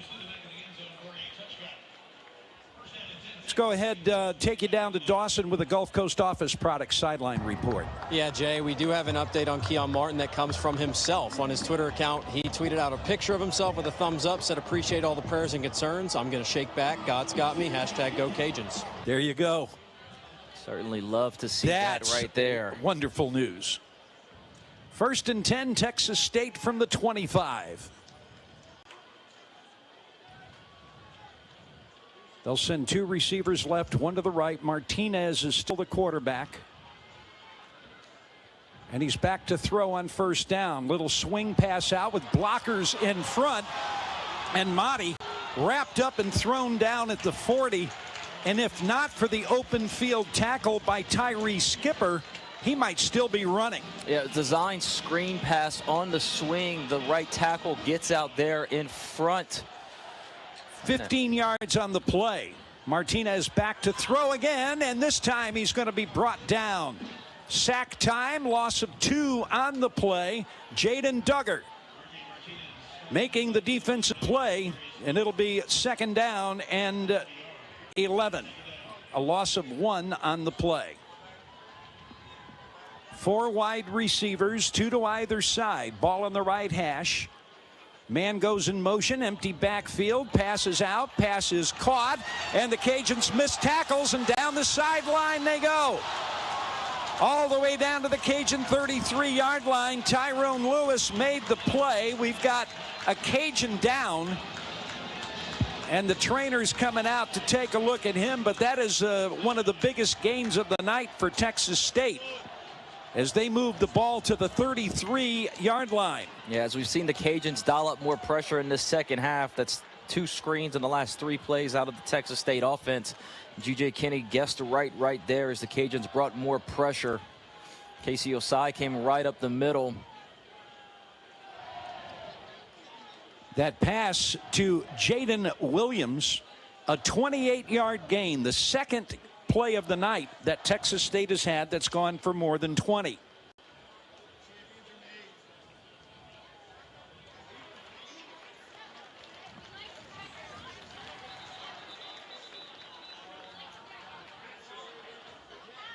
Carmicah Glass is the injured Cajun.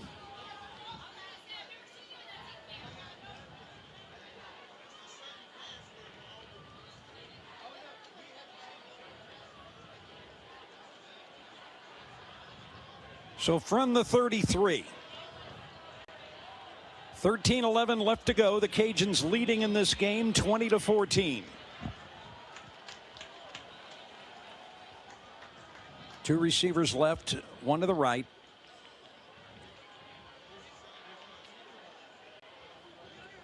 Snap to Martinez, back to throw, has time, going down left side, pass incomplete. And Martinez checked out at the line of scrimmage, ended up running a switch route. Hobart in the slot on the wheel. Throw just off target. Second down from the 33. 12:52 left to go. 20-14, Cajuns lead.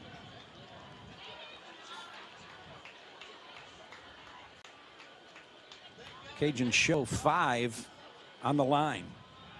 Blitz coming. Little toss pass complete inside the 30, inside the 20, and down the sidelines. Cajuns came with a blitz. They couldn't get to Martinez in time.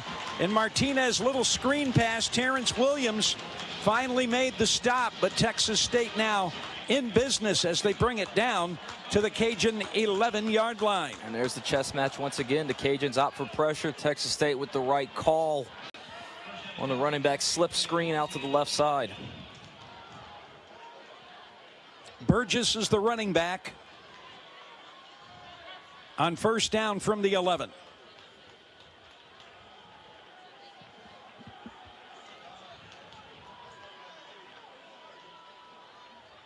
Martinez, quarterback draw, but he's going to be wrapped up and dropped at the line of scrimmage for no gain. Fitzgerald West made the play for the Cajuns. No gain, 2nd and 10. Yeah, great job right there by the young man from LCA, just winning, beating the center right there. West able to get the best of Chase Todd. Lincoln Perry, the former Arkansas State Red Wolf, is in the game at running back for Texas State.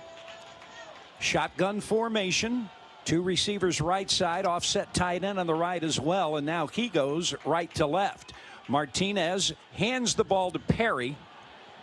Misdirection play, and he's got about a yard to the 10. It's going to bring up 3rd and 9. Carmicah Glass, who came off the field hobbling a minute ago, is back in. That play now they say is no gain. 3rd down and 10 from the 11.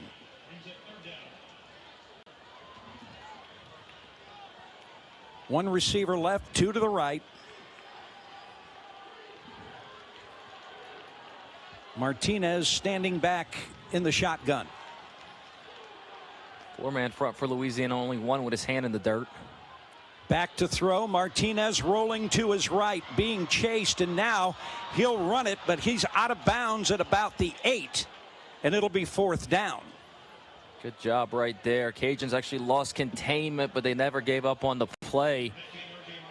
And they will come with the field goal attempt to try to get within 3.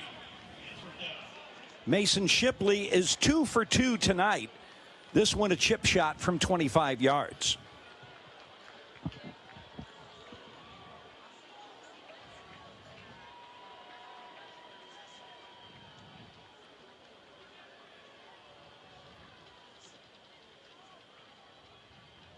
Good snap, and Shipley's kick on its way, and it's good.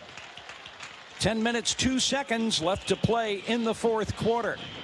Texas State, after the Cajun field goal, answers with one of their own.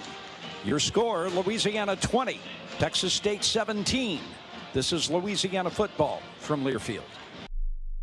Adopted Dog Brewing is located minutes from Cajun Field and is the only brewery that brews all of its beers in the Lafayette city limits. While the Blueberry Blonde 337 is the flagship beer, Adopted Dog proudly serves 18 signature craft beers, along with a pub food menu, music, and games in an open, exciting atmosphere. Bring the whole family and hang out before or after Cajuns games and enjoy the unique environment with live music on Friday nights. For great craft beer and a fun time, visit Adopted Dog Brewing, 329 Dulles.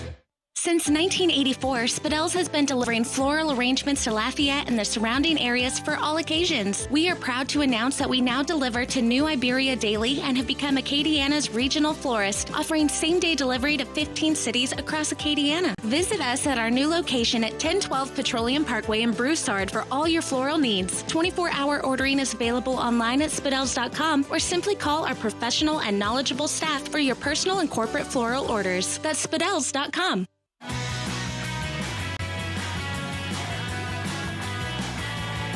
The Texas State drive, 9 plays, 67 yards. It took 4 minutes and 6 seconds. 25-yard field goal by Mason Shipley cuts the Cajun lead to 20 2:17. Raging Cajun football brought to you by Spadale's, your Lafayette and Acadiana area florist. 337-233-4404. Visit their website, spadales.com. Well, give some credit to Martinez. Almost all of his passes, though, they've been screen passes that they've been able to turn into yardage, but he's 8 of 10 for 92 yards. Correct. No, I mean, again, we talked about just the chess match between G.J. Kinney, who calls the plays, and Jim Salgado, the Cajun defensive coordinator. And, you know, credit to Coach Kinney. He's guessed right.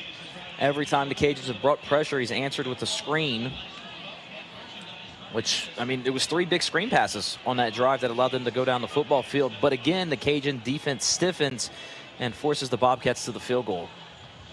Texas State has run 13 more plays than have the Cajuns. 63 for the Bobcats, 50 for Louisiana in this game. And time of possession, though, still about a minute apart. 25-30 for Texas State, 24-28 for the Cajuns.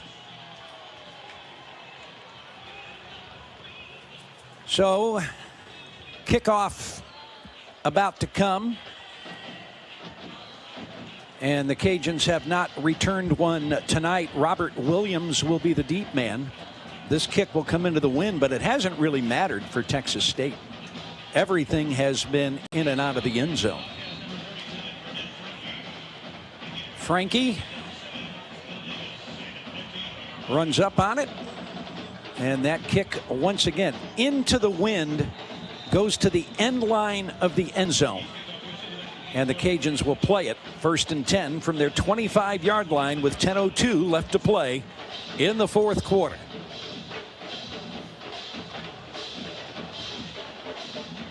Cajuns have averaged 10 yards to go on 3rd down. That's not good in this game, but on 3rd down, they've made an average of 12 yards per time. That is good. Or 13.7. They are 5 of 10 on 3rd down in the game.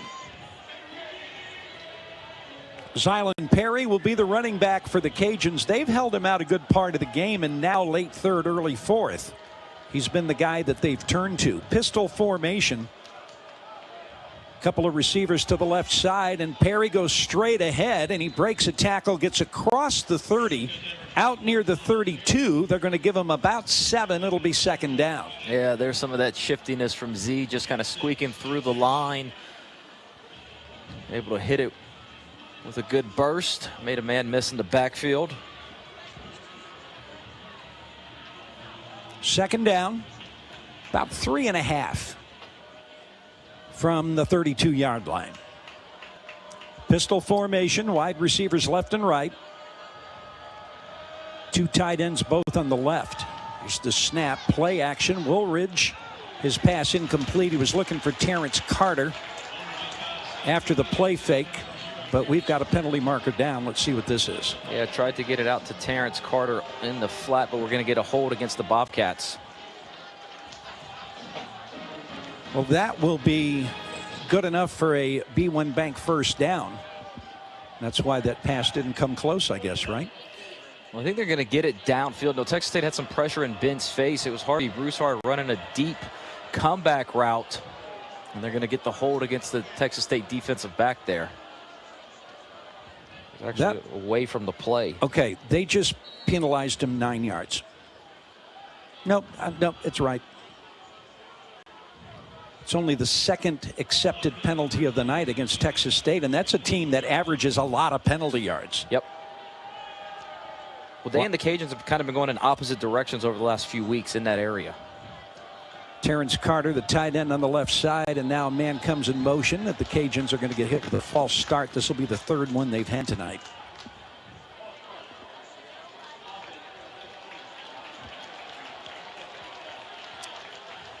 Pre-snap penalties drive coaches crazy. Yeah, and it was just a late snap. Everybody else was moving up front. So the ball at the 36 now. It's 1st and 15. Cajuns will have 5 wide receivers, an empty backfield for Woolridge.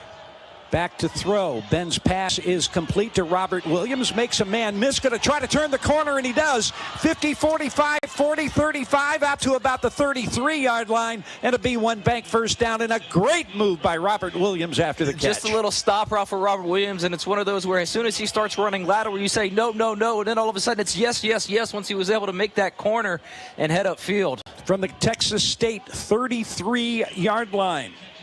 That is a 31-yard completion from Woolridge to Williams. He'll go wide to the right side this time. The Cajuns have Tavion Smith wide to the left. Zylan Perry, the running back. Jensen, the tight end. Handoff to Perry. Zylan is inside the 30, down to about the 28. That'll be a gain of 5 on the play. It'll bring up 2nd and 5. 8:30 left to go in the fourth quarter. Ryan Nolan made the stop for Texas State. Cajuns lead this game 20-17. And we'll say what we had to say the last time the Cajuns were doing this. You need 7 right here. Yes, sir. 2 wide receivers, both on the right-hand side. Everybody else in tight pistol formation with Perry, the running back. Handoff to Perry. Zylan trying to pick his way, and he's down at about the 27-yard line. He's still going to need about 4 yards for a first down. Khalil Alexander made the stop, 3rd and 4. Yeah, that time Alexander able to push through Caden Jensen. Draylen Washington has come into the game replacing Perry. Caden Jensen has gone out of the game as well. Lance Lejean is in, so is Terrence Carter. Empty backfield. 3 receivers to the right-hand side, and now Washington goes in motion from right to left. Snap to Woolridge. Ben looking, rolling to his right.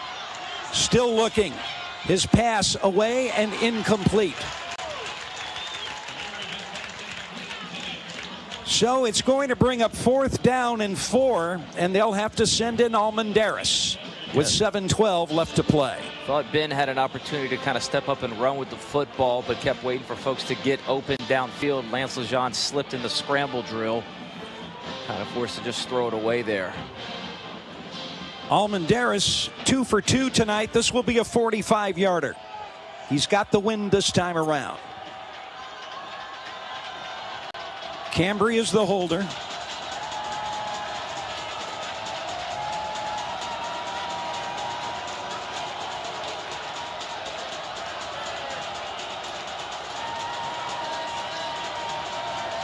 Good snap. Almendaris' kick is up, and it is good. Almendaris 3 for 3 tonight. 17 of 19 on the year, and he stays perfect inside of 50 yards this season. 7:07 to go in the fourth. Louisiana 23, Texas State 17. This is Louisiana football from Learfield. Looking for a heart-thumping career? Get your blood pumping by becoming an EMT. At the National EMS Academy, a partnership between SLCC and Acadian Ambulance, you can become an EMT in just 4 months. We have EMT classes starting soon, so don't miss your chance. Having an exciting career with purpose and passion has never been easier. Visit becomeamedic.com to register today. That's becomeamedic.com. Here's a fresh twist on your typical banking options. What if, instead of choosing between a big bank or a small bank, you had one bank that's the best of both? Big bank muscle, small bank hustle. Big bank expertise and small bank savvy. All the resources and expertise to help you reach your dreams. And the personal touch to keep you smiling along the way. That's First Horizon Bank, the official bank of Ragin' Cajuns Athletics.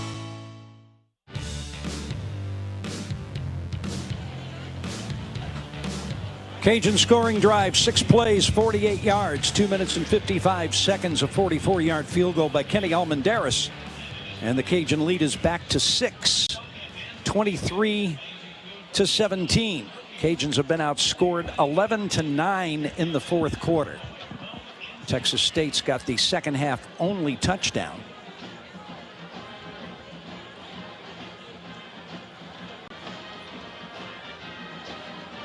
Boy, good to see that that picture of Keon Martin and the thing that he put on Twitter, and they sent it up to us. Want to say thanks to my good friend Kara Ritchie, who also sent a picture of Keon with the thumbs up. Speaking of Kara, Arkansas State will be in a week from Saturday as the Cajuns celebrate homecoming. 4 o'clock will be kickoff time. Cajun defense has been coming up with stops all night. Going to need one more right here.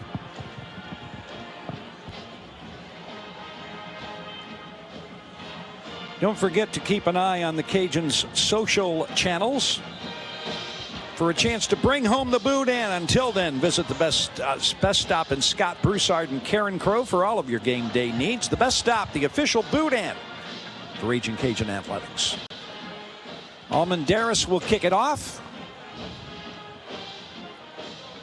Cajuns with a 6-point lead and 7:07 left to play.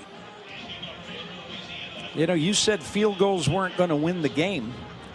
Right now, the difference is the Cajuns have one more field goal than Texas State does.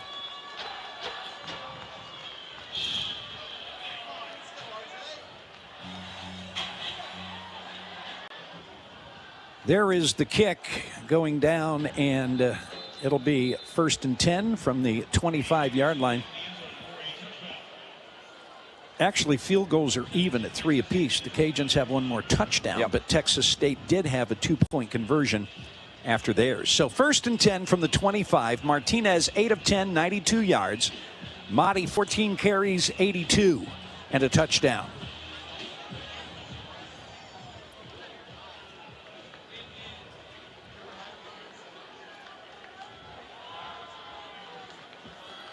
Martinez will have Motti as his running back. 2 receivers right side, everybody else in tight. Man goes in motion from right to left. Snap to Martinez. Little quick pass is out and caught. Short gain on the play, out to about the 30 for a gain of 5. It'll be 2nd down and 5. Texas State sticking with the quick screen game, that time a tunnel screen for the wide receiver as they go quickly. 2nd and 5. There's the handoff to Motti. He'll be just about a yard shy of the 1st down. Actually, they're going to, well, the linesman on the other side said 33. Now he steps forward to the 34, so it's 3rd and 1. Tempo here. Cajuns not ready. And that's going to be good enough for a 1st down as Motti gets across the 35 to the 37. That'll move the chains. Clock will continue to move with 6:20 left to play. Cajuns leading in this game 23-17. This has been the most effective form of offense, the quick hurry up for Texas State tonight. 1 receiver left, 3 to the right. Man comes in motion, and there is the handoff to Motti, and he's across the 40 to the 44. Amir McDaniel made the stop. Gain of 6. It'll be 2nd and 4. And now McDaniel is down for Louisiana. Torrance Burgess coming into the game, and we're going to see the trainers coming out again. And we have seen that way too much tonight for both teams.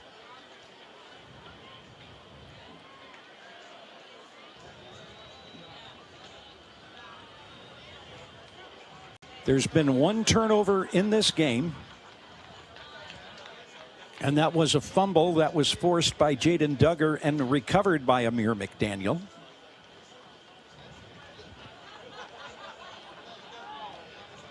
And I said it's been Motti. It's actually been Burgess that's been in on this series. Of course, you know, as we said earlier, they're wearing black shirts and maroon numerals. Shame on them. I would concur with that. From the 44, 2nd down and 4. Clock is running, 5:55 left to play.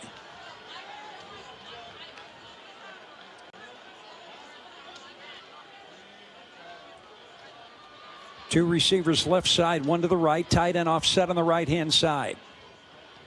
Man comes in motion.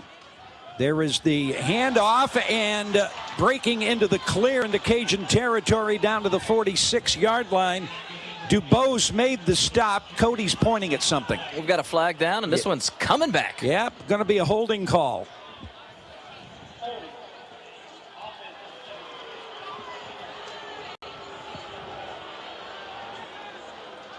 It is Talik Lockett who was called for the hold. It will bring up 2nd and 14 from the 35-yard line. 2nd and 13.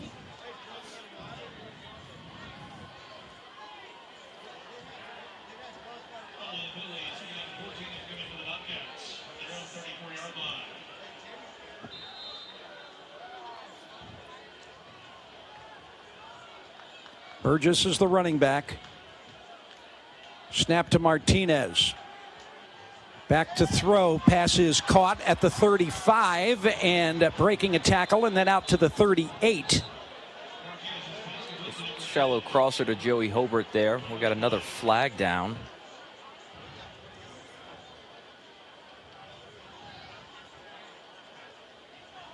And let's see. This came from the back judge, but he's, I mean, this is near the point of where the ball was caught. You're going to get OPI? No foul, they say. So it will be 3rd down. Line of scrimmage will be the 38. Still waiting on the down marker to get moved. I don't know what the officials. It's going to be 3rd down and 10.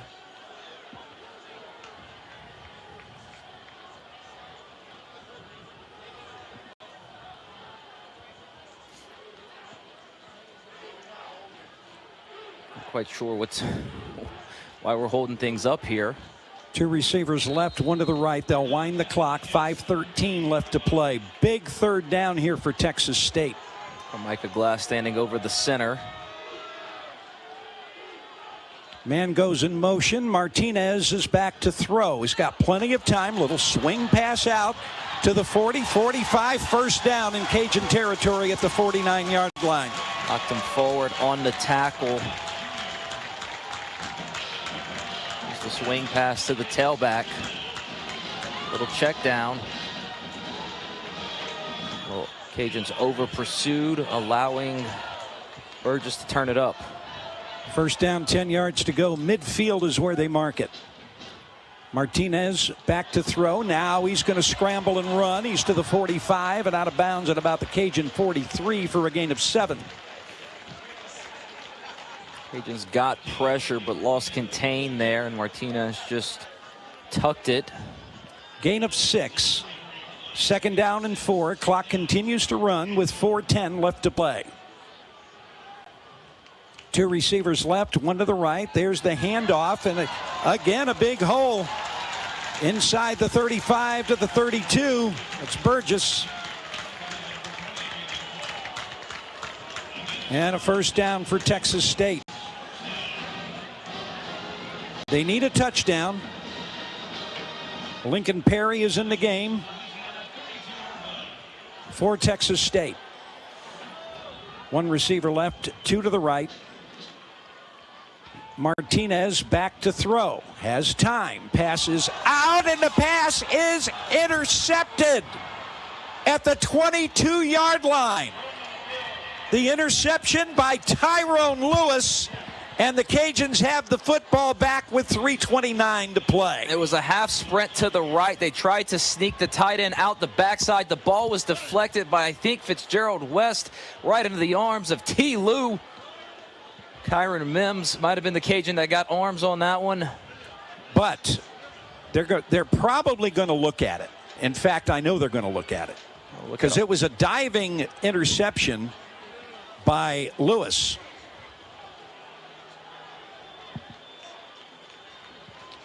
And we're going to keep it here because we still have the 2-minute not a warning to come up. So they will look at it. The ruling on the field, an interception by Lewis, which would give the Cajuns a first down at the 21-yard line. The only look I got at it, Jay, is ESPN's going to commercial. I think he's underneath the football. I think I want to believe you. And while we're waiting, let's go. But here's the deal. So the white hat, right, when the review talks to the booth, and he's not doing that right now. Right, let's go ahead and go downstairs. Dawson has got a Gulf Coast Office Products sideline report. Yeah, Jay, we had seen a player on the cart earlier. We couldn't identify who it was at first. It was Antoine Bayless, Cajuns defensive lineman. He now has his cleats off. He is sitting back in the bench area behind the bench with his family. It surely looks like he's not going to go back into this game today. All right. Said it earlier, athletic training staff has been way too busy. So this review has to be coming obviously from somewhere else. Well, the timeout coordinator's talking with the back judge. The review guy who wears green is off to the sideline. So my guess is they held it for a quick look. TV took the timeout, and we're just going to roll it here because they've got the ball marked and spotted. Well, we still got another minute before we're ready to go back to play. And if this play holds, and of course, review by Joseph and Swan Eye Center, the place for comprehensive eye care in Acadiana. The Cajuns will play from the 21 with 3:29 to go. Texas State can stop the clock twice. So the Cajuns need to drive. Yep. 3 points would put them in pretty good shape here. Yeah, 2 timeouts plus they'll have the 2-minute, not a warning. So the call stands, and it will be 1st and 10 for Louisiana.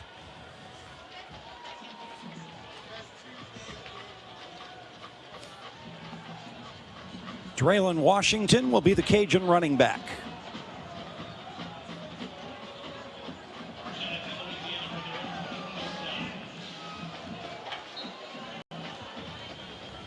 Cajuns will send 2 receivers to the right side, 1 to the left. Tight end will be on the left. Now they'll shift into the pistol. Man goes in motion. That's Bernard, and the handoff goes to Washington, who breaks a tackle and gets out to about the 26 for a gain of 5. Ryan Nolan made the stop, and then there was a little extracurricular activity, another 6 or 8 yards down. Lance Lejeune was involved in that. He comes off the field now. Ball is at the 26, a gain of 5 at 2nd and 5. Oh, Lance Lejeune just doing a good job of blocking down the field, physically finishing it through the whistle. 2 receivers left side, 1 to the right. Washington is the running back. Inside of 3 minutes to play. Handoff to Washington, and Washington will get back to the line of scrimmage, and that's about it. Sweep to the left side. Texas State did a good job at the line of scrimmage, though. Still, Draylon had a chance to get outside. Texas State takes its second time out here. They will have 1 remaining. The clock is stopped with 2 minutes and 41 seconds left to play. Louisiana leading this game 23-17. Cajuns with 394 yards of offense. Texas State with 378. Cajuns have passed for 252, rushed for 142. Texas State has passed for 201, rushed for 177. Cajuns are 5 of 11 on 3rd down. And 3rd down is what we're about to have here. The Cajuns need to get to the 31-yard line. The ball is at the 26. Ben Woldridge tonight, 18 of 28, 252 yards and a touchdown.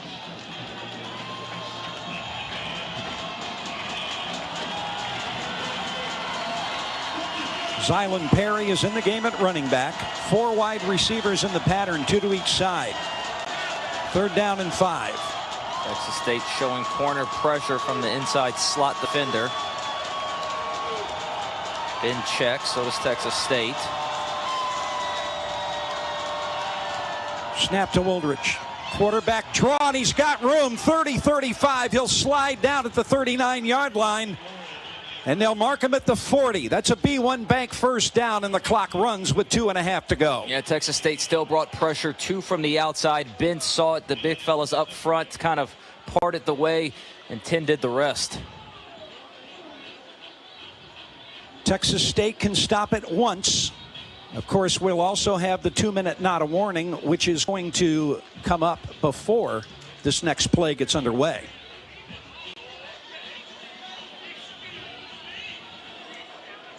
Two minutes left to play. Your score, Louisiana 23, Texas State 17. Ragin' Cajun football continues after this on the Louisiana Ragin' Cajun Sports Network from Learfield.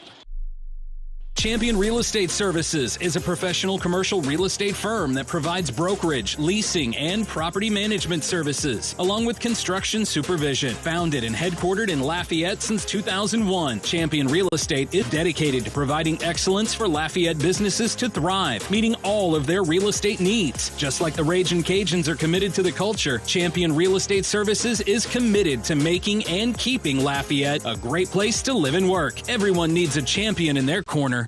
The passion. He's going to take it to the house. Dinner's cooking. Touchdown. The fury. There was flames on that ball. The speed. 35-40. There he goes. Down the sideline. Western college football. For the end zone. Got it for 6 points. You can unhitch the wagon. Put the ponies in the bars. Back in the end zone. 30, 20. Say goodnight to this one. This is the College Football Blitz. Listen all season long on College Sports Now on the Varsity Network.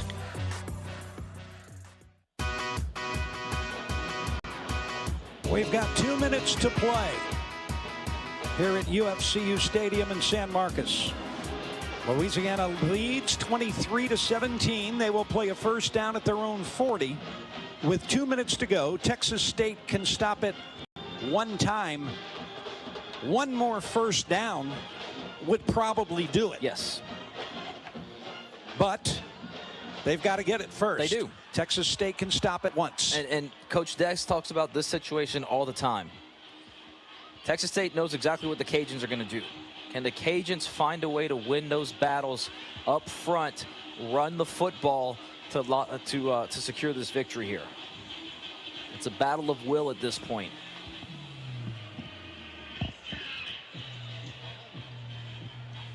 And obviously the first priority in all of that being protecting the football.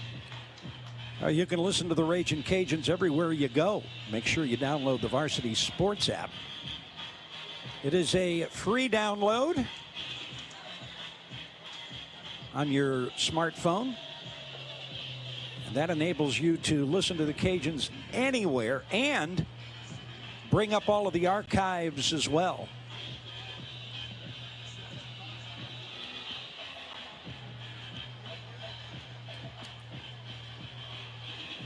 Two minutes to go.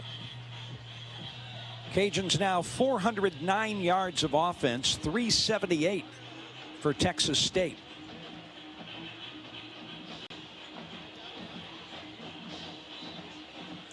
You know, I remarked to you before the game that it might take 40 points to win this. It might take 23. And I would be okay with that.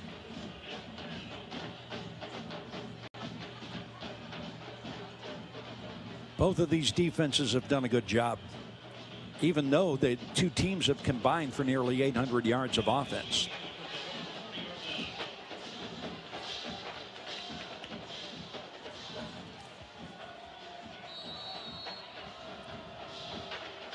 Is that Washington? Bernard yes. goes in motion. On first down, Washington will be thrown for a loss of 4. Texas State is going to hold on to their timeout. The mark will be at the 36. Bryce Bass made the stop. No, they did call a timeout. That will be their third and final timeout.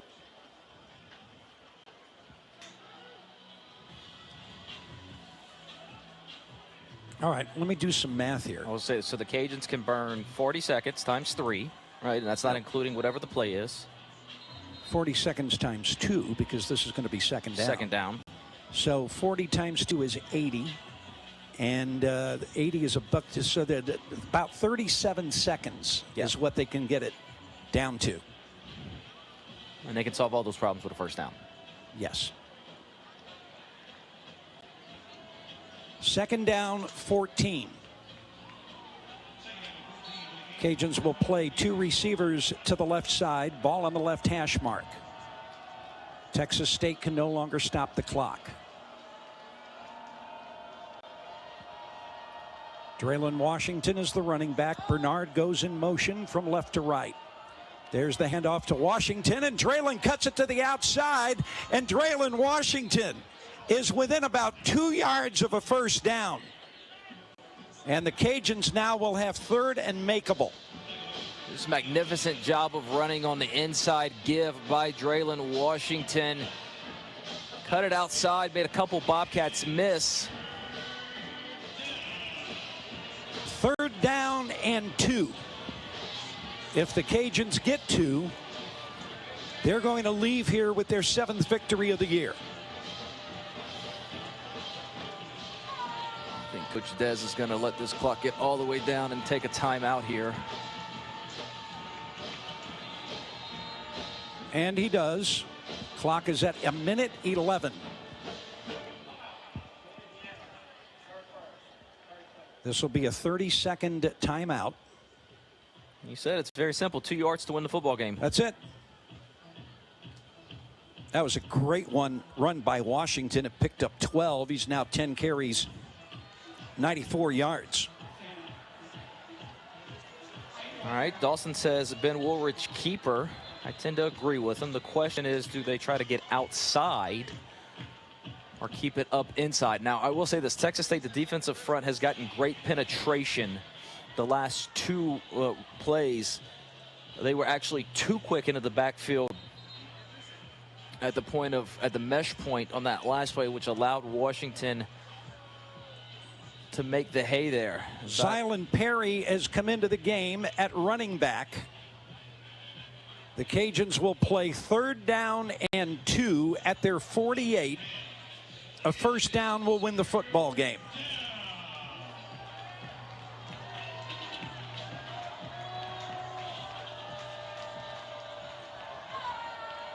Two receivers right side, everybody else is tight. Snap to Woolridge. He's going to keep the football. He's got a first down at the 45. A B1 Bank first down, and Louisiana's going to leave San Marcos with a victory, and Texas State still can't beat the Cajuns. No, sir. That's exactly what the Cajuns dial up there. Ben Woolridge on the quarterback run, the outside. Everybody blocks it up beautifully. And the Cajuns come to town and get the win. He needed 2. He got 5. And we're going to kneel it down one time and go to the house. And there it is. That should do it.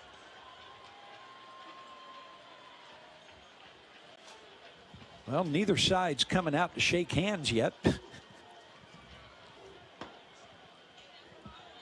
Well, the clock and the play clock are about the same.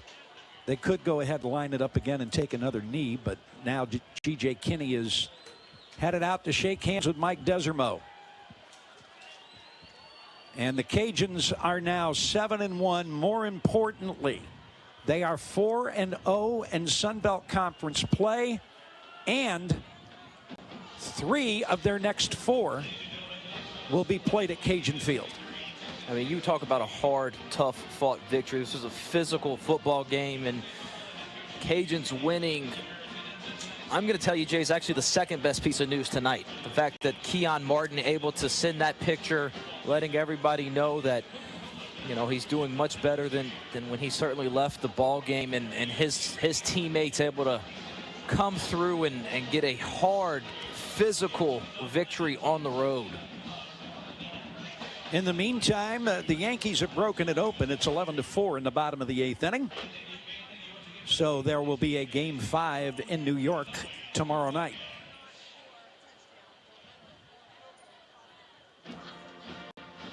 Eric Truel will lead the Cajuns in a prayer. Keon, we have found from Matt Sullivan, being discharged from the hospital and will be transported back to San Marcos. There you go. So news gets even better. Man. But a great victory for this football team tonight. You know, give R.J. Martinez credit. 11 of 14, 113 yards in relief of the starter, Jordan McLeod, who was injured. He did throw the pick, but that was just a great play by T-Lou. Yep, Mims getting the deflection, and then Tyrone Lewis right there to get his arms underneath that. 2 big turnovers, 2 big takeaways by the Cajuns this evening. So Eric Truel will lead the team in prayer. Mike will participate in that, and then Dawson will grab him, and we'll get his thoughts on this victory here tonight. The Cajuns wind up 7 of 13 on 3rd down tonight. And time of possession winds up in the Cajuns' favor by a little over the minute. But the 2 turnovers, right, the big deal. We're down here with Coach Des. Coach, obviously, it's a big win. And, you know, everything that happened at the end of the first half, to have to come back, fight through it. How did your team get it done in the second half? It's a gritty team, man. It's a tough football team that they care about each other and they want to win. I mean, you know, in January, we talked about this thing and having a vision for what we wanted this season to be. And I told them the work it was going to take, and they've just done it. They've worked every single day. We had a great week of work getting ready.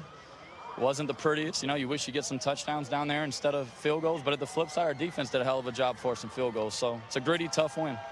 Not only losing Keon, which we have gotten good news since then, but also lost a lot of guys throughout the game, and just people stepped up. How did they do that? Well, I mean, I think it's a testament to the way guys prepare. You know, I mean, there's no excuses. Like, no one cares when things happen. You got to find a way to win. You got to find a way to get it done. And you know, we got a group of kids that they just believe in what we're doing here, and they prepare well every week. I mean, you got backups that prepare like starters, and when they get their opportunity, they've produced. I know it's far from over in the West, but how important was it to make sure that teams are going to have to come to you and take it? Well, it's huge. I mean, you got a 3-game homestand, 3 really good football teams coming in. We are far from in the clear here, but this was a huge one to get on the road. You know, I mean, this was a tough road stretch we had. I think it was 4 out of 5 on the road. It's not easy to do, and tonight was a hell of an environment. I thought our kids handled it well, and you know, we can't wait to get home. Congrats, Coach. Thanks. Thank you. All right, thanks so much, Dawson. Cajuns win it tonight by the score of 23-17. And of course, Mark Pope's going to have all of the highlights and statistics and stuff. But a couple of things, Cody. Texas State known for sacking the quarterback. The Cajuns had 3 sacks to 2 in the game tonight, and the Cajuns had 5 TFLs to 4. They had more big plays of 20 yards or more than Texas State did. So if you want to see how the Cajuns won this game, they basically beat Texas State at their own game. No, that's exactly right. They limited what Texas State does so well. You know, those 2 sacks came, I think they were both on the first or second drive of the third quarter, right? And the Cajuns were able to figure things out from there. And again, everything Coach Des said, right, but just a testament to the entire roster coming on the road and just finding a way to get it done. And you can see the belief that they all have in each other, and the staff has in the players, and the players have in the staff. And it's not always the prettiest at times, but you know what? You said it. The Cajuns are going to leave San Marcos 7-1, and